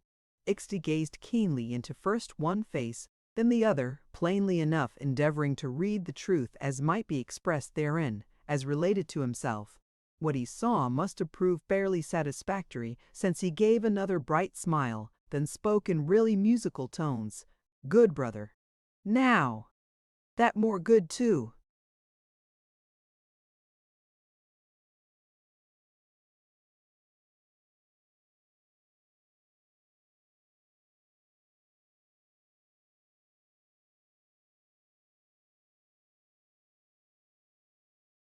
In spite of the suspicions which seem inborn where people of the red race are concerned, both Bruno and Waldo felt more and more drawn towards this remarkable specimen of a still more remarkable tribe, and not many more minutes had sped by ere the younger couple were chatting together in amicable fashion, although finding some little difficulty in Ixtli's rather limited vocabulary.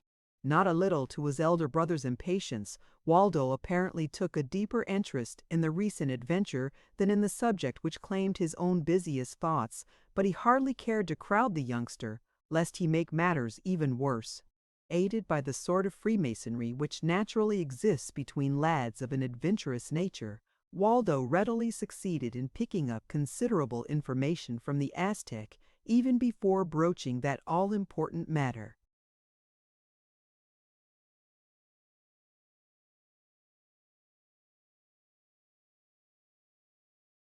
Ixtli was the only son of a famed warrior and chieftain of the Aztecan clans, by name Astoctl, or the Red Heron.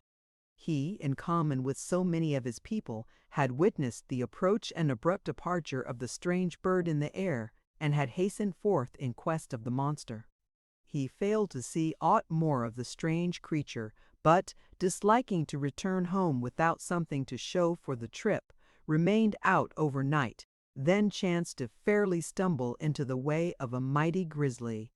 There were a few moments during which he might possibly have escaped through headlong flight, but he was too proud for that, and, but for the timely arrival and prompt action on the part of his white brothers, would almost certainly have paid the penalty with his life.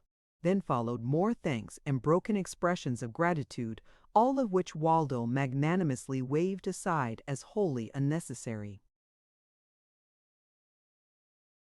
"Don't work up a sweat for a little thing like that, old man. Of course we saw you were an Injun and ham.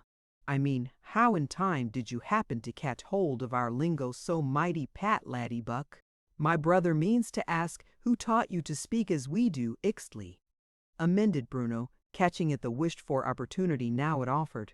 "And who was that nice little gal with the yellow hair? Is she, what did you call her?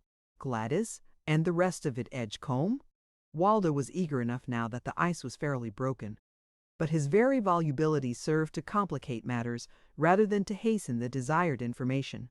Ixtli apparently thought in English pretty much as he spoke it, slowly and with care. When hurried, his brain and tongue naturally fell back upon his native.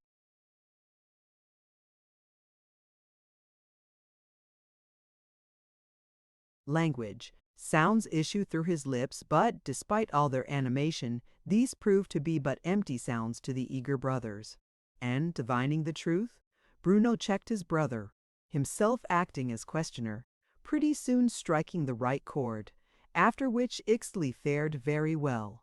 Still, thanks to his difficulty in finding the right words with which to express his full meaning, it took both time and patience for even Bruno to learn all he desired. And even if such a course would be desirable, lack of space forbids giving a literal record of questions and answers, since the general result of that cross-examination may be put so much more compactly before the generous reader. The first point made clear was that the young Aztec owed his imperfect knowledge of the English language to certain children of the sun, whom he named as if christened Victo and Glady. With this as starting point, the rest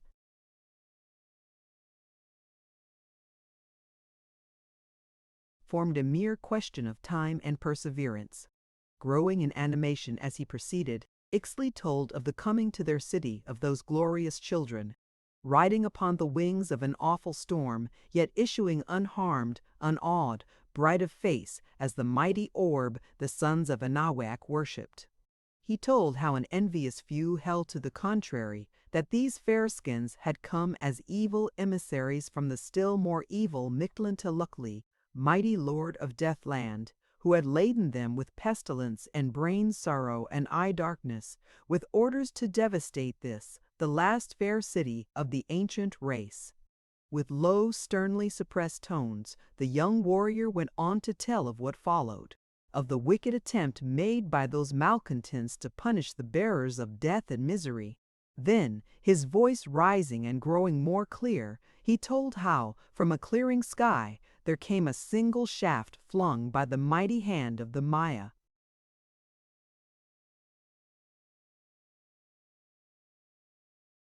Great God, Quetzalcoatl, before which the impious dog went down in everlasting death.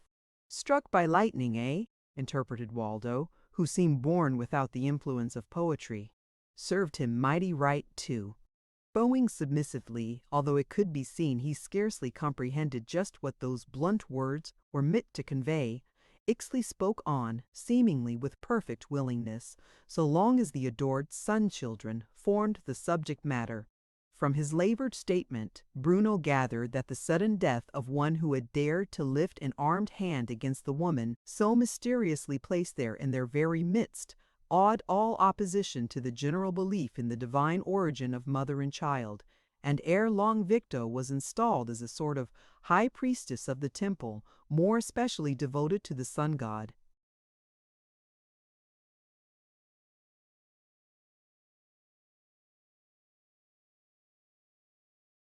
That was long ago, and when Ixtli was but a child. As he grew older, and his father, Red Heron, was appointed as chief of guards to the Sun Children, Victo took more notice of the lad and ended in teaching him both the English tongue and its Christian creed, so far as lay in his power to comprehend.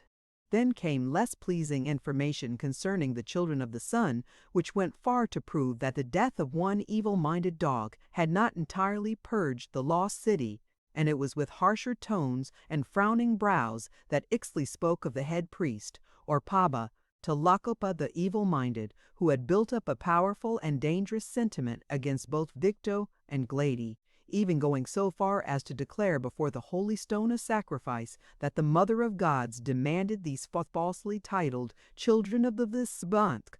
The fair-faced god must come soon, or too late, sighed the Aztec, bowing his head in joined palms the better to conceal his evident grief. He has promised to.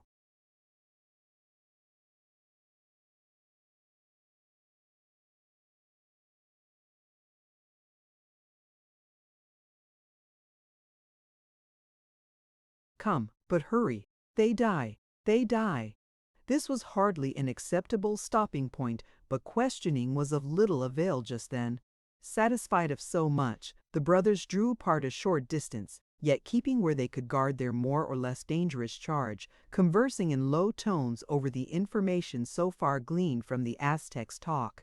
Well, we'll hold a tight grip on him anyway, until Uncle Phaeton gets back, finally decided Waldo, speaking for his brother as well.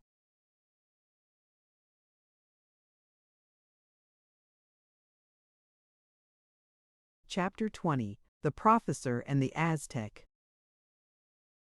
Fortunately for all concerned, there proved to be no serious difficulty attached to that same holding. So far as outward semblance went, Ixtli was very well content with both present quarters and present companionship. He likewise enjoyed the supper that, aided by a small fire kindled in a depression so low that the light could by no means attract any unfriendly eye. Bruno prepared for them all, and just prior to taking his first taste, the young warrior bowed his head to murmur a few sentences which, past all doubt, had first come to his mind through the wonderful Victo, a simple little blessing which certainly did not add to the dislike or uneasiness with which the brothers regarded their guest. "He's white, even if he is red," confidentially declared Waldo at his first opportunity. "More danger of our spoiling him than his doing us dirt, and that's an honest fact for a quarter, old man."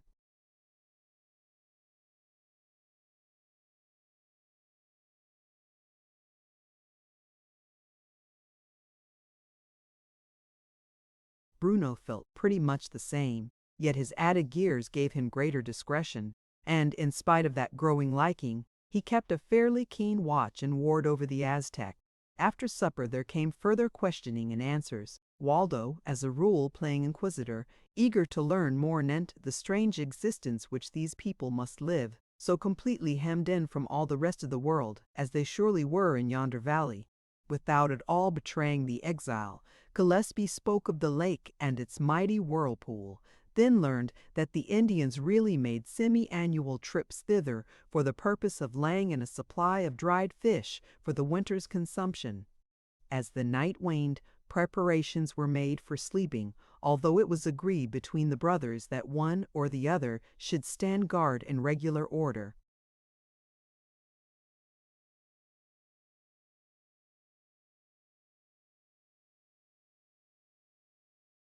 "Not that I really believed the fellow would play us dirt, even with every chance laid open," Waldo admitted.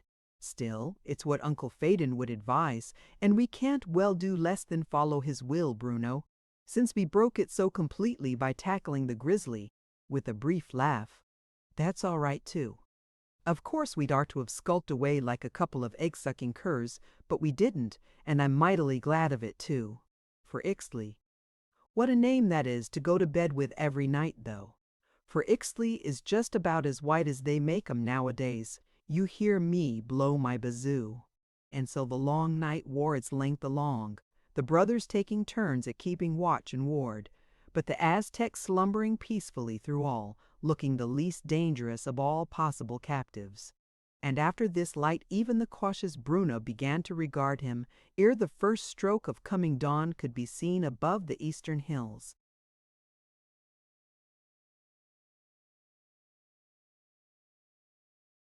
Not being positive just where the airship would put in an appearance, since Professor Featherwit had, perforce, left that question open, to be decided by circumstances over which he might have no control, each guard in turn devoted considerable attention to the upper regions, hoping to glimpse the aerostat and holding matches in readiness to raise a flare by way of a lighting signal.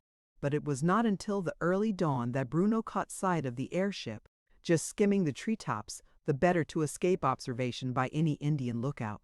After that the rest came easily enough. A couple of blazing matches held aloft proved sufficient cue to the professor, and soon thereafter the flying machine was safely brought to land, so gently that the slumbers of the young Aztec were undisturbed. Bruno gave a hasty word of warning and explanation combined, even before he extended a welcoming hand towards Mr. Edgecombe, who certainly appeared all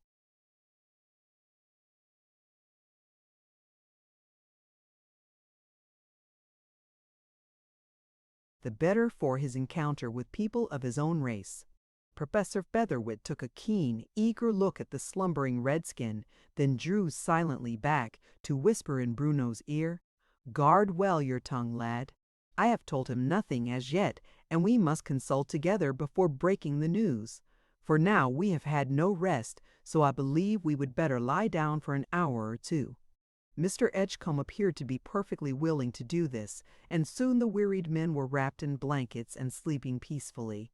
Long before their lids unclosed, Bruno had an appetizing meal in readiness, although the others had broken fast long before, and Ixtli, his hands tightly clasped behind his back, as a child is wont to resist temptation, was inspecting the airship in awed silence.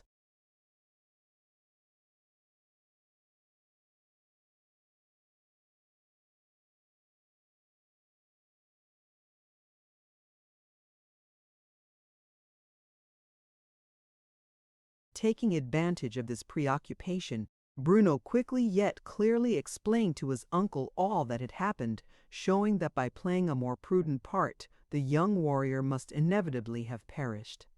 Then, making sure Cooper Edgecombe was not near enough to catch his words, Bruno told in brief the information gleaned from Ixtli concerning the children of the sun, whom he and Waldo more than suspected must be the long-lost wife and daughter of the exiled aeronaut. As might have been expected, Professor Featherwit was deeply stirred by all this, fidgeting nervously while keeping alert ears, with difficulty smothering the ejaculations which fought for exit through his lips. After satisfying his craving for food, the professor led the young Aztec apart from the rest of the party, speaking kindly and sympathetically until he had won a fair share of liking for his own, then broaching the subject of the sun children.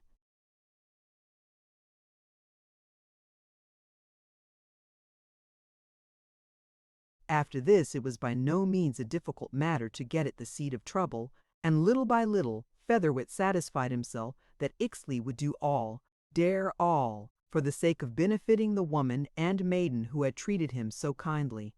At a covert sign from the professor, Bruno came to join in the talk, and his sympathy made the young Aztec even more communicative. And Ixtli spoke more at length concerning Tlacopa, the Paba, and another enemy whom the children of the sun had nearly equal cause to fear, one Huatzin, or Prince Hua, chiefest among the mighty warriors of the Aztecan clans. This evil prince had for years past sought Victo for his bride, while his son, Iosetel, tried in vain to win the heart smiles of the fair lady, Victo's daughter. And, through revenge for having their suit frowned upon, these wicked knaves had joined hands with the priest in trying to drag the sun children down from their lofty pedestal. It did not take long questioning, or shrewd, to convince the professor that in Ixtli they could count upon a true and daring supporter in case they should conclude to interfere in behalf of his patroness and teacher, adored Victo. The professor led the way over to the airship, there producing the clothing and arms once worn by another Aztec warrior, which he had carefully stowed away in the locker, loath to lose sight of such valuable relics, truly unique, as he assured himself at the moment. Bruno gave a little exclamation at sight of the articles, then in eager tones he made known the daring idea which then flashed across his busy brain. "We ought to make sure before taking action, Uncle Phaeton. Then why not let me don these clothes and steal down into the valley under cover of darkness to see the ladies and—"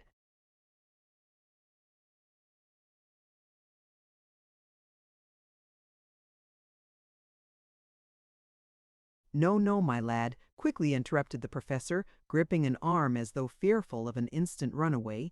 "That would be too risky. That would be almost suicidal. And no use talking," with an obstinate shake of his head, as Bruno attempted to edge in an expostulation. "I will never give my consent, never!" "Or hardly ever," supplied Waldo, coming that way like one who feels the proprieties have been more than sufficiently outraged. "Give some other person a chance to wag his chin a bit, can't ye, gentlemen? Not that I care to chatter merely for sake of hearing my own voice, but we were considering whether or no 'twould be advisable to take a walk over to the observatory," coolly explained the professor. "Of course, if you would rather remain here to watch the aerostat, let Bruno do that, uncle. He grew thoroughly disgusted with what he saw over yonder yesterday," placidly observed the youngster.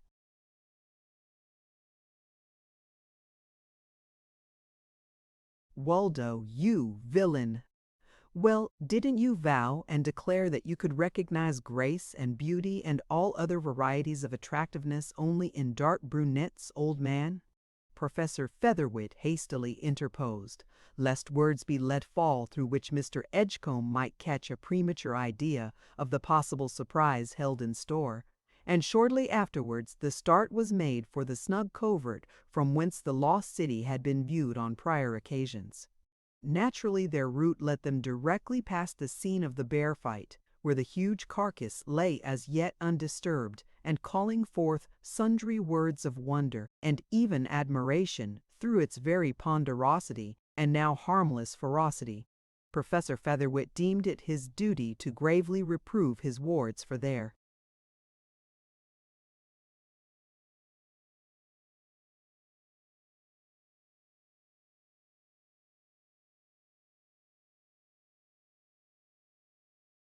rash conduct, yet something in his twinkling eyes and in the kindly touch of his bony hand told a far different tale.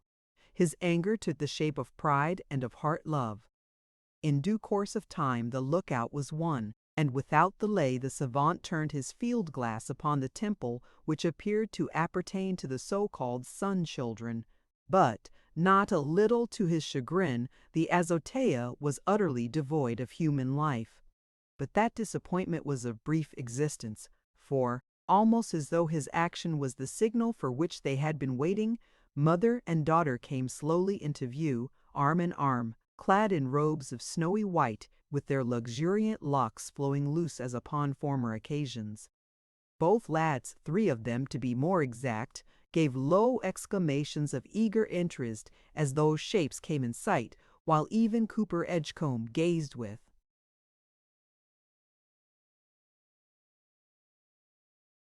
growing interest upon the scene, wholly unsuspecting though he was as yet. A slight nod from the professor warned the brothers to stand ready in case of need.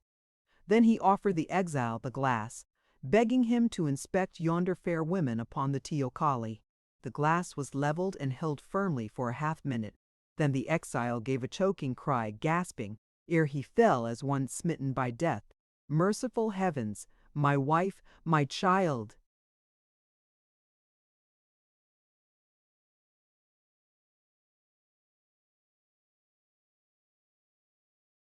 Chapter 21. Discussing Ways and Means. In good measure prepared for some such result, in case their expectations should prove true, friendly hands at once closed upon the exile, hurrying him back and still more completely under cover as quickly as might be. Cooper Edgecombe seemed as wax in their hands, not utterly deprived of consciousness, but rather like one dazed by some totally unexpected blow. He made not the slightest resistance, yielding to each impulse given, shivering and weak, as one just rallying from an almost mortal illness. Yet there came an occasional flash to his eyes which warned the wary professor of impending trouble, and as quickly as might be the stunned aeronaut was removed from the point of observation, taken by short stages back to the spot where rested the flying machine. Ixtli seemed something awed by this to him inexplicable conduct on the part of the gaunt-limbed stranger, but gave his new-found friends neither trouble nor cause for worry, bearing them company and even lending a hand whenever he thought it might be needed. The Gillespie brothers were far more deeply stirred, as was natural, but even Waldo contrived to keep a fair guard over his at times unruly member, speaking but little during that retreat. With each minute that elapsed Cooper Edgecombe gained in bodily powers, and while his mental strength was slower to respond, that proved to be a blessing rather than otherwise. The rendezvous was barely gained ere he gave a hoarse cry of reviving memory, then strove to break away from that friendly care, calling wildly for his wife, his daughter, fancying them in some dire peril from which alone his arms could preserve them.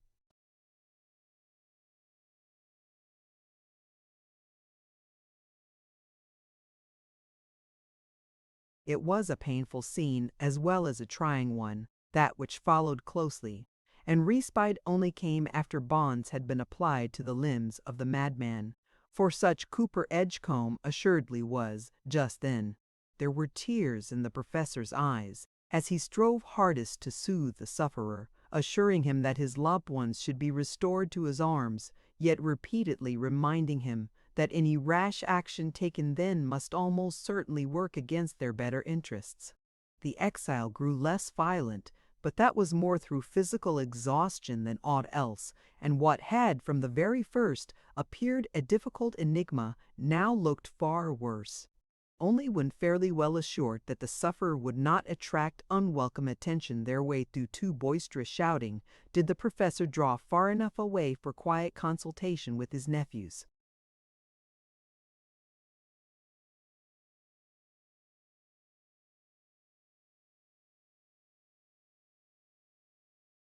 Mr. Edgecombe was deposited within the airship, secured in such a manner that it would be well nigh impossible for him to do either himself or the machine material injury, no matter how violent he might become, and hence, in case of threatened trouble from the inmates of the lost city, flight would not be seriously hindered through caring for him. Professor Featherwit now gleaned from his nephews pretty much all they could tell him concerning sights and events since his departure in quest of the exile. That proved to be very little more than he had already learned, and contained still less which seemed of especial benefit to that particular enigma awaiting solution. True, Waldo suggested that Ixtli be employed as a medium of communication between the Sun Children and themselves, but possibly because, as a rule, this irrepressible youngster's ideas were generally the wildest and most far-fetched.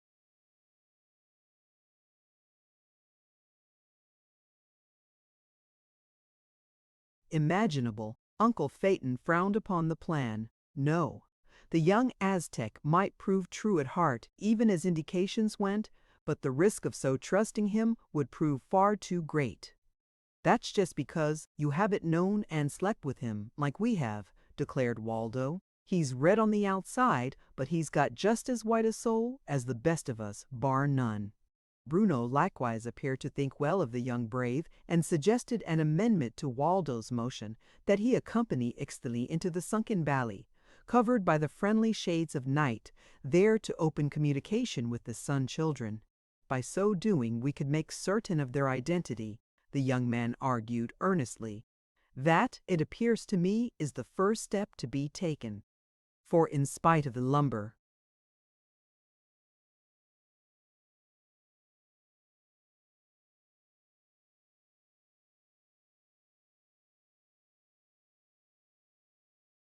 apparent recognition by Mr. Edgecombe, it is possible that no actual relationship exists. "What of that?" bluntly cut in the younger Gillespie. "Don't you reckon strangers like to take a little walk just as well as any other people?" "Patience, my lad," interposed the professor. "While we seem in duty bound to lend aid and assistance to women in actual distress, we can only serve them with their own free will and accord. Granting that the women we saw upon the teocalli were other than those believed by our afflicted friend, but, uncle, look at their names. And don't Ixtli say tell 'em all over again, pardner, won't ye?" urged Waldo, taking a burning interest in the matter, as was his custom when fairly involved. The young Aztec complied as well as lay within his power, giving it as his fixed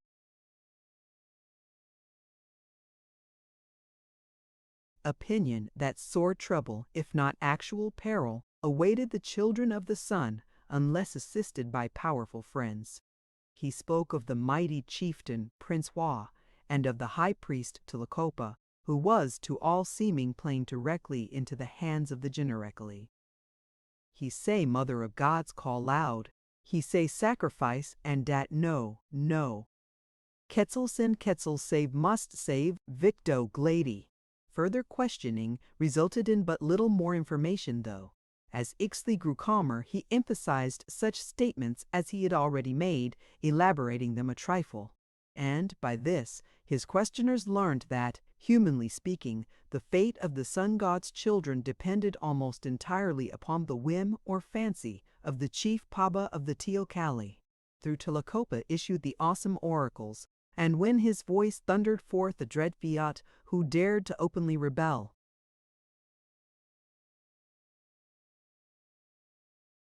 Further questioning brought forth one more important fact, that there was absolutely no hope of either Victo or Glady coming forth from the valley, either by night or by day.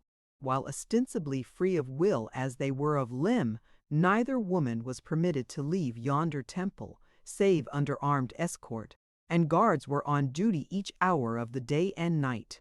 "But we could get to see and speak with them, Ixtli?" asked Bruno, eager to reach some fair understanding as to the future course of action.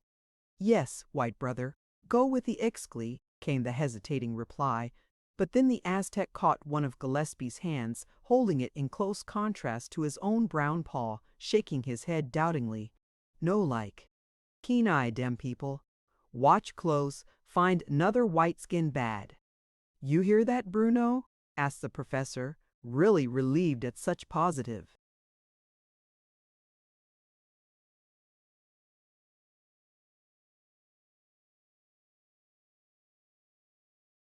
evidence in conflict with the rash proposition made by the young man.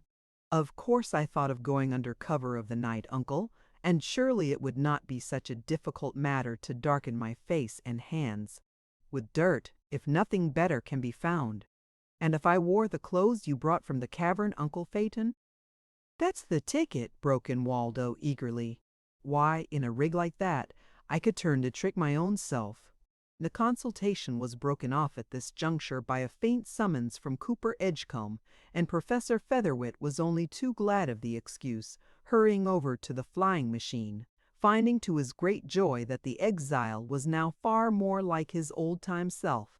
Still, great caution was used in revealing all, and it was not until considerably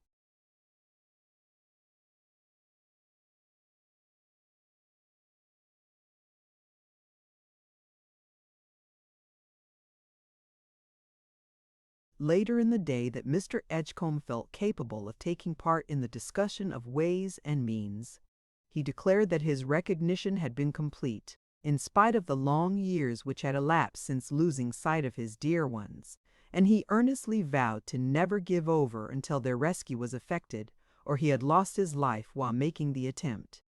While the two air voyagers were thus engaged in talk, Bruno silently stole away with Ixbli, taking a bundle along and leaving Waldo to throw their uncle off the track in case his suspicions should be prematurely awakened.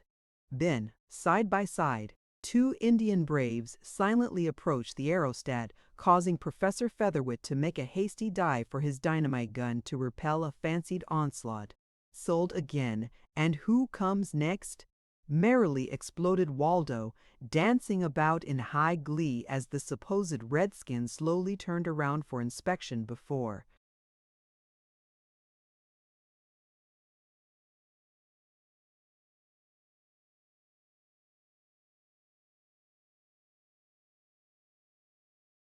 speaking in familiar tones. Would there be such an enormous risk of discovery, Uncle Phaeton, provided I put lock and seal upon my lips, save for the ladies? That experiment proved to be a complete success, and after Cooper Edgecombe added his pathetic pleadings to the young man's own arguments, Professor Featherwit gradually gave way, though still with reluctance. I could never find forgiveness should harm come to your mother's son, boy, he huskily murmured, his arm stealing about Bruno's middle. I'd far rather venture myself, and why not, pray? As Waldo burst into an involuntary laugh. Then he turned upon Ixtli, a hand resting upon each shoulder while he gazed keenly into those lustrous dark orbs for a full minute in perfect silence. Then he spoke, slowly, gravely.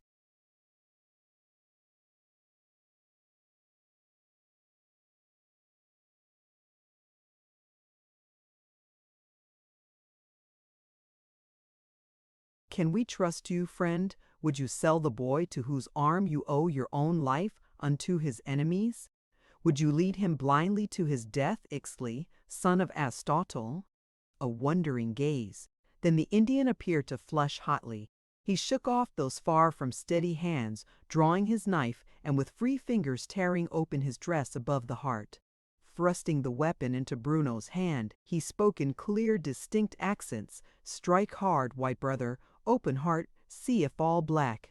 Eye to eye, the two youths stood for a brief space in silence. Then the weapon was let fall, and Bruno gripped the Indian's hand and shook it most cordially. Strike you, Ixtli? I'd just as soon smite my brother by birth. And that's mighty right, too, cried Waldo, impetuously.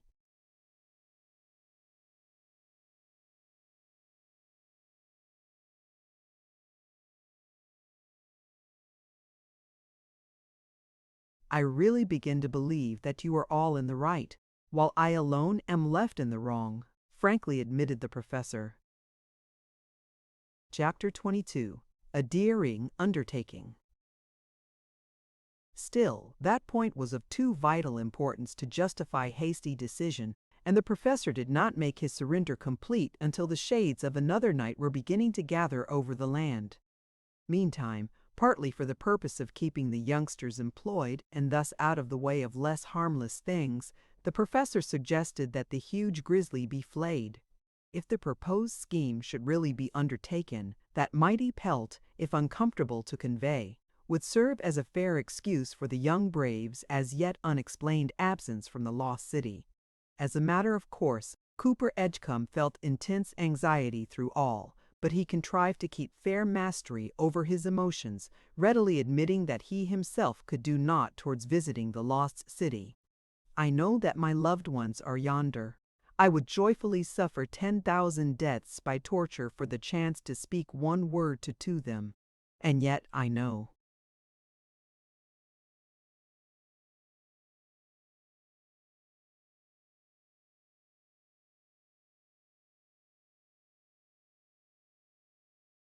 Any such attempt would prove fatal to us all. The mere sight of I would go crazy with joy. There is no necessity for repeating the various arguments used, pro and con, before the final agreement was reached.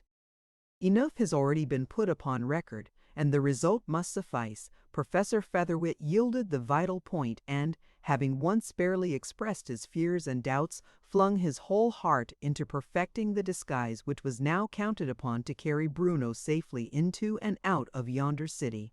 He was carefully trigged out in the warlike uniform secured by Cooper Edgecombe at the cost of a human life, and, with fresh stain applied to his face and hands, the slight moustache he wore was not dangerously perceptible. 'Twill take a strong light and mighty keen eyes to see it at all, and even if a body should happen to notice it, he'd reckon 'twas a bit of smut or the like.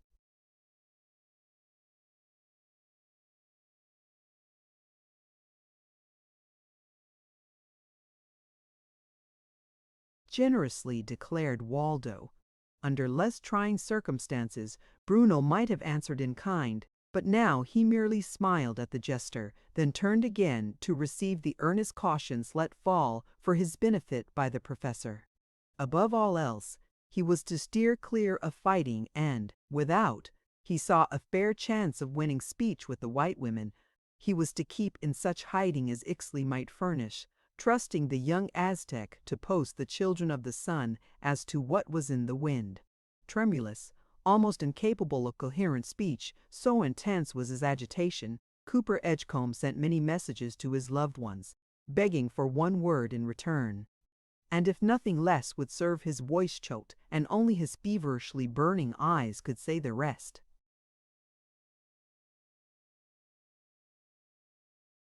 It was well past sunset ere the youngsters set forth from the rendezvous, accompanied a short distance by both Waldo and the professor, but the parting came in good time. It would be worse than folly to add to the existent perils that of possible discovery by some prowling Aztec who might work serious injury to them one and all. That great bear hide proved a tax upon their strengths, even though the bullet-riddled headpiece had been carefully cut off and buried, lest those queer holes tell a risky tale on close examination. But Ixtli, as well as Bruno, was upborne by an exaltation such as neither had known before this hour. There was nothing worse than the natural obstacles in the way to be overcome, and, knowing every square yard of ground so thoroughly, Ixtli chose the most practicable route to that hill-encircled town. The stony pass was followed to the lower level, and the young adventurers had drawn fairly near the first buildings ere encountering a living being, and then ample time was given them for meeting the danger. A low-voiced call sounded upon the night air, and Ixtli responded in much the same tone. Bruno, of course, was utterly in the dark as to what was being said, but he still held perfect faith in his copper-hued guide, and left all to the son of Astottle. The Aztec brave appeared to be explaining his unusually protracted absence, for he proudly displayed the great grizzly pelt, then exhibited the spearhead from which protruded the tooth-marked wood. Like one who was already familiar with the details, Bruno slowly lounged forward a pace or two, then in silence awaited the pleasure of his companion on that night jaunt. Ixtli was not many minutes in shaking off the Indian, and, almost staggering beneath his shaggy burden, moved away as though in haste to rejoin his family circle. Fortunately for the venture, the Aztecans appeared to believe in the maxim of going to bed early, for there were very few individuals astir at that hour, young though the evening still was. And by the clear moonlight which fell athwart the valley, it was no difficult task to catch sight before being seen, where eyes so busy as those of the two young men were concerned. Only once were they forced to make a brief detour in order to escape meeting another redskin, and then a guarded whisper from the lips of the Aztec warned Bruno that they were almost at the teocalli, wherein the children of the sun made their home and abiding place. Leaving the grisly pelt at a corner, for the time being, Ixtli led his white friend up and into the Temple of the Sun, pressing a hand by way of added caution. Although he had declared that an armed guard was kept night and day over the Sun Children, and that he hoped to pass Bruno as well as himself without any serious difficulty, since he had long been a favored visitor, and ever welcomed by Victo and Glady, the temple was seemingly without such protection upon the present occasion.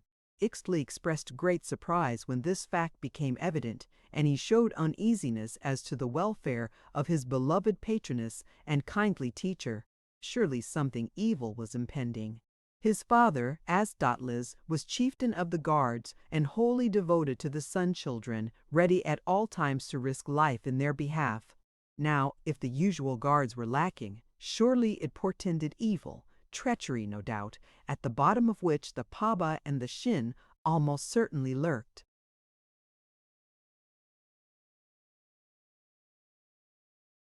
All this Ixtli contrived to convey to Bruno, who fairly well shared that anxiety, but who was more for going ahead with a bold rush to learn the worst as quickly as might be. Still, unfamiliar with the construction of the temple as he was, Bruno felt helpless without his guide, and so timed his progress by that of Ixtli, right hand tightly gripping the handle of his hand-wood, or Makawatl, resolved to give a good account of either of those rascally varlets in case trouble lay ahead. The unwonted desolation which appeared to reign on all sides was plainly troubling the Aztec brave, and he seemed to suspect a cunning ambuscade, judging from his slow advance, pausing at nearly every step to bend ear in keen listening. Still, nothing was actually seen or heard until after the young men reached the upper elevation, upon a portion of which the Sun Children had been first sighted by the air voyagers. Here the first sound of human voices was heard, and Bruno stopped short in obedience to the almost fierce grip which Ixtli closed upon his nearest arm, listening for a brief space, then breathing lowly. "We see first. Dey good. Him see first. Dat bad. I ear, too both. You know, brother." "You mean that we are to listen and play spy first, Ixtli?" asked Bruno, scarcely catching the real meaning of those hurried words. "Yes, dat best. Come, step like snowfalls, brother. Who is it first?" "Victo she one. Otter man, not no sure, but think Watson. He bad, all bad."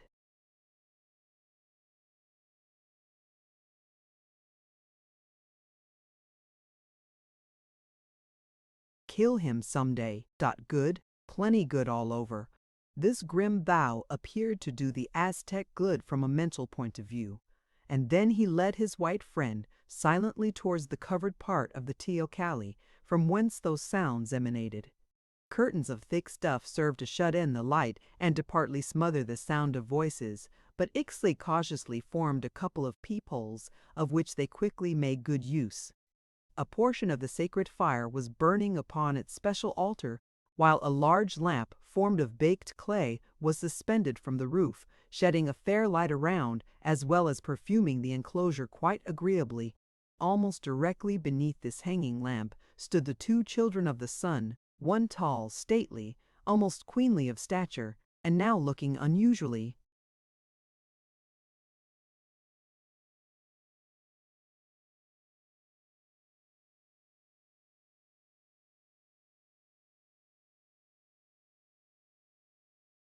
impressive, as she seemed to act as shield for her daughter, slighter, more yielding, but ah, how lovely of face and comely of person. Even then Bruno could not help realizing those facts, although his ears were tingling sharply with the harsh accents falling from a far different pair of lips, those of a tall muscular warrior whose form was gorgeously arrayed in featherwork and cunning weaving, rich-hued dyes having been called to aid the other arts as well. If this was actually the Prince-Roi, then he was a most brutal sample of Aztecan aristocracy, and at first sight Gillespie felt a fierce hatred for the harsh-toned chieftain. As a matter of course, Bruno was unable to comprehend just what was being said, thanks to his complete ignorance of the language employed, but he felt morally certain that ugly threats were passing through those thin lips, and even so soon his hands began to itch and his blood to glow, both urging him to the rescue. Swiftly fell the reply made by Victo, and her words must have stung the prince to the quick, since he uttered a savage cry, drawing back an arm as though to smite that proudly beautiful face with his hard clenched fist, that proved to be the cap sheaf, for Bruno could stand no more. He dashed aside the heavy curtain as he leaped forward, giving a stern cry as he came, swinging the war club over his shoulder to strike with all vengeance at the startled and recoiling Aztecan. Only the young man's unfamiliarity with the weapon preserved Prince-Roi from certain death. As it was, he reeled, to fall in a nerveless heap upon the floor, while, with a startled cry, another Aztec broke away in flight.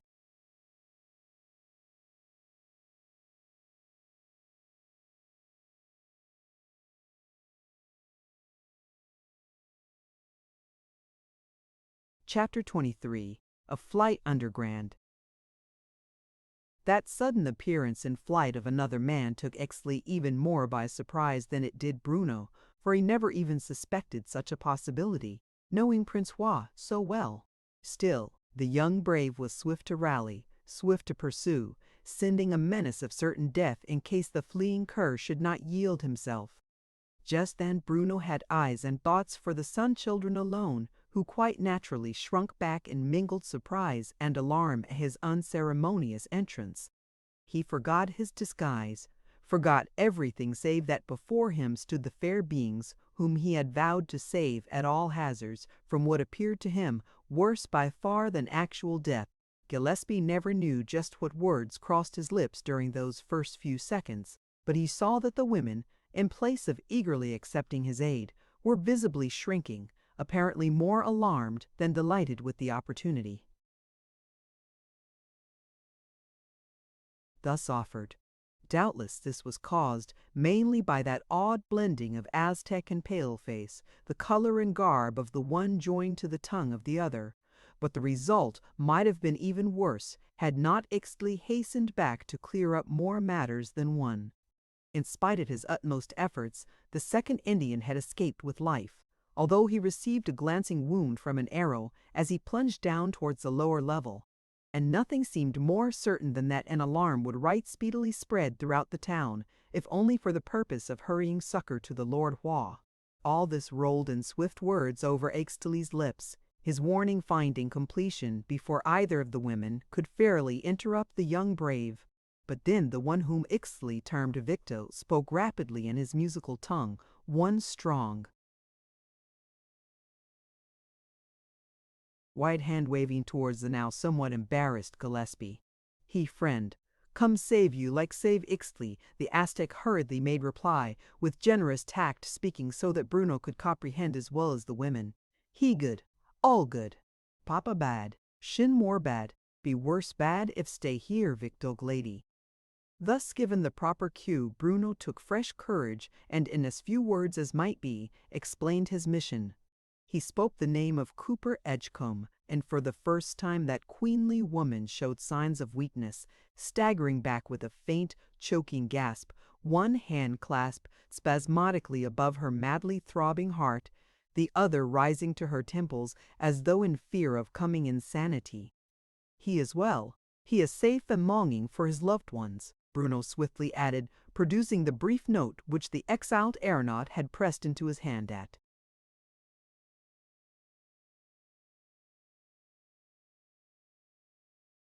almost the last moment. He wrote you that, here it is, and make hurry, quick, sharply interposed Ixtli, as ominous sounds began to arise without the temple of the sun god. Dog get way howl for more. Come here. Kill like gods be glad. With an evident effort, Victo rallied, tones far from steady as she begged both young men to save themselves without thought of them. I thank you. Heaven alone knows how overjoyed I am to hear from my dear husband, my poor child's own father, and he is near to but go, go. Guide and protect him. Ixtli, for go I implore you, sir.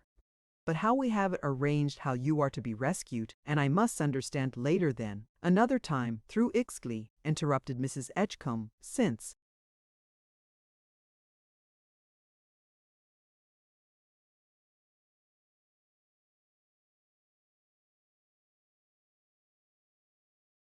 there could no longer be a doubt as to her identity. If found here, 'twill be our ruin as well as your own. Go, and at once I fear that Lord Hua may he live yet, pronounced Ixtli, rising from a hasty examination of the fallen chieftain. That bad, much more worse bad. He dog, all over dog. And I greatly fear he must have recognized you as one of a foreign race, in spite of your disguise, added the elder woman, trouble in her face, even as it showed in her voice. He will be wild for revenge, and I fear go, and directly, Ixtli. Bruno Gillespie was only too well assured that this latest fear had foundation on truth. Swiftly, though he had wielded the awkward to him hand wood, Watson had sufficient time to sight his assailant, and almost certainly had divined at least a portion of the truth. Doubtless it would have been the more prudent course to repeat that blow with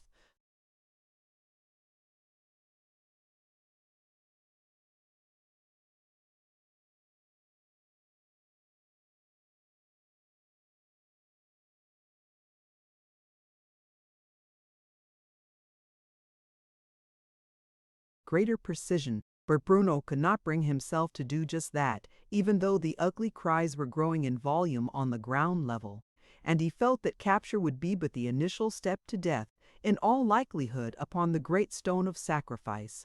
Imminent though their peril surely was, Bruno could not betake himself to flight without at least partially performing the duty for which he had volunteered.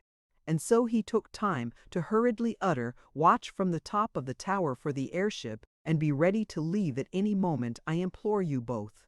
For even now his admiring gaze could with difficulty be torn away from yonder younger, even more lovely, visage, although as yet the maiden had spoken no word, even shrinking away from this strangely speaking Aztec as though in a fright.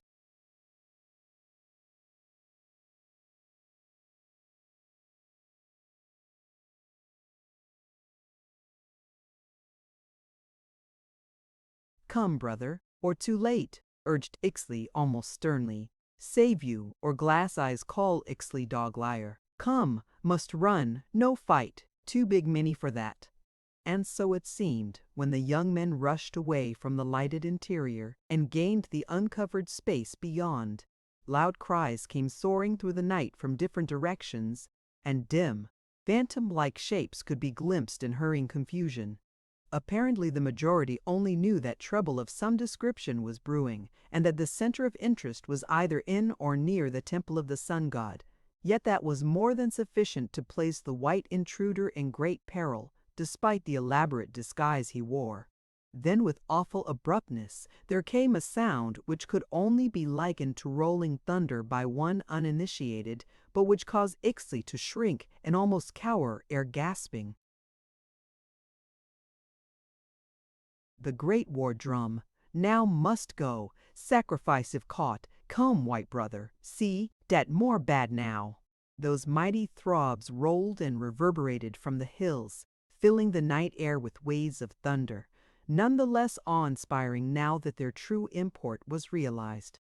The entire population was aroused, and each building seemed to cast forth an armed host, while, as through some magic touch, a circle of fire sprung up on all sides, beginning to illumine both valley and barrier. Bruno stood like one appalled, really fascinated by this transformation scene, for which he had been so poorly prepared. But Itstilly better comprehended their situation, and gripping an arm he muttered hastily, "Come, brother, stop more, make too late. Must hide now, dat, stop go back."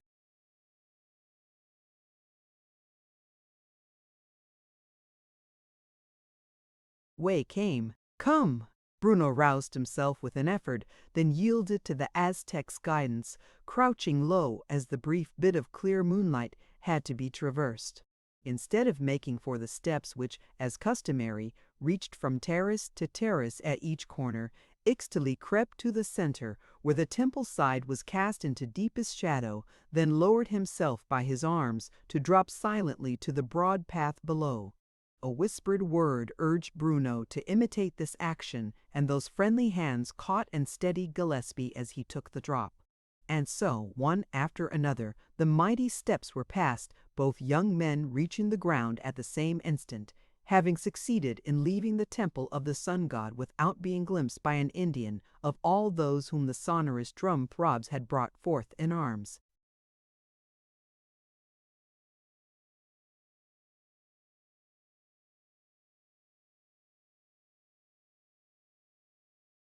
"Whither now?"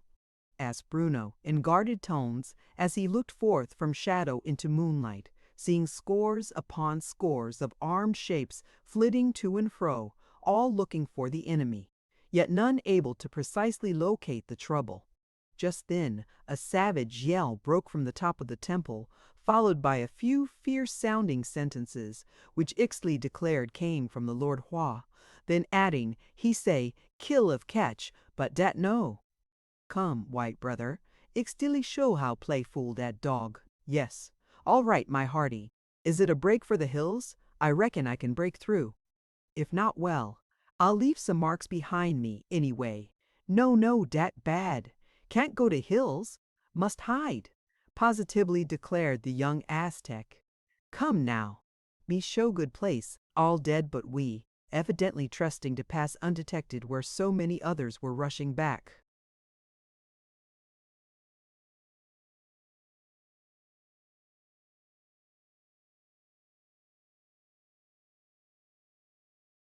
And forth in seeming confusion, Ixtli broke away from the shadow of the temple, closely followed by Gillespie, heading as directly as might be for the strange refuge which he now had in mind. That proved to be a low, unpretending structure which was of no great extent, so far as Bruno's hasty look could ascertain. Still, that was not the time for doubting the wisdom of his guide, nor a moment in which to discuss either methods or means, and as Ixtli passed through a massive entrance, the paleface followed, giving a little shiver as the barrier swung to behind them.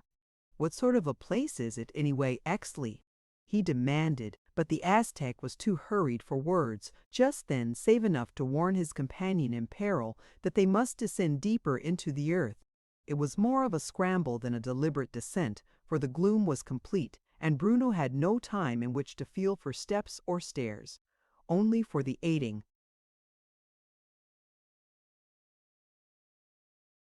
touch of his guide. He must have taken more than one awkward tumble ere that lower level was attained.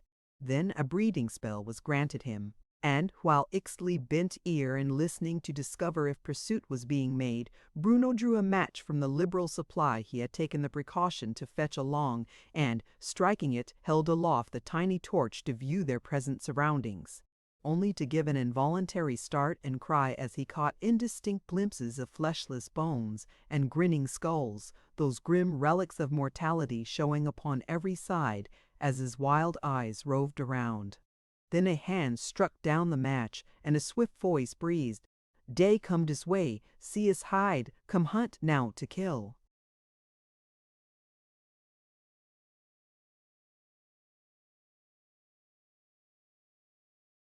Chapter 24. The Sun Children's Peril. Not until the two young men passed beneath those heavy curtains did either one of the Sun Children really give thought to their own possible peril, but stood close together, arm of mother about daughter, as they listened to the ominous sounds without, so rapidly growing in force and number. Then, just as the deep tones of the war drum boomed forth upon the night air, the fallen Aztec betrayed signs of rallying wits, giving a low sound which might have been groan of pain or curse of baffled rage. Be that as it may, the sound served one purpose: Victoria Edgecombe. To append her correct name for the first time drew her child farther away, her right hand reaching forth to pluck a light yet effective spear from where it lay against the wall. "Mother, mother," faintly panted the maiden, plainly at a loss to comprehend all that had so recently transpired. "What is it? What does it all mean? Surely that was Ixtli. And the other?"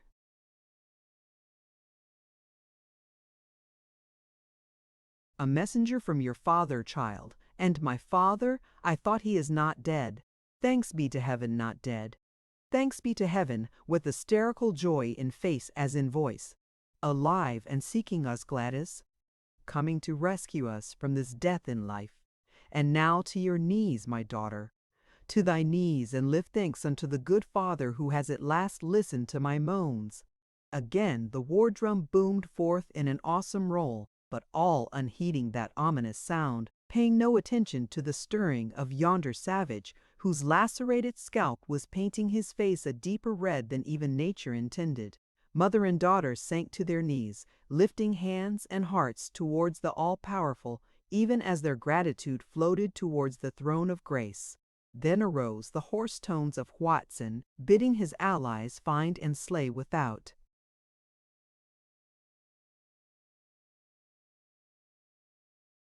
Mercy, cursing the treacherous Aztec who had thus guided one of a strange tribe into the very heart of their beloved city. With a short, fierce ejaculation, Victo sprang to her feet, right hand once again grasping shaft of javelin, its copper point gleaming readily in the rays of lamp, as though already moistened by the heart-blood of yonder villain. Far differently acted the maiden, her figure trembling with fear and wonder commingled, her lips slightly blanched as she clung closer to her mother. Yet through all ran a touch of girlish curiosity which helped shape the words now crossing her lips. "Who was it, mother? Who could the stranger be? And whither has he gone?" "With Ixtli, my child, and may the good God of our own people grant them both life and liberty. If I thought your father, Gladys, alive and looking for his,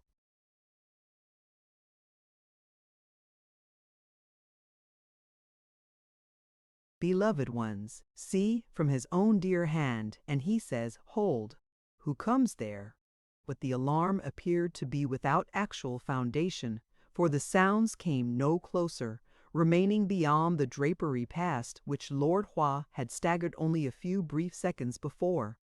Gladys rallied more speedily than one might have expected, and she spoke with even greater interest than at first. "My dear father." "And alive?" "Oh, mother, why is he not here? To why should he send another? And that one he spoke our dear language, mother. Surely he is not as Ixtli." "No, he was of our own people, child, and I can hardly conceive how he came hither, save that Ixtli must have acted as guide, and those awful warriors." Shivering as the war cries followed the muffled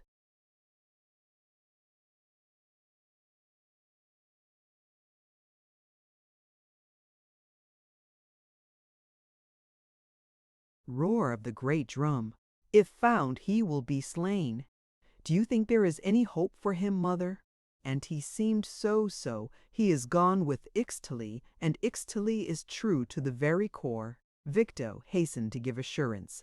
"I would rather trust him than many another of thrice his years and warlike experience. Ixtli is true, aye, as true and tried as his father, Astottle." "Who loves you, mother, and would win—" "Hush, child." Just a bit sharply interposed the elder woman, yet at the same time tightening that loving clasp. "Merely as the daughter of his sun-god, Quetzalcoatl, and Ha." Once again there came the echoes of rapid footfalls beyond the heavy draperies, and again this Amazonian mother drew her superb form in front of her shrinking child, poising the javelin in readiness for stroke or casting, as might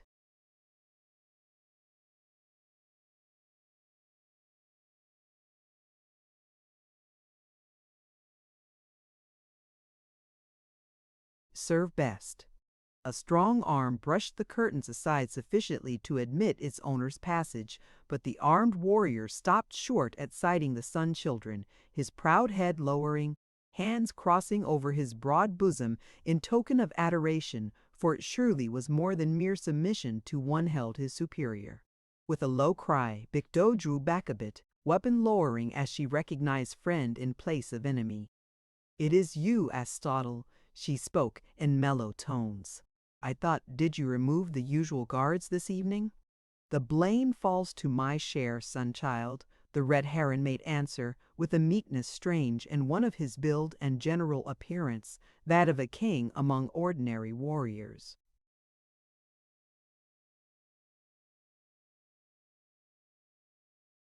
"Not justly, nor through fault of your own, my good and true friend," the elder woman made haste to give assurance. "Not even thy lips shall speak slander of Asdatal, the true heart, my brother." With a swift advance, the red heron caught the unarmed hand to bend over it until his lips barely brushed the soft, perfumed skin.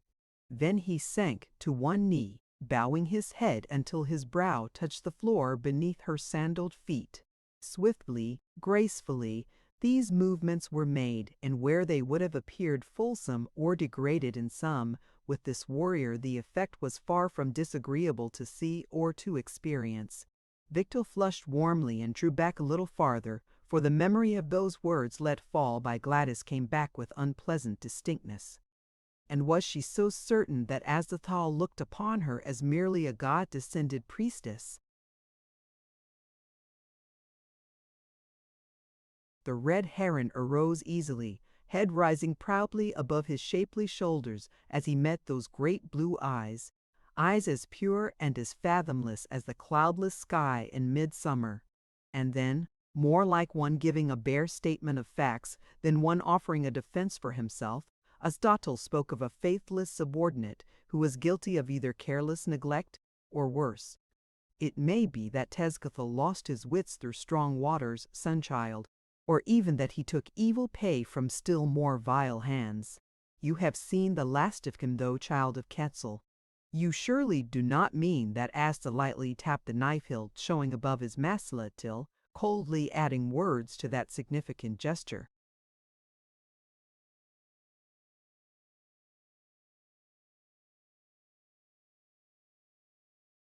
"There is no place for fool or traitor upon the bodyguard of the Sun Children. Tezcatl sinned, he has paid full forfeit, and just so shall all others perish who dare cast an evil glance towards Ha."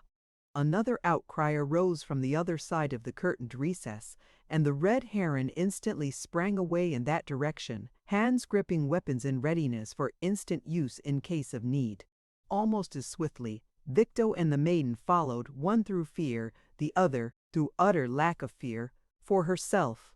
Those savage cries came from the lips of none other than the chieftain whose now bare head bore significant traces of Bruno Gillespie's handiwork, and he seemed bent on rushing directly into the presence of the Sun Children until Red Heron interposed, stern and icy-toned.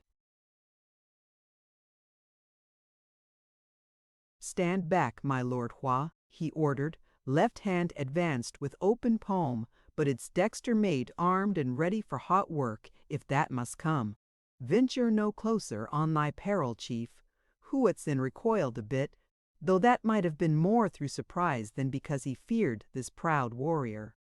He gripped his knife hilt and partly drew the blade from its supporting sash. A hissing oath escaped his lips, and he crouched a trifle, as a wild beast gathers its deadliest force prior to making a death leap. "Darest thou bar my path, Azatl?" he cried hoarsely. "Make way, I bid thee. Make way, for I will see the Sun Children and—" "Not so, my Lord Hua," coldly interrupted the Master of Guards, that warning palm still turned to the front. "You are here without law or leave, and know what the edict says. From the going to the return of the sun, these stones are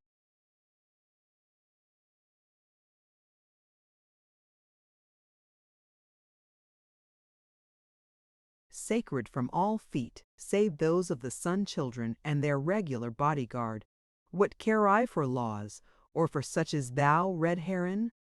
I will that such a thing shall be, and it comes to pass, and thou dare to bar my way, Aesdoldal? Aye, by words, if they prove sufficient, by force if called for, by death, if worst must come. Even the death of a mighty chieftain like Lord Hua would not be too great a feat. For a brief space it seemed as though Huatzin would make a leap to which there could be but one termination, death to one or to both. But as Sato coldly spoke on, I have given you fair and friendly warning, Lord Hua. Go now, while the path of peace lies open. Go, else I sound the call, and my guard will take you in charge, just as they would any other rascally intruder.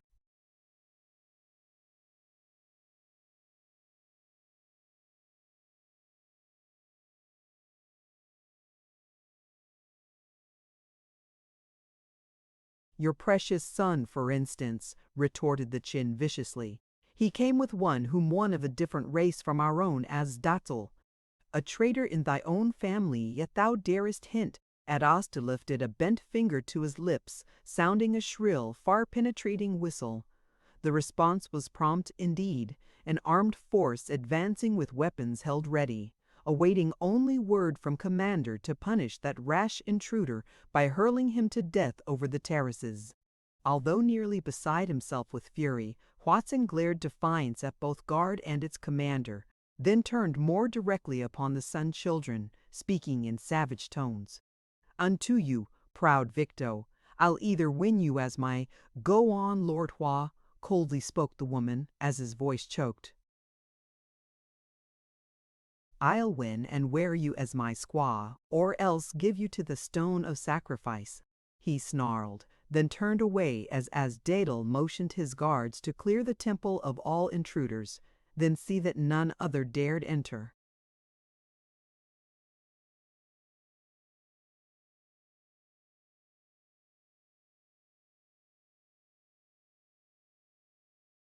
Chapter 25. Waldo Goes Fishing.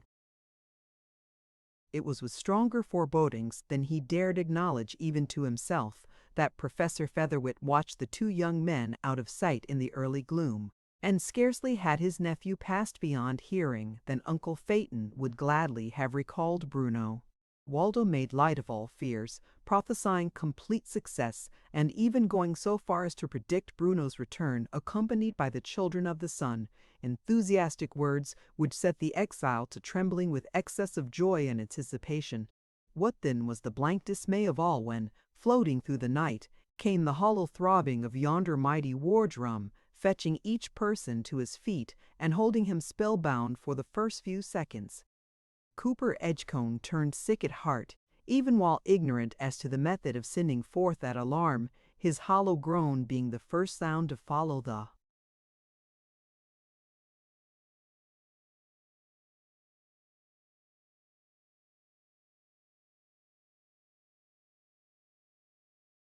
simultaneous exclamation, which burst from three pairs of lips as the surprise came, and but a breath later Waldo broke forth with the excited query, "What is it? What's broken loose now? Surely thunder?" Only Professor Phaeton at once recognized the sound through description, and each one of those swiftly succeeding strokes seemed falling upon his heart, bidding him mourn for his beloved nephew, upon whom his aged eyes had surely looked their last in this life. Yet it was the professor who took prompt action, speaking sharply as he darted across to where the airship rested. "Come, get aboard, and let us do what lies in our power. It was criminal to send the poor lad into the jaws of death, but now hasten, there may be a chance even yet."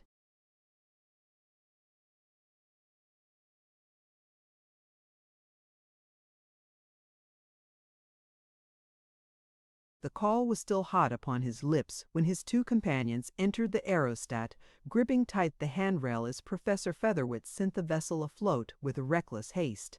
As by a miracle they escaped disaster through rushing into a bushy treetop, and that fact served to steady the aeronaut's nerves. "En garde, Uncle Phaeton!"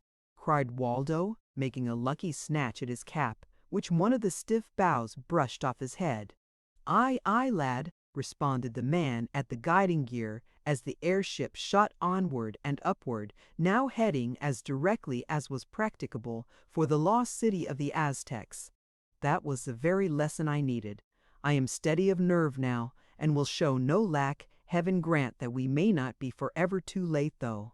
What do you reckon could have kicked up such a bobbery, uncle? And what, ugh, as the war drum's throbbings again swelled forth in grim alarm. What in time is that, anyway? As briefly as might be, the professor explained, and almost for the first time, Waldo felt a thrill of dread. If they've got Bruno, what will they do with him? That very dread was worrying Uncle Phaeton, and already through his busy brain were flashing horrid pictures of punishment and sacrifice, of hideous scenes of torture, wherein the eldest son of his dead sister played a prominent role, perforce. He dared not trust his tongue to make answer just then, and sent the aeromotor onward at top speed, leaning far forward to win the earliest glimpse of what? He caught sight of blazing beacons fairly encircling the lost city, forming a cordon through which no stranger could hope to pass unseen. He beheld hundreds of armed shapes rushing to and fro, plainly looking for some intruder or other enemy, yet almost as certainly failing as yet to make the longed-for discovery. Not until that moment had Uncle Phaeton dared indulge in even the shadow of a hope. The awful alarm seemed proof conclusive that poor Bruno had been taken through the treachery of Ixtli. Naturally enough, that was his first belief, but now, as the airship slackened pace to circle more deliberately above the valley, all eyes on the eager watch for either Bruno or something to hint at his fate, Professor Featherwit lost a portion of that conviction. If Bruno had indeed fallen victim to misplaced confidence and had been craftily lured into this den of ravening wild beasts, why all this confusion and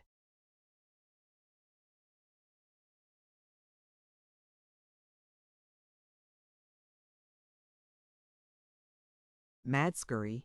Why had not the traitor first made sure of his victim? Why such a general alarm? Although such haste in getting afloat had been made, some little time had been thus consumed, and before the aerostat was fairly above the lost city, Bruno and Ixtli had dropped by stages down the shadowed side of the temple of the sun god, to burrow underneath the ground as their surest method of eluding pursuit. Only for that, the end might have been different, for once sighted, Gillespie would have been rescued by his friends, or those friends would surely have shared death with him. And so it came to pass that, circle though they might, calling ears to supplement their eyes, swooping perilously low down in their fierce eagerness to sight their imperiled one, never a glimpse of the young man could they obtain, nor even a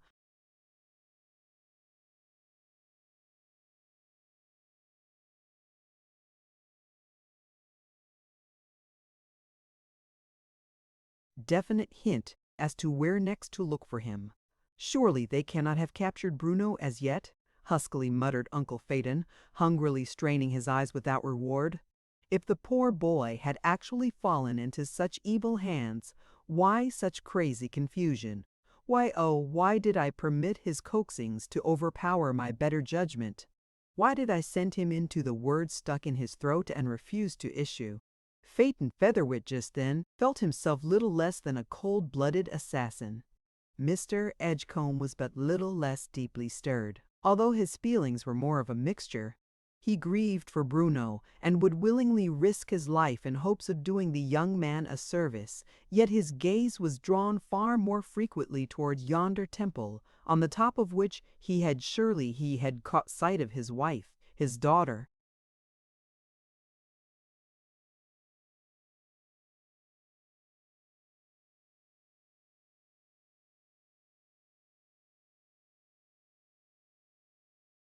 "Let me down and try to find him," he eagerly begged, as one might plead for a great boon.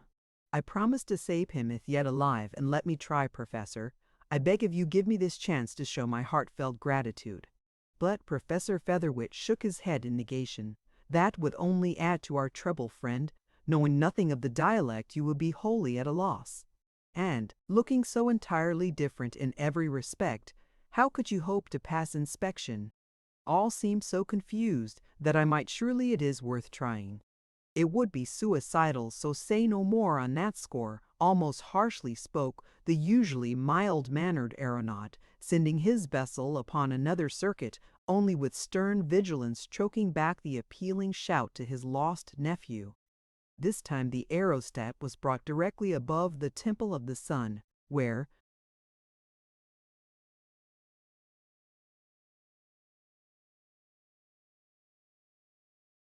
there appeared to be some unusual disturbance, a number of armed guards fairly driving a gaily arrayed Indian down to the lower levels, and that greatly against his inclinations, judging from the harsh cries and ringing threats which burst from his lips. Recognizing the building, and unable to hold his intense emotions longer under stern control, Cooper Edgecombe called aloud the names of his wife and daughter, begging that they might come to him, but then the airship was sent onward and upward with a dizzying swoop, and Professor Featherwit gripped an arm, sternly speaking, "Quiet, sir. Another outbreak like that, and I'll lock your lips, if I have to send a bullet through your mad brain. I forgot. I could not wait longer, knowing that my loved ones—"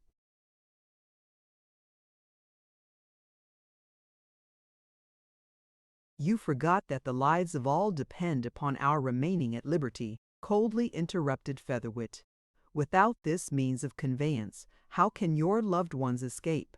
Now, your solemn pledge to maintain utter silence, or I will take you back to yonder wilderness, leaving you to shift for yourself as best you can.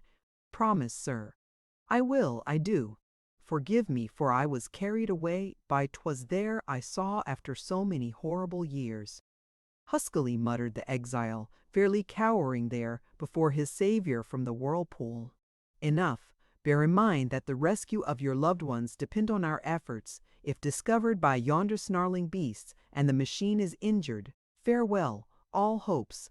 Now, quiet, and look for Bruno."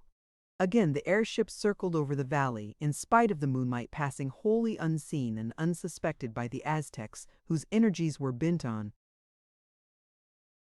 ferreting out mortal foes, not demons of the upper world.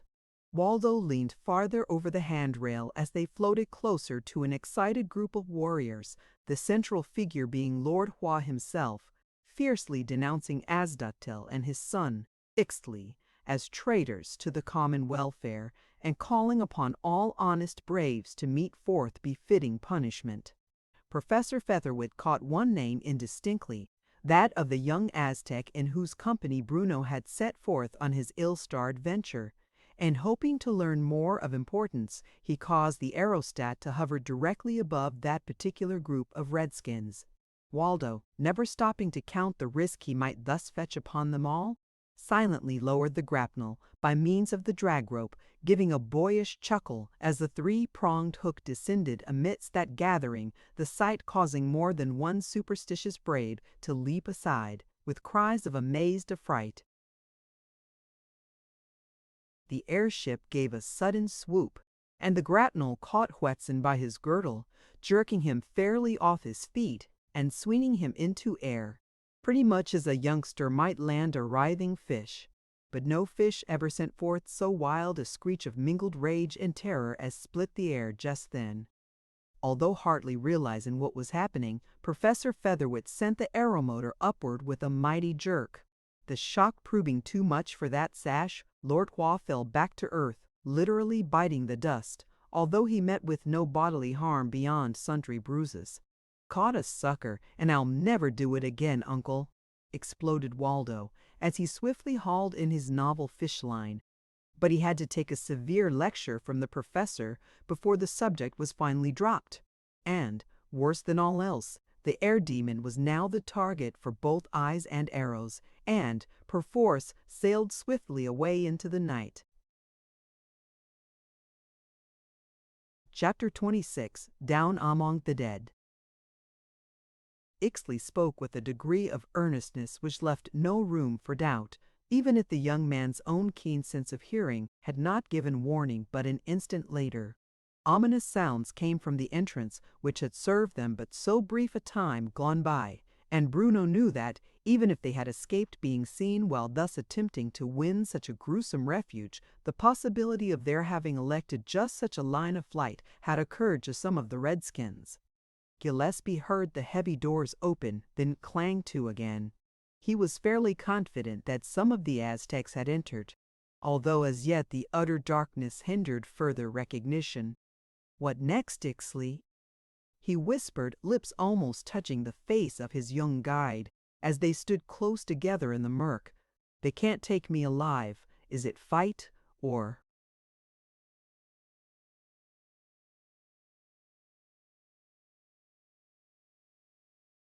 "No fight yet," gently breathed the Aztec and turned.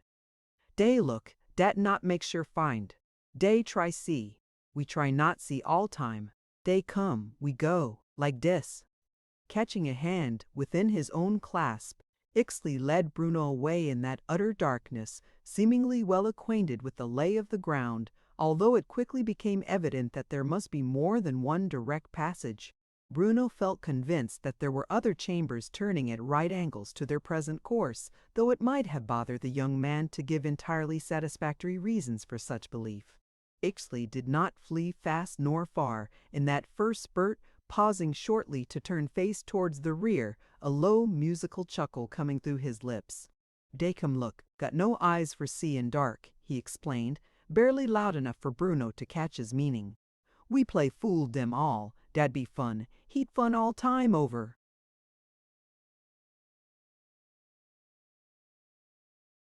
Ixley was scarcely as precise of speech while under the influence of excitement as when he had ample time in which to pick and choose his words, but there was little room for mistaking his meaning, which, after all, is fairly sufficient. But this time the young brave was in error, for only a few moments later both fugitives caught sight of a dim light in hurried motion far towards the entrance to these underground crypts. That warned them of added peril, and Ixley's chuckle died abruptly away. "They'll fetch us now," grimly muttered Bruno, shaking his fairly athletic shoulders and fingering the knife at his belt, as though making preparations for an inevitable struggle. "All right, they may kill, but I'll furnish some red paint for my tombstone anyway." It may be doubted whether Ixley fully appreciated this conclusion, yet he divined something of what was spoken and made swift response.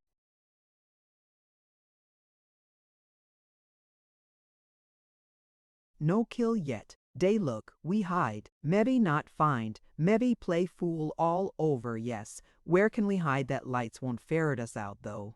If a fellow might only have the same advantage. Here in this darkness, I'm not worth a sick kitten." Just a bit disgustedly came the words, but Bruno was not giving over in weak despair. No matter how vast the odds might show against him, he would put up a gallant fight as long as he could lift his hand or strike a blow. Still, he was by no means anxious for the crisis to arrive. He would far rather run than fight, under existing circumstances. But whither and how?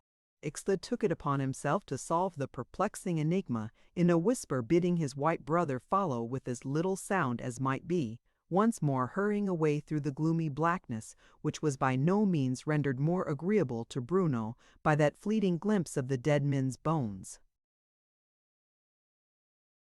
There was little room left for doubting the truth. Their presence in the death cells surely was more than suspected, judging from the actions of yonder redskins, who flashed the light over and into each angle and corner, each niche and jog, where a human being might possibly seek concealment. They were not so many in number, but still a larger force than could well be met with success by two youths, even granting that Ixtli would turn lethal weapons against his own people, which Bruno felt was by no means a settled fact. For some little time, the young men kept without that limited circle of light, watching each movement made by the searchers, and at the same time taking care that none of the little party stole a dangerous march upon them by hastening in advance of the lights. Ixtli apparently enjoyed the affair much as a child might a successful game of I Spy, for he emitted occasional chuckles and let fall soft whispers which, if caught,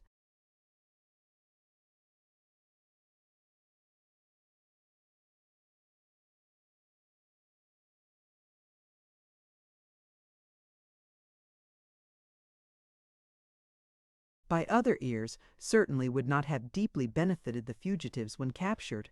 Thanks to that slow progress, rendered thus by the care and minuteness of the search, Bruno began to marvel at the extent of the catacombs, and almost involuntarily calculate how many centuries it must have taken to accumulate such enormous quantities of remains. For thanks to yonder prying light, he could see how high those grim relics of perishing mortality were piled up in tiers, with here and there upright skeletons in position of greater prominence. Perhaps Gillespie might have been better able to appreciate Ixtali's amusement had he even an inkling as to how this game of hide-and-go-seek was fated to end. That an end must come, eventually, was a foregone conclusion. And then he ventured to ask Ixtali how they were to escape detection when they could retreat no farther. But before an answer could be fairly shaped, that end seemed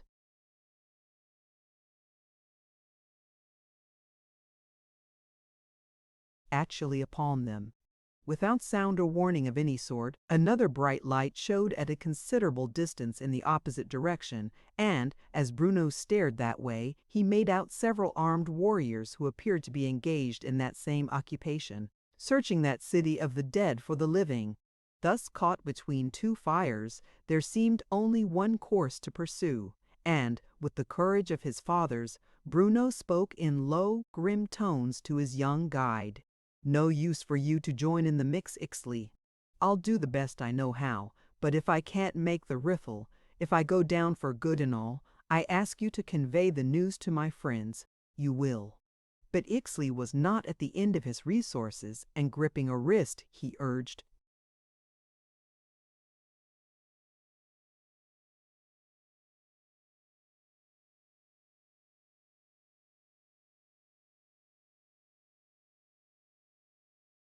Bruno towards yonder second light, speaking hastily as they moved along towards the edge of that wide passage. "No fight yet. Best hide. Me be no find. Did best try first. Den Ixtli fight like white brother fast." There was time for scant speech, for just then the two parties seemed, for the first time, to catch sight of each other, and while the brave bearing the rude lantern still maintained his slow movements, searching well as he came, the other Indians came in advance, giving the fugitives barely time in which to crouch down under temporary cover. The moment these enemies had passed them by, Ixtali urged Bruno on, then in swift whispers instructed him how to perfect his hiding, even aiding the young paleface into one of the upright crypts, back of a grim skeleton, the moldering blankets assisting in covering the one of flesh and blood. After like fashion, the Aztec sought cover on the opposite side of the passage. None too quickly either, for now the single searcher drew dangerously nigh, peering into every practicable hiding place on either side before moving onward. Little by little he drew closer, while the other band of searchers apparently turned off into a side passage or large chamber, since nothing could be seen or heard of them by the fugitives. In all probability, Ixtli's bold ruse would have proved a complete success, for the Aztec warrior showed no suspicion as he drew nearer. But it was not to be thus. Fairly holding his breath, lest he disturb some of the dry bones immediately in front of himself, Bruno waited and hoped, only to feel his blood chill and his heart fail him as a sickening horror crept over his brain. Nor was that the only creeping thing. Worse luck! Past all room for doubting, his entrance into that crypt had disturbed the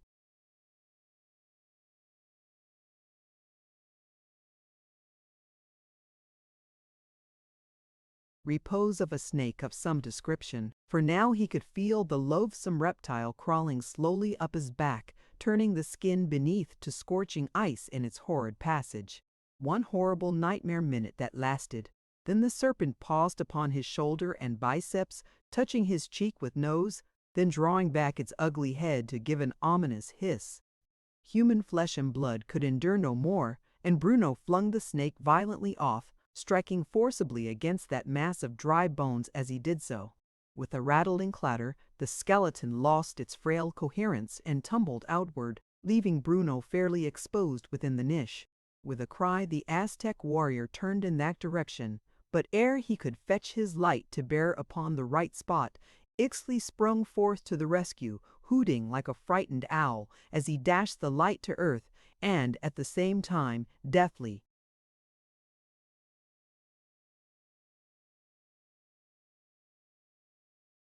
tripping the Indian headlong. Swift as thought itself, he followed up the advantage thus won, smiting the fallen brave heavily upon the crown with a clubbed thigh bone, depriving him of sensibility for the time being at least. And then snatching up the still burning light, he called, in guarded tones, to his white friend, "Come, brother, play hunt, now. Fast not stop here. Dat bad for you, see by dim so soon. Dat good you go like dis way."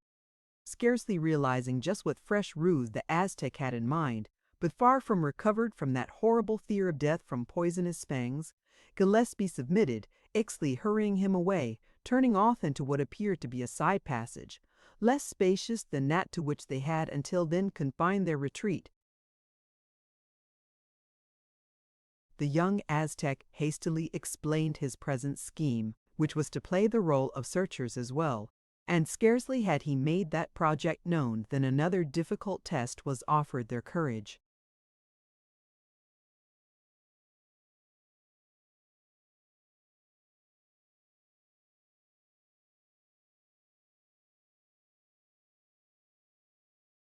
Chapter 27. Penetrating Grim Secrets. Bruno caught an imperfect view of moving figures at no great distance ahead, but ere he could fairly decide just what they might be, his red-skinned guide swiftly whispered, "More come look." "You don't say. Extia foolum easy." Making not the slightest attempt to avoid the issue, the young Aztec stepped a little in advance of Gillespie, thus casting him into partial eclipse, speaking briskly as he met the two Indians, only one of whom bore a light. "It is trouble for nothing, brothers. There is no sign here. If he saw aught, 'twas in a dream, I think. And now, hark!" Even there in the subterranean recesses something of the wildly excited uproar which followed Waldo's rash attempt to go a-fishing after his fellow men and the sighting of that awful air demon by the Indians could be heard, and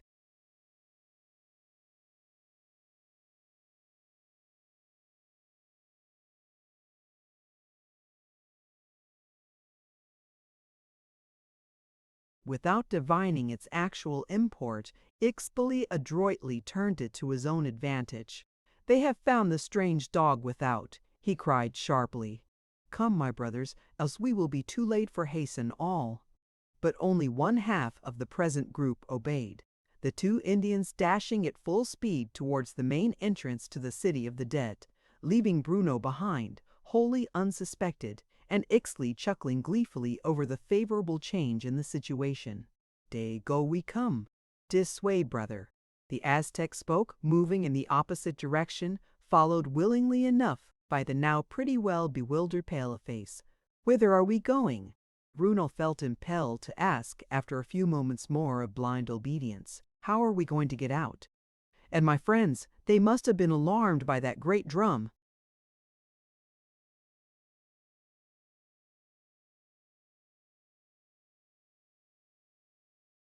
Ixtli made response by touch rather than in words, and, giving his companion barely time sufficient to read aright that look of warning, he extinguished the light, leaving themselves in complete darkness. Naturally anticipating fresh danger, Bruno strained his ears to catch at least an inkling of its precise nature ere the trouble could fairly close in, but only silence surrounded them, silence and an almost palpable gloom. "Not cat," assured Ixtli in a soft-toned whisper, as he divined the expectations entertained by his comrade in peril. "Nobody come now. All gone? See what noise, 'bout yonder." "You, me, all right, best mek no big talk, dough. Come see." Apparently the young Aztec found it no easy matter to elect words which should fairly convey his desired meaning and, abruptly giving over the effort, he moved on, one hand lightly closed upon Bruno's wrist to guard against possible separation in that utter darkness.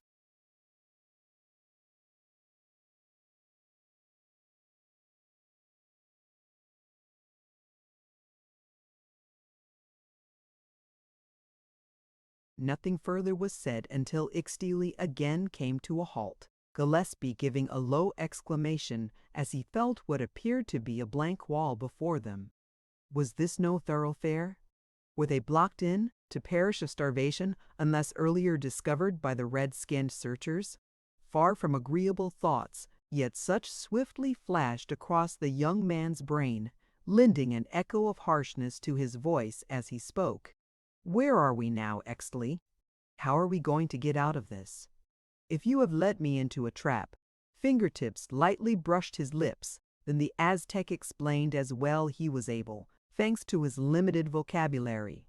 Escape from the catacomb by the same route they had taken in seeking refuge there was entirely out of the question, even though the Redskins might have.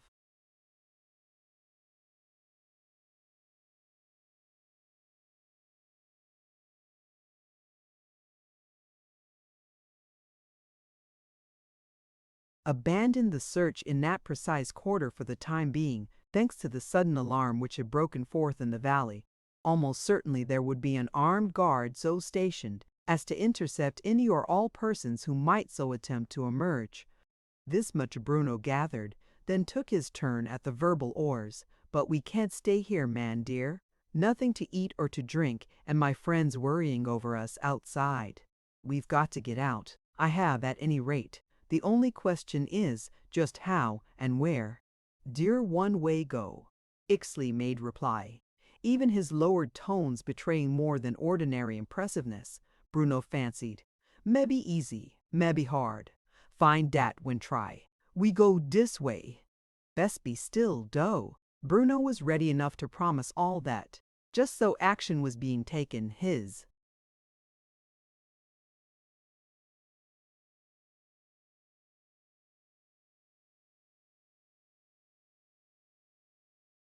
Uneasiness being by far too deep for rest or repose, more on account of his uncle and his brother, though, than for his own safety.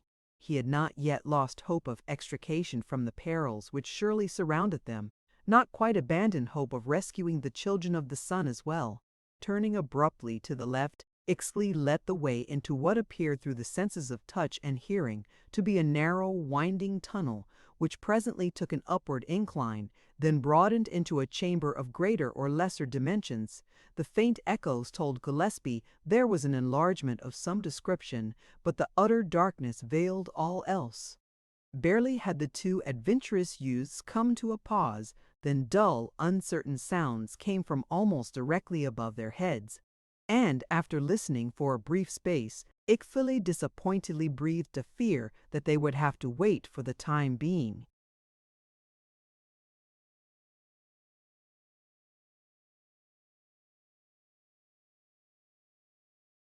Why? What's going on up yonder, and where are we anyway?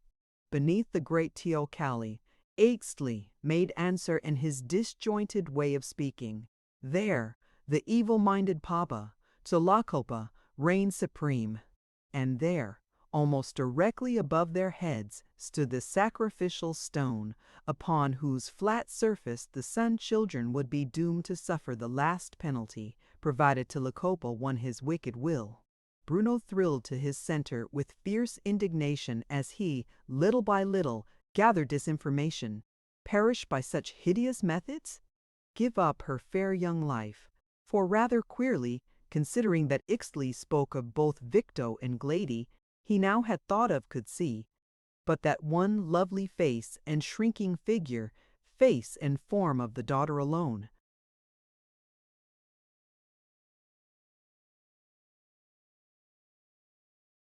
Discovery might have come all too soon, but for Ixtli slipping a palm over those indignant lips, and thus smothering the outbreak which the young man could not avoid.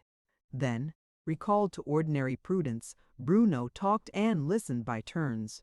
Ixtli contrived to make his white brother understand just how they were situated at the time, in a secret channel of communication with the great war temple, through which sanctuary he had hoped to lead his friend, thence to escape from the valley itself, if a favorable chance should offer. Now their way was barred, and they could only wait.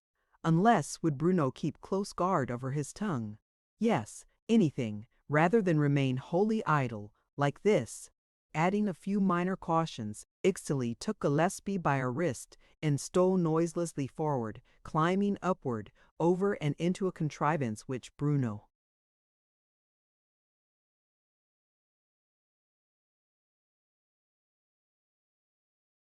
vainly sought to recognize by the sense of touch, but giving a thrill of amazement when his guide paused long enough to whisper in his nearest ear, "Dis war god body. Stand up in Teocalli. Look on, Killstone. Wait, you see, here, all dat. Now." Thanks to the close association of that night with all its attendant perils, Bruno was growing fairly skillful in interpreting the broken sentences of his copper-hued chum, and he now knew they were moving about within the hollow image of the Asakan war god Huitzilopochtli, while he caught sight of several small apertures, through which yellow light came dimly, and almost without thinking, applied his eyes to the one most convenient, peering forth upon the broad sacrificial stone, with its betraint with krantitsquanentham with his tinanam and variegating threat, and two, a most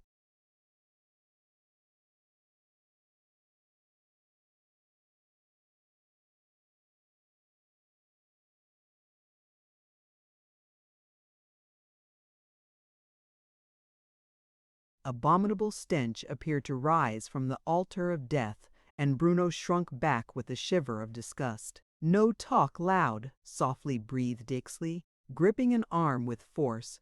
"Dey kill if I now. Look, dat one Talacopa, big priest you call. DBM help Paba fool all people. So." Although his meaning was not fully apparent, Bruno caught renewed interest, and once more peered forth upon the scene, weird and impressive enough, even from a Christian point of view.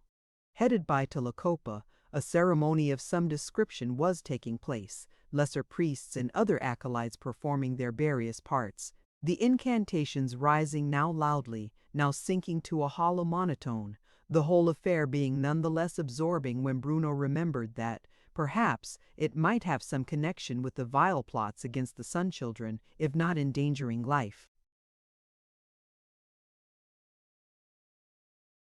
itself.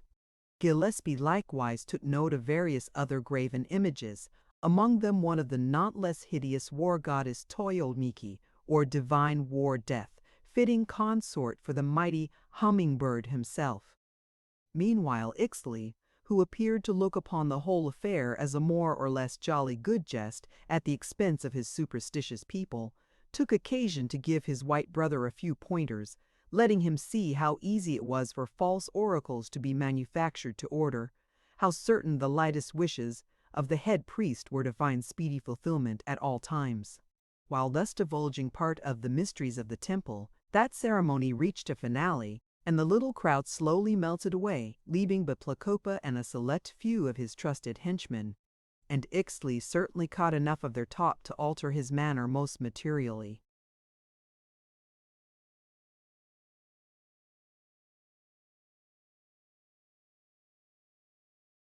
"Come quick," he fiercely whispered in Bruno's ear, gripping an arm and fairly forcing the young man to accompany his retreat.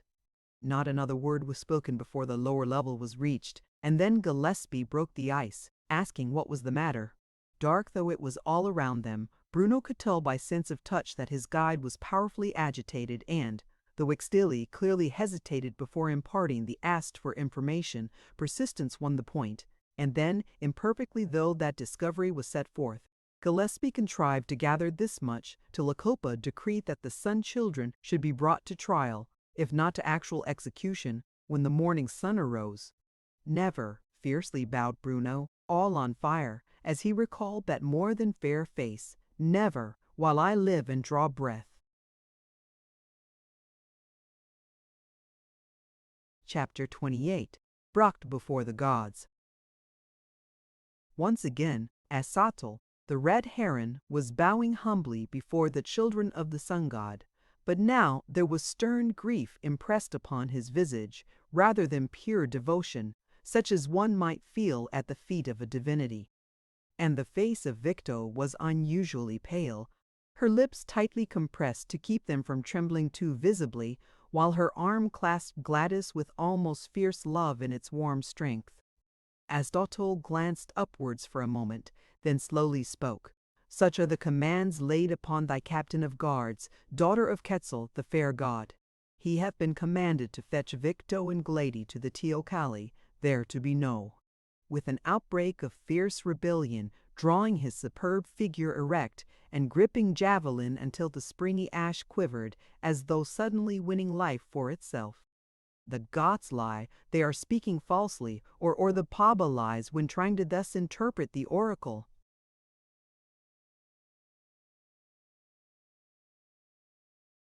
Gladys shrunk away, but her mother stood firm, seeming to gain in coolness and nerve what this ardent servant was losing. It must be thus, my good friend. She spoke in low, even tones. The word hath come to a soldier, and obedience is his first duty. Not when obedience means leading to sacrifice. That may never come good, Aristotle. We have committed no sin, in deed or in thought. The Mother of Gods will not lay claim to an innocent victim, or, even then, the right shall triumph. Tlacopa is powerful, but hath Victo no influence. Lord Hua may throw his influence to the wrong side, but hath truth no answer? If not truth, then death, sternly vowed the captain of the bodyguard. If Tenotia fails to punish the enemies of his daughter, then this right arm shall.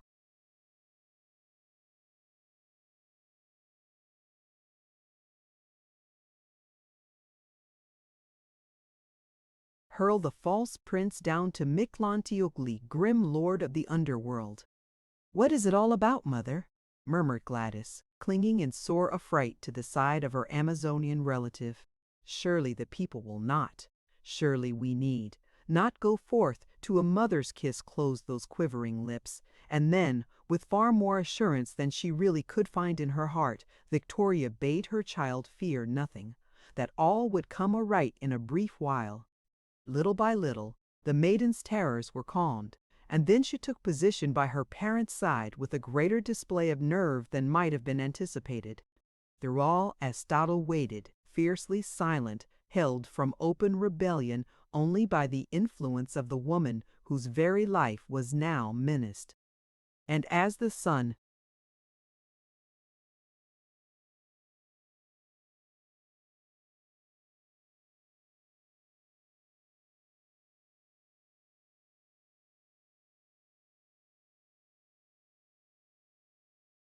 children stood before him, in readiness to comply with the commands issued by those in high authority. The red heron broke bonds.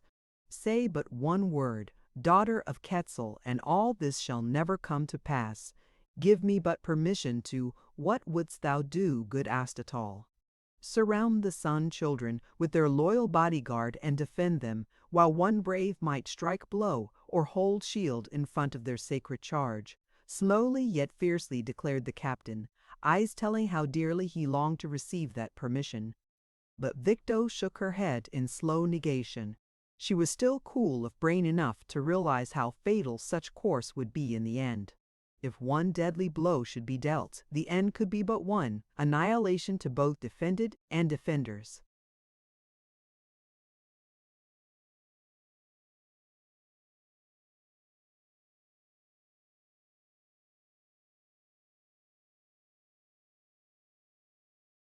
Then, too, she recalled the wondrous tidings brought the evening before by Ixtli and his comrade. Friends were seeking to rescue them, and if only time might be won it must be played for, then. And so, his petition finally denied, with no other course left open to take, the Red Heron summoned his picked band and, with the Sun Children in their midst, left the temple, crossed the plain, and slowly marched into the war god's teocalli.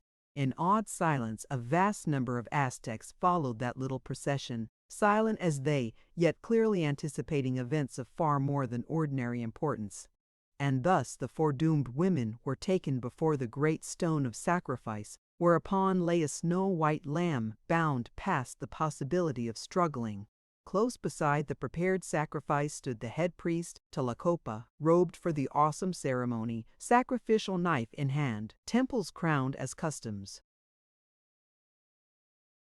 dictated, eyes blazing as vividly as they might if backed by living fire. Not far distant stood Huatzin, head bandaged and face none the better looking for his floundering fall when his sash gave way the evening before. And as he caught the passing gaze of the woman whom he had so basely persecuted, a repulsive smile showed itself, the grin of a veritable fiend in human guise. Sternly cold and outwardly unmoved, the captain of guards performed his sworn duty, then in grim silence awaited the end, and in like manner each man of that carefully selected band rested upon his arms. A brief pause, during which the utter silence grew actually oppressive. Then the head priest lifted a hand as though commanding full attention before he should speak. Then, in tones which were by no means loud, yet which were modulated so as to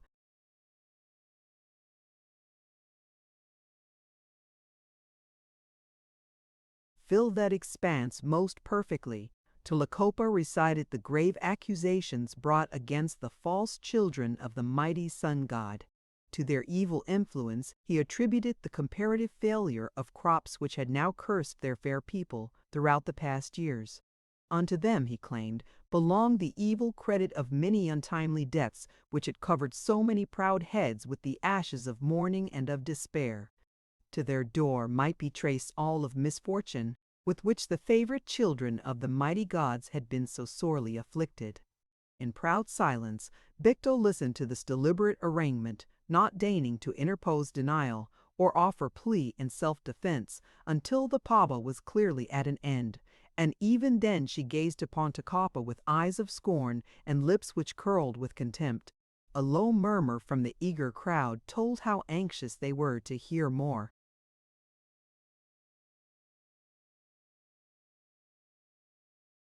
And, taking her cue from that, Victo made a graceful motion with her white hand, following it by words that sounded rarely sweet in their deep mellowness after the harsh, dry notes of the paba. Who dares to bring such base charges against the daughters of Quetzal? Who are our accusers, head priest? Did Tlacopa shrink from that queenly presence? If so, 'twas but another cunning device, intended to pave the way to complete success, to catch the fickle fancy of his audience by rendering his retort all the more effective. Who dares accuse us of wrongdoing? Again demanded the Amazonian mother, speaking for her child as well, around whose waist her left arm was clinging as a needed support. The mother of all the gods, forcibly replied the priest, now casting aside all.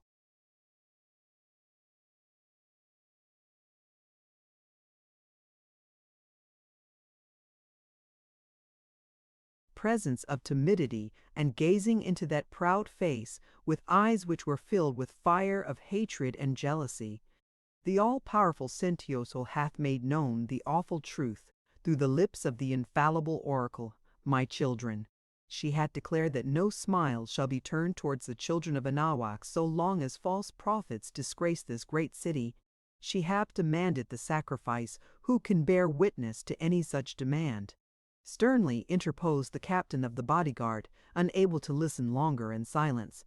Tlacopa flashed an evil look his way, but from the audience issued another murmur, rising louder until it took upon itself the shape of words, demanding indubitable proof that the oracle had indeed spoken thus. And, no longer daring to rely upon his own authority, Tlacopa turned to the sacrificial stone, whereupon lay the helpless lamb, bowing knee and lifting face as he volubly repeated the customary invocation. Just then it appeared far more nearly, and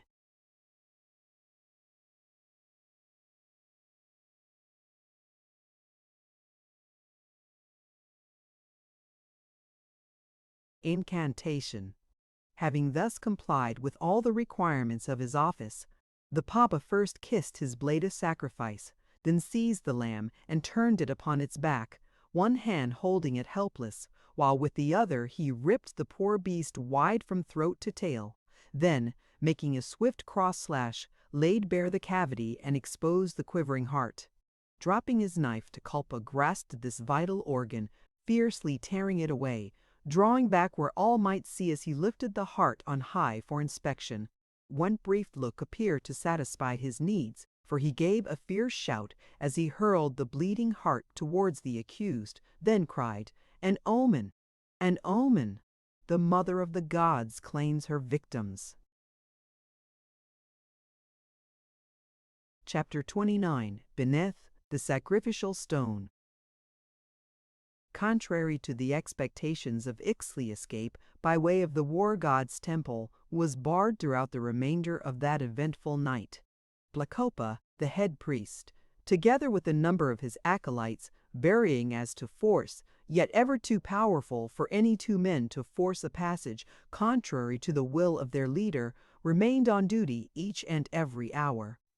And hence it came to pass that those early hours found our fugitives still beneath the temple, worn through loss of sleep and stress of anxiety, yet firmly resolved not to permit that intended outrage without at least striking one fair blow for the children of the sun.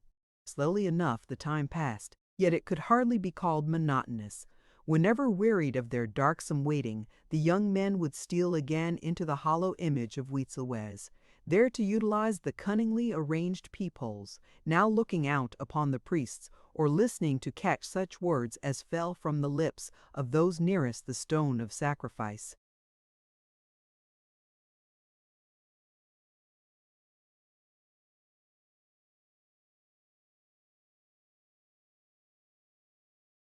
In this manner, Ixtli contrived to pick up quite a little fund of information, mainly through the confidences reposed in the certain favored few of the Brotherhood by the chief Paba, and this in turn filtered through his lips after the chums once again retreated to the lower regions for both safety and comfort.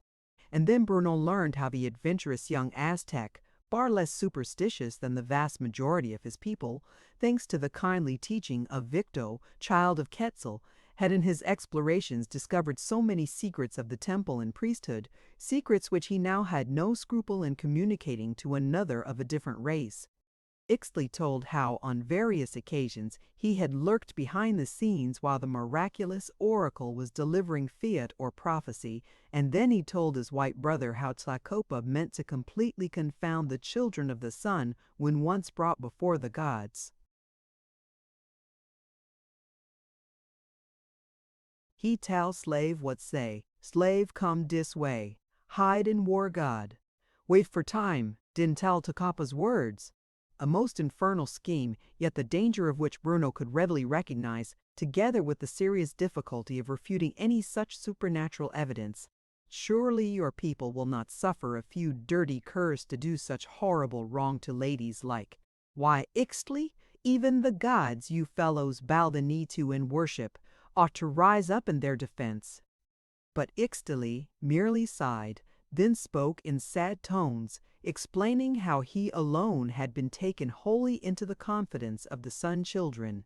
Even the captain of their guards knew Victo and Glady as but descendants of the great fair god, whom the audacious trickery of a rival sent far away from the land of his favored people, to find an abiding place in the sun itself.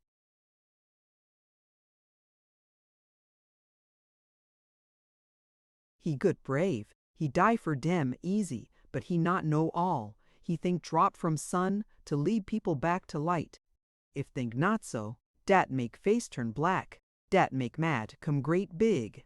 As was ever the case when his feelings seemed deeply stirred, Ixtli found it difficult to fully or fairly explain his sentiments, but Bruno caught sufficient of his meaning to give a fair guess at the rest. He found the ray of hope in the belief that Astaltal at least would defend the children of the sun, and Ixtli predicted with apparent confidence that the members of the bodyguard would stand firm under the Red Heron's leadership.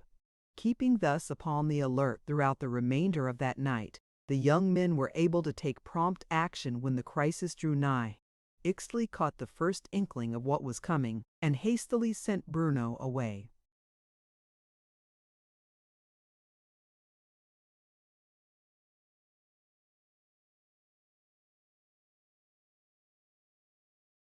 From the peepholes, dropping a word in his ear as they both prepared for clean work.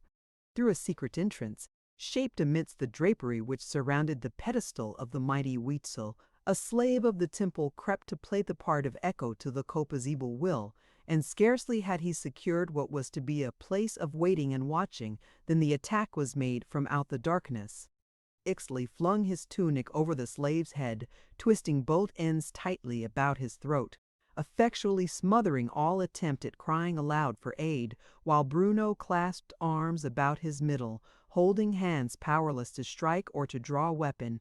A brief struggle which produced scarcely any noise, certainly not sufficient to reach the ears of priest or helper. Then the trembling, unnerved slave was bundled down that narrow passage, to be dumped in a remote corner, and there,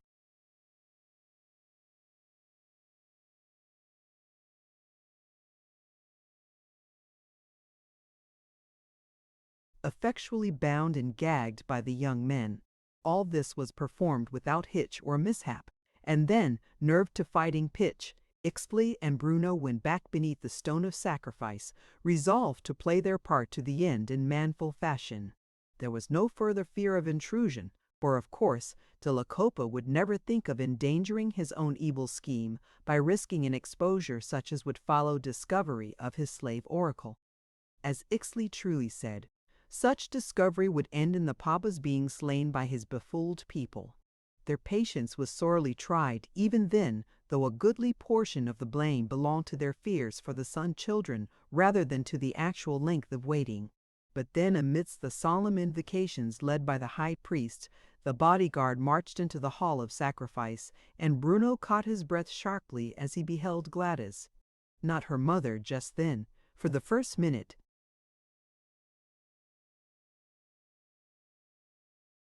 only Gladys.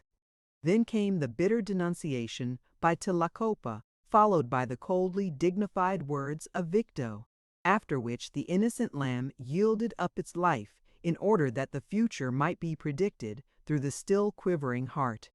With a fiercely exultant cry, Tlacopa hurled the vital organ towards the accused, it striking the mother upon an arm, then glancing further to leave an ugly smear upon the daughter's shoulder, ere falling among the eager multitude, who fought and struggled to secure at least a morsel of the hideous thing. "Behold, the gods hath marked their own," cried the high priest, his harsh tones fairly filling the hall of sacrifice. "They are guilty of all crimes laid at their door. They merit death 1,000-fold. The Mother of Gods hath spoken." "To whom but thou, Tlacopa?" sternly cried the captain of the guards, as he,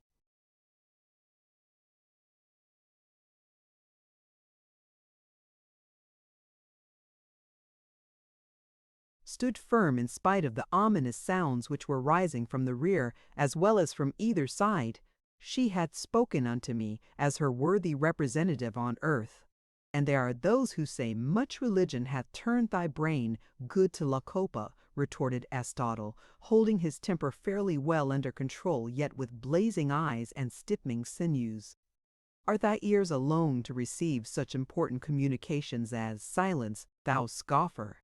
fiercely cried the high priest, lifting quivering hands on high as though about to call down the thunders of an outraged deity upon that impious head.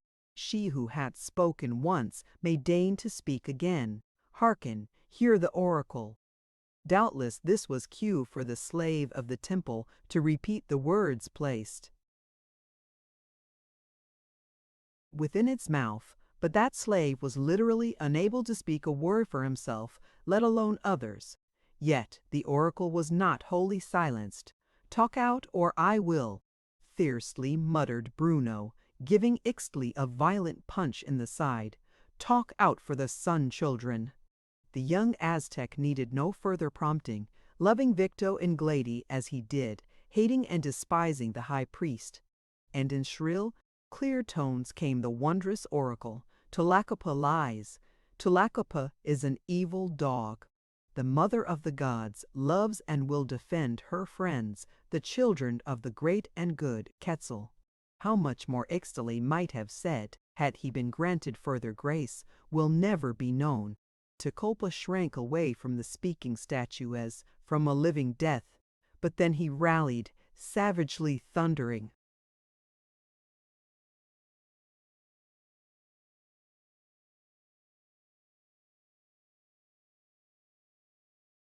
"'Tis a lying oracle.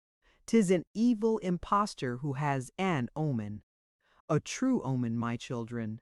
The evil ones hath been branded for the knife. Seize them. To the sacrifice.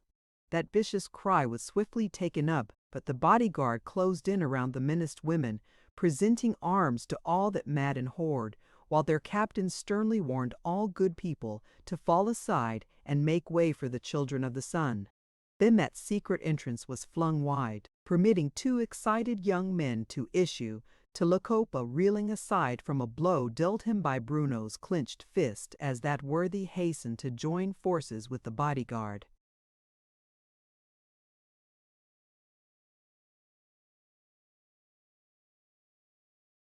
Chapter 30. Against Overwhelming Ode.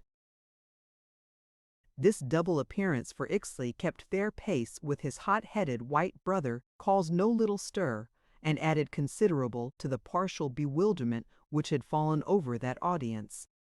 Prince Hua shouted forth savage threats, but he, as well as the Paba, was fairly demoralized for the moment by the totally unexpected failure of their carefully laid schemes.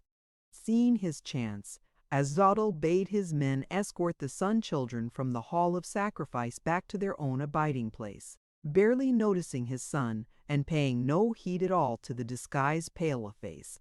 With spears ready for stroke or parry as occasion might demand, the guard faced about and slowly moved away from the great stone of sacrifice, rigid of face, cool of nerve, ready to die if must be, yet never once thinking of disobedience to orders, or of playing cur to save life.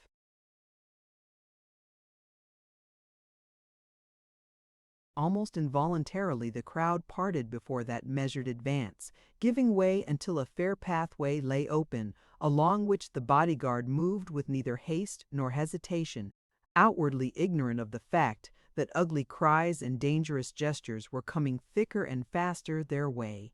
Scores of other voices caught up the fierce cry given by the head priest, and now the temple was ringing throughout with demands that the false Sun Children should pay full penalty, should be haled to the sacrificial stone, there to purge themselves without further delay.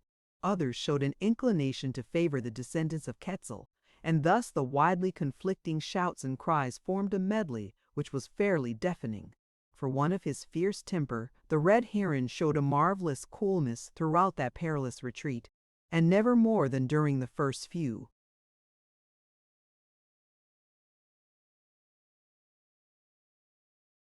Seconds. Then a single injudicious word or too hasty movement might easily have precipitated a fight, where the vast audience would surely have brought disaster, whether the majority so willed or not. Holding his men well in hand, moving only as rapidly as prudence justified, yet losing neither time nor ground, where both were of such vital importance, As-Usadel forced a passage from the great hall of sacrifice down to the level, then out into the open air, where one could see and fight if needs be. Through all this, Bruno Gillespie held the position he had taken, one hand gripping tightly his maquahuetl, but placing his main dependence upon the revolver which nestled conveniently within the folds of his sash, one nervous forefinger touching the curved trigger. He could not help seeing that the danger was great. He felt certain that they could not retreat much farther without coming to blows when the odds would.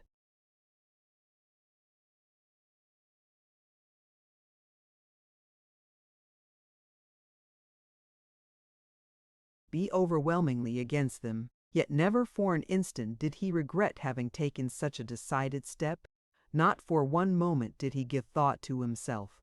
Almost within reach of his hand, if extended at the length of his arm, moved the fair maiden whose face and form had made so deep an impression upon his mind and his heart.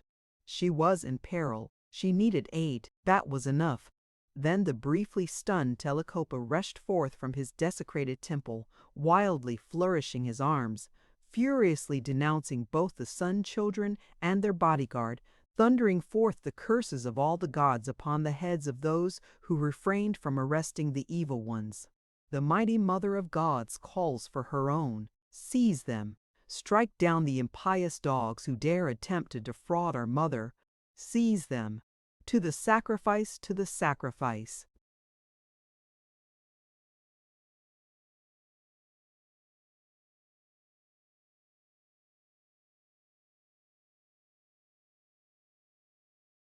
Equally loud of voice, the prince-wa came leaping down to the sandy level, urging his people to the assault, offering almost fabulous sums as reward for the brave Aztec whose arm should lay yonder traitorous red heron prone in the dust. The crisis came, and the dogs of war were let loose. An arrow whizzed narrowly past the feathered helmet worn by the captain of the guards. A stone came humming out of sling to be deftly dashed aside by Aztotle's shield ere it could fairly smite that gold-crowned head, as outwardly calm and composed, Victo aided her trembling daughter on towards the temple of the sun god, where alone they might look for safety. But would it be found even there? No, for at savage howl from lips of the high priest, a strong force of armed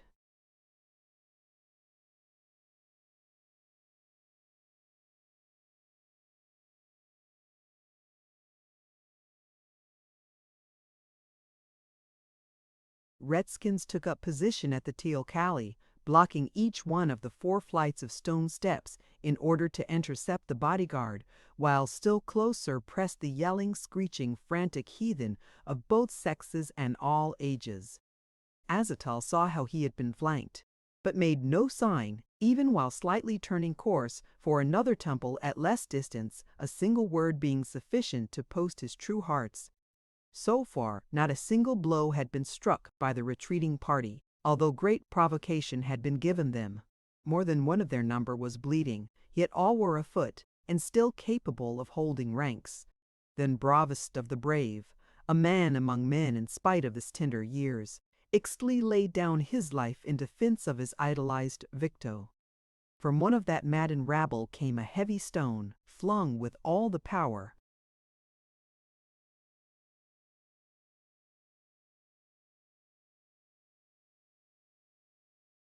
of a sinewy arm and great sling. Smitten fairly between the eyes, the poor lad's skull was crushed as a giant hand might mash an eggshell.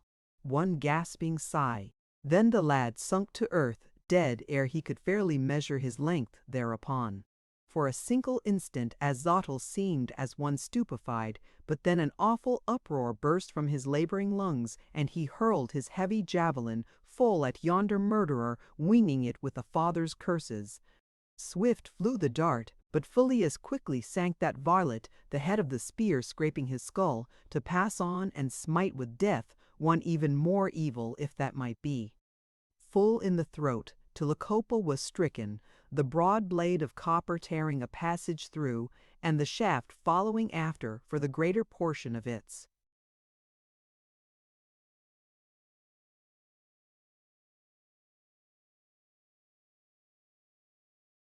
length. Unable to scream, though his visage was hideously distorted by mingled fear and agony, the high priest caught the wood in both hands, even as he reeled to partly turn, then fall upon his face, dead, thrice dead. With a wild thrill of grief and horror, Bruno Gillespie saw his red brother reel in cruel death, and for the moment, heedless of his own peril, which surely was doubled thereby, he sprang that way, to stoop and catch that quivering shape in his eager hands. Too late, save to show his comradeship. That heavy stone had only too surely performed its grim mission. Dead, poor lad, dead, while seeking to save another.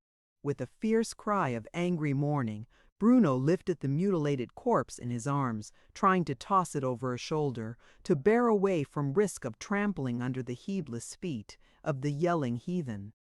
But it was not to be. Another stone smote his arm near the elbow, breaking no bone, yet so benumbing the member as to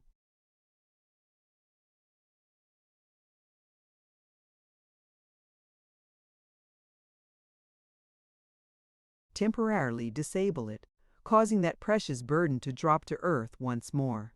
Then came an awful outcry from the people, whom the sight of their high priest reeling in death had for a few fleeting seconds fairly stupefied. Cries which meant much to the living, and before which even that band of true hearts receded with slightly quickened pace. With the others fell back, Bruno, leaving his hand with lying beside the lifeless corpse of his red-skinned brother at heart, but drawing forth the weapon which he knew so much better how to use. The fierce lust of vengeance now seized upon him, heart and brain. He shouted forth grim defiance to that howling crew, and as the deadly missiles came in thickening clouds, carrying death and wounds to the bodyguard of the Sun Children, he opened fire, shooting to kill.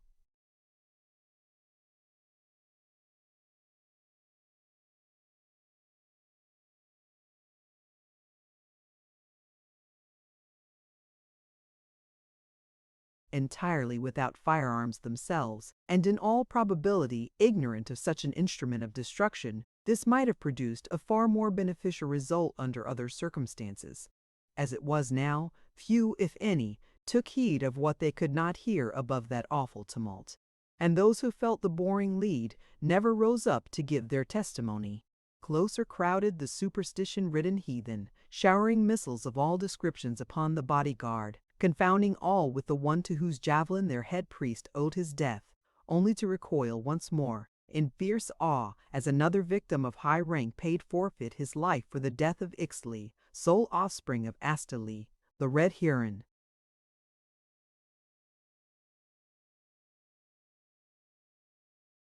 Chapter 31. Defending the Sun Children. Louder than ever rose the voice of Lord Hua after witnessing the fall of his ally, the High Priest. In spite of the great odds against the bodyguards, he began to fear lest his intended prey should even yet slip through his evil clutches. Fiercer than ever rang forth his curses and imprecations upon the head of the Aztec who thus dared the vengeance of all the gods by lifting hand and arms against the anointed. And then, his own nerves strung by those very efforts to inspire others, Lord Hua forged nearer the front, eager to behold all his hated enemies crushed to earth as by a single stroke. And then with vicious force he hurled his javelin straight for the white throat of the Sun Child who had scorned his fawning advances, and only the ever-ready eye, the true hand, the strong arm of Aristotle again warded off grim death from the fair god's child.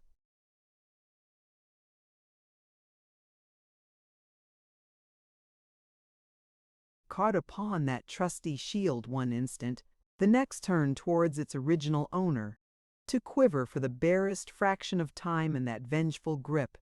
Then, gloriously true to the hero's will and intent, sped that javelin home to the false heart of false prince, grinding through skin and flesh and bones, cleaving that hot organ with broad blade of tempered copper, forcing one vicious screech from those tortured lungs, then causing that bulk to measure its length upon the blood-sprinkled sands. Once again the heathen involuntarily recoiled, as death claimed a high victim. Once more the band of true hearts slightly quickened their pace towards the temple, now nigh at hand. Yet those lessened numbers never once betrayed fear, or doubt, or faltering. Grimly true to their trust, they fell back in the best of order, fighting as they moved, beating back the heathen hosts as though each man was a god, and their strong arms a wall of steel.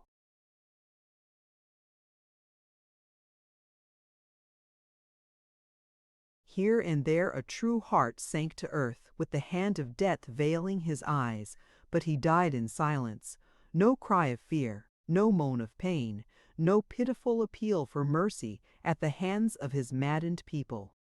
They knew their sworn duty, and like true hearts they trod that narrow path unto the very end. Although with gradually lessening numbers, the bodyguard remained practically the same. Still in a hollow square, with the children of the sun god in the center, they slowly, doggedly fell back, ever facing the ravening foe, ever moving shoulder to shoulder as a single man. Then, just as Bruno Gillespie was refilling his emptied revolver, the base of the tall pyramidal temple was won, and still protecting their fair-haired charge, the bodyguard ascended to the second terrace, beating back such of the wild rabble as pressed them too closely. Again that wonderful barking death came into play, and Bruno felt a strangely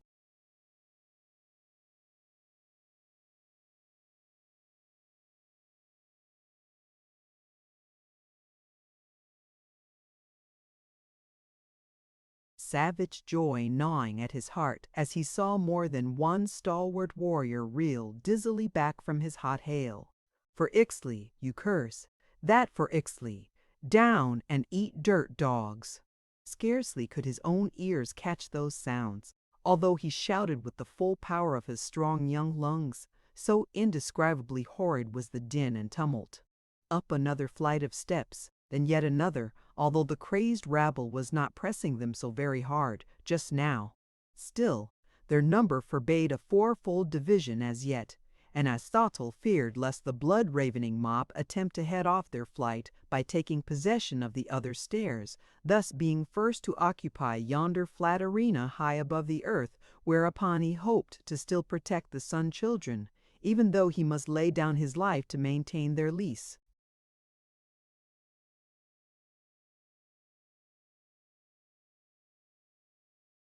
Lacking an acknowledged leader, the furious mass thought only of crushing the faithful band by mere weight of numbers, taking no thought in advance, else the end might well have been precipitated. Arrows, spears, javelins, stones from slings poured upon the bodyguard in almost countless numbers, now and then claiming a true heart as victim, whereupon the rabble howled afresh in drunken triumph. But where a single man died in the performance of his oath-bound duty, half a score heathen bit the dust and grove out his remnant of life yonder where most viciously trampled the feet of his fellow brutes, pausing barely long enough to beat back the crazed rush which came so close upon their retreat. The band of brothers would then slowly, doggedly fall back another of those mighty steps with bared teeth and blazing eyes, longing to end all by one joyous plunge into the thick of their assailants, dying with their chosen.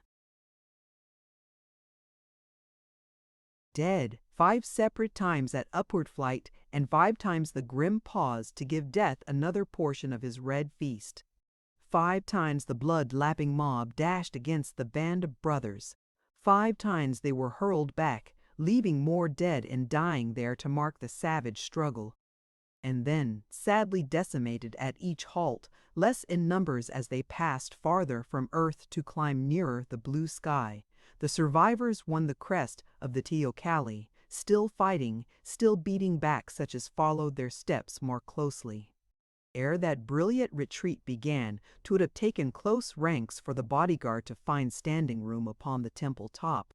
But now Astotl called for a division of his force, since there were 4 separate avenues of approach, of which the enemy was prompt to avail itself.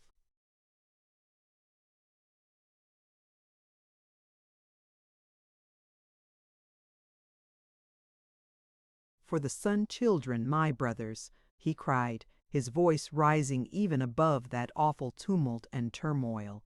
Guard them with your lives, little need to waste breath in so adjuring.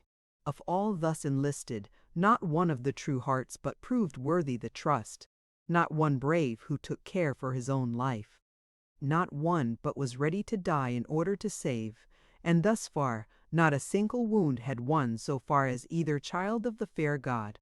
Even now, while the heathen were raging more viciously than ever, crowding each terrace and jamming each flight of steps to the verge of suffocation, strong arms were shielding them, true hearts were thinking how best they might be served.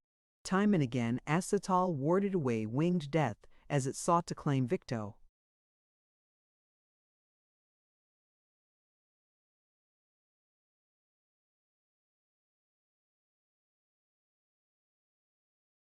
For its prey. And Bruno Gillespie, no whit less brave if somewhat lacking in warlike experience, made Gladys his especial care, sending shot or dealing knife thrust in her defense, barely giving thought to his own safety as a side issue. Those broad terraces bore ugly pools and irregular patches of red blood. The various flights of stone steps grew slippery and uncertain as they likewise began to steam. Yet forward and upward pressed the howling mob, and desperately fought the doomed bodyguard above. Faster fly the deadly missiles, too many by far for even the keenest eye to guard against them all. One and another of those gallant defenders drop away, only because death had claimed them, not because of fear or of bodily anguish. Azathoth staggers, an arrow is quivering in his broad bosom, but still he fights on, dealing death with each blow of his blood-dripping hand-wood. A stone lays open his brow, but heavier and faster plays his terrible weapon. A javelin flashes.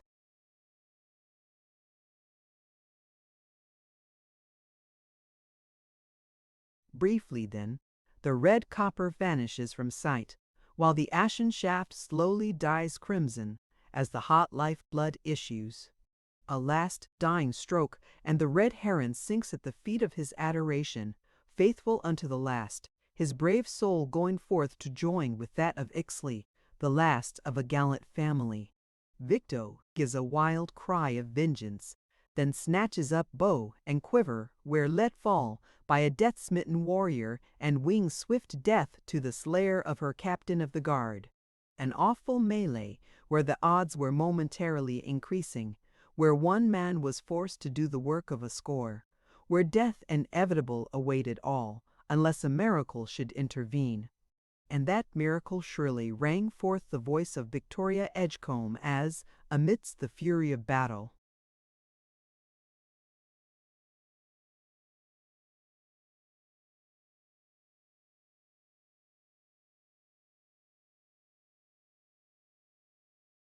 she caught sight of the airship swiftly darting that way through the clear atmosphere, bent on saving, if saving might be. The peculiar sound which attended the exploding of a dynamite cartridge heralded the death of more than one Aztec, and as the swift rattle of revolvers added to the uproar, there was an involuntary recoiling, a terrified shrinking, which was employed to the best advantage by the air voyagers. The aerostat barely landed upon the top of the temple before Cooper Edgecombe, with a wild scream of ecstatic joy, caught his wife in his arms and hurried her into the car, while Waldo and Uncle Phaeton aided Bruno.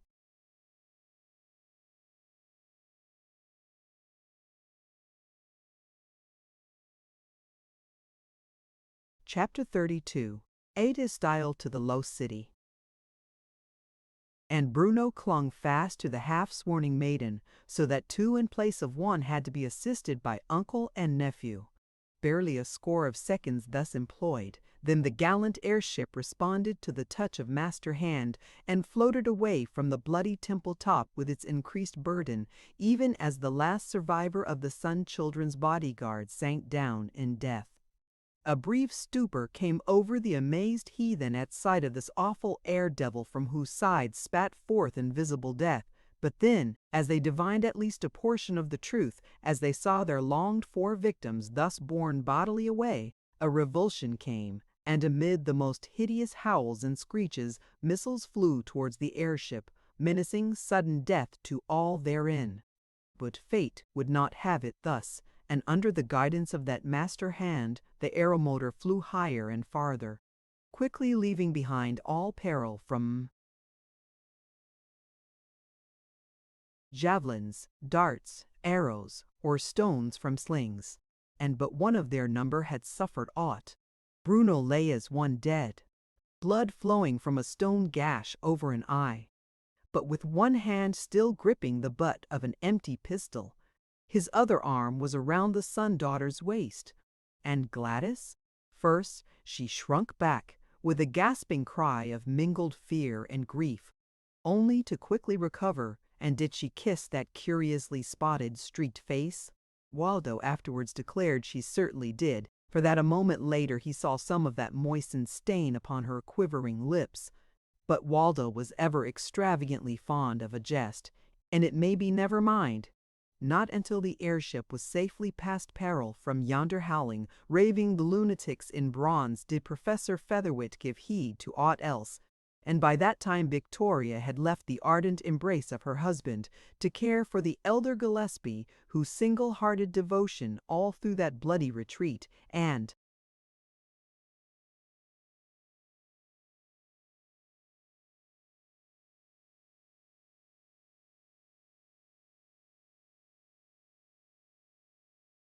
bloodier struggle upon the temple had not wholly escaped her notice.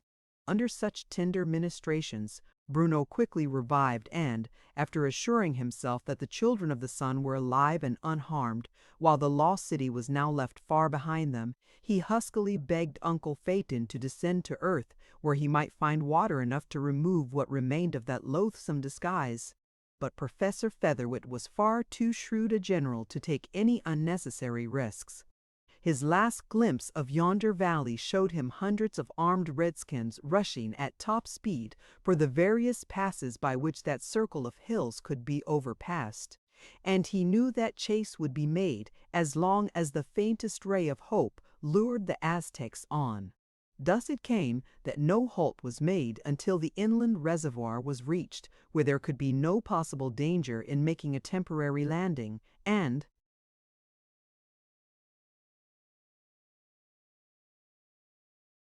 then Bruno stole away in hot haste, both to wash his person and to reclothe it in garments not quite so ridiculous as he now felt that savage rig must appear.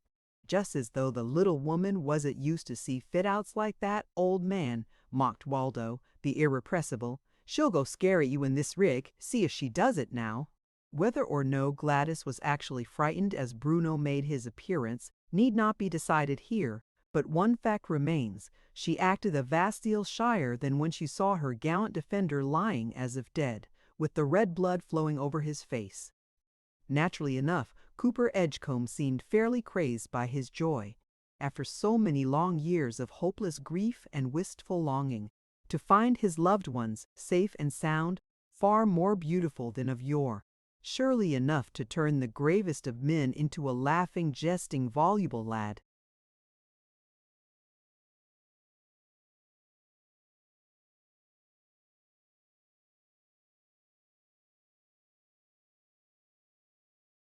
But throughout it all ran a vein of sadness and of mourning.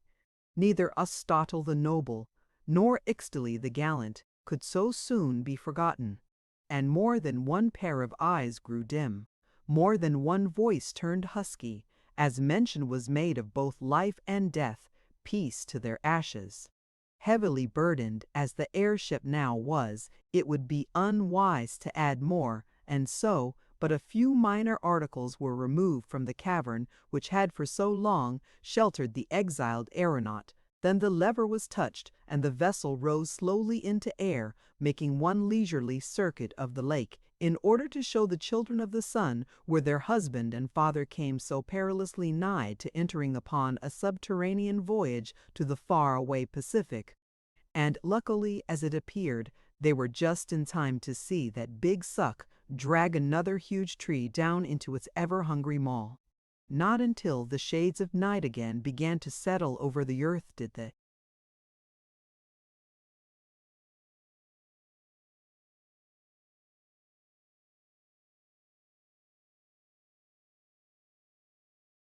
professor permit another halt, but then many miles lay between that lost city of the Aztecs and their present position, and, after selecting a pleasant spot for alighting, preparations for their first alfresco meal in company were begun.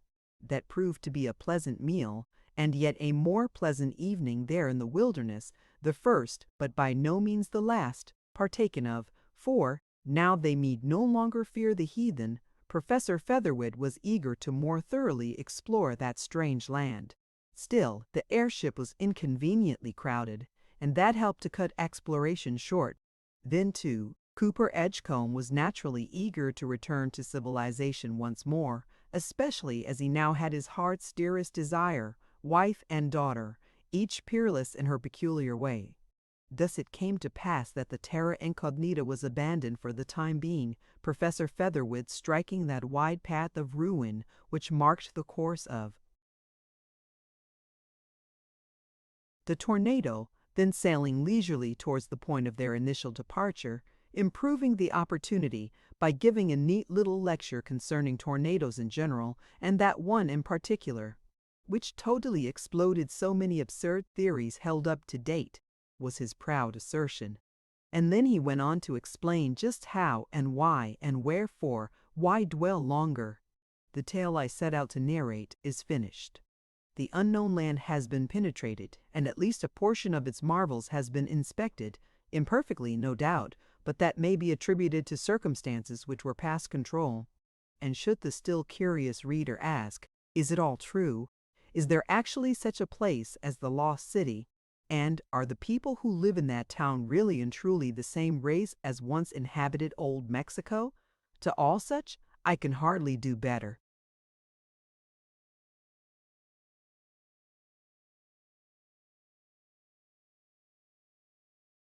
Than this, there was a territory of Washington. There is now a state of Washington. Within that state may be found a range or system of mountains known to the world as the Olympics. And within the wide scope of country which lies nestling inside of that mountain system may to this day be found, but, after all, a little parable which Waldo Gillespie read to a certain doubting Thomas on the very evening of the day which changed Gladys Edgecombe, spinster, into Mrs. Bruno Gillespie, may better serve in this connection.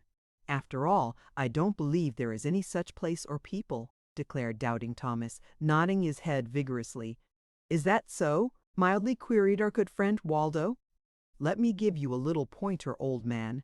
Once upon a time, a man by the name of John Smith was being tried for stealing a fat hog. The state brought 3 reputable witnesses to swear that they actually saw the theft committed, while the best the defense could offer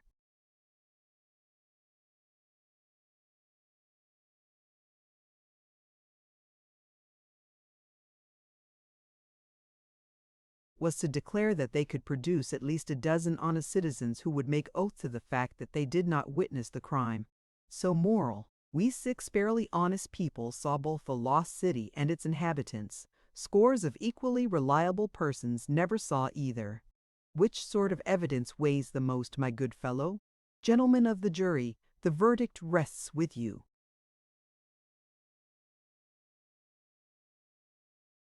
The end. Thank you for listening to this story. I hope you enjoyed the journey, the characters, and the world they carried with them. If you enjoyed this audiobook, please subscribe to the channel and leave a comment below. Your support helps keep these stories alive and allows more timeless books to be shared with listeners around the world. Until next time, thank you for listening.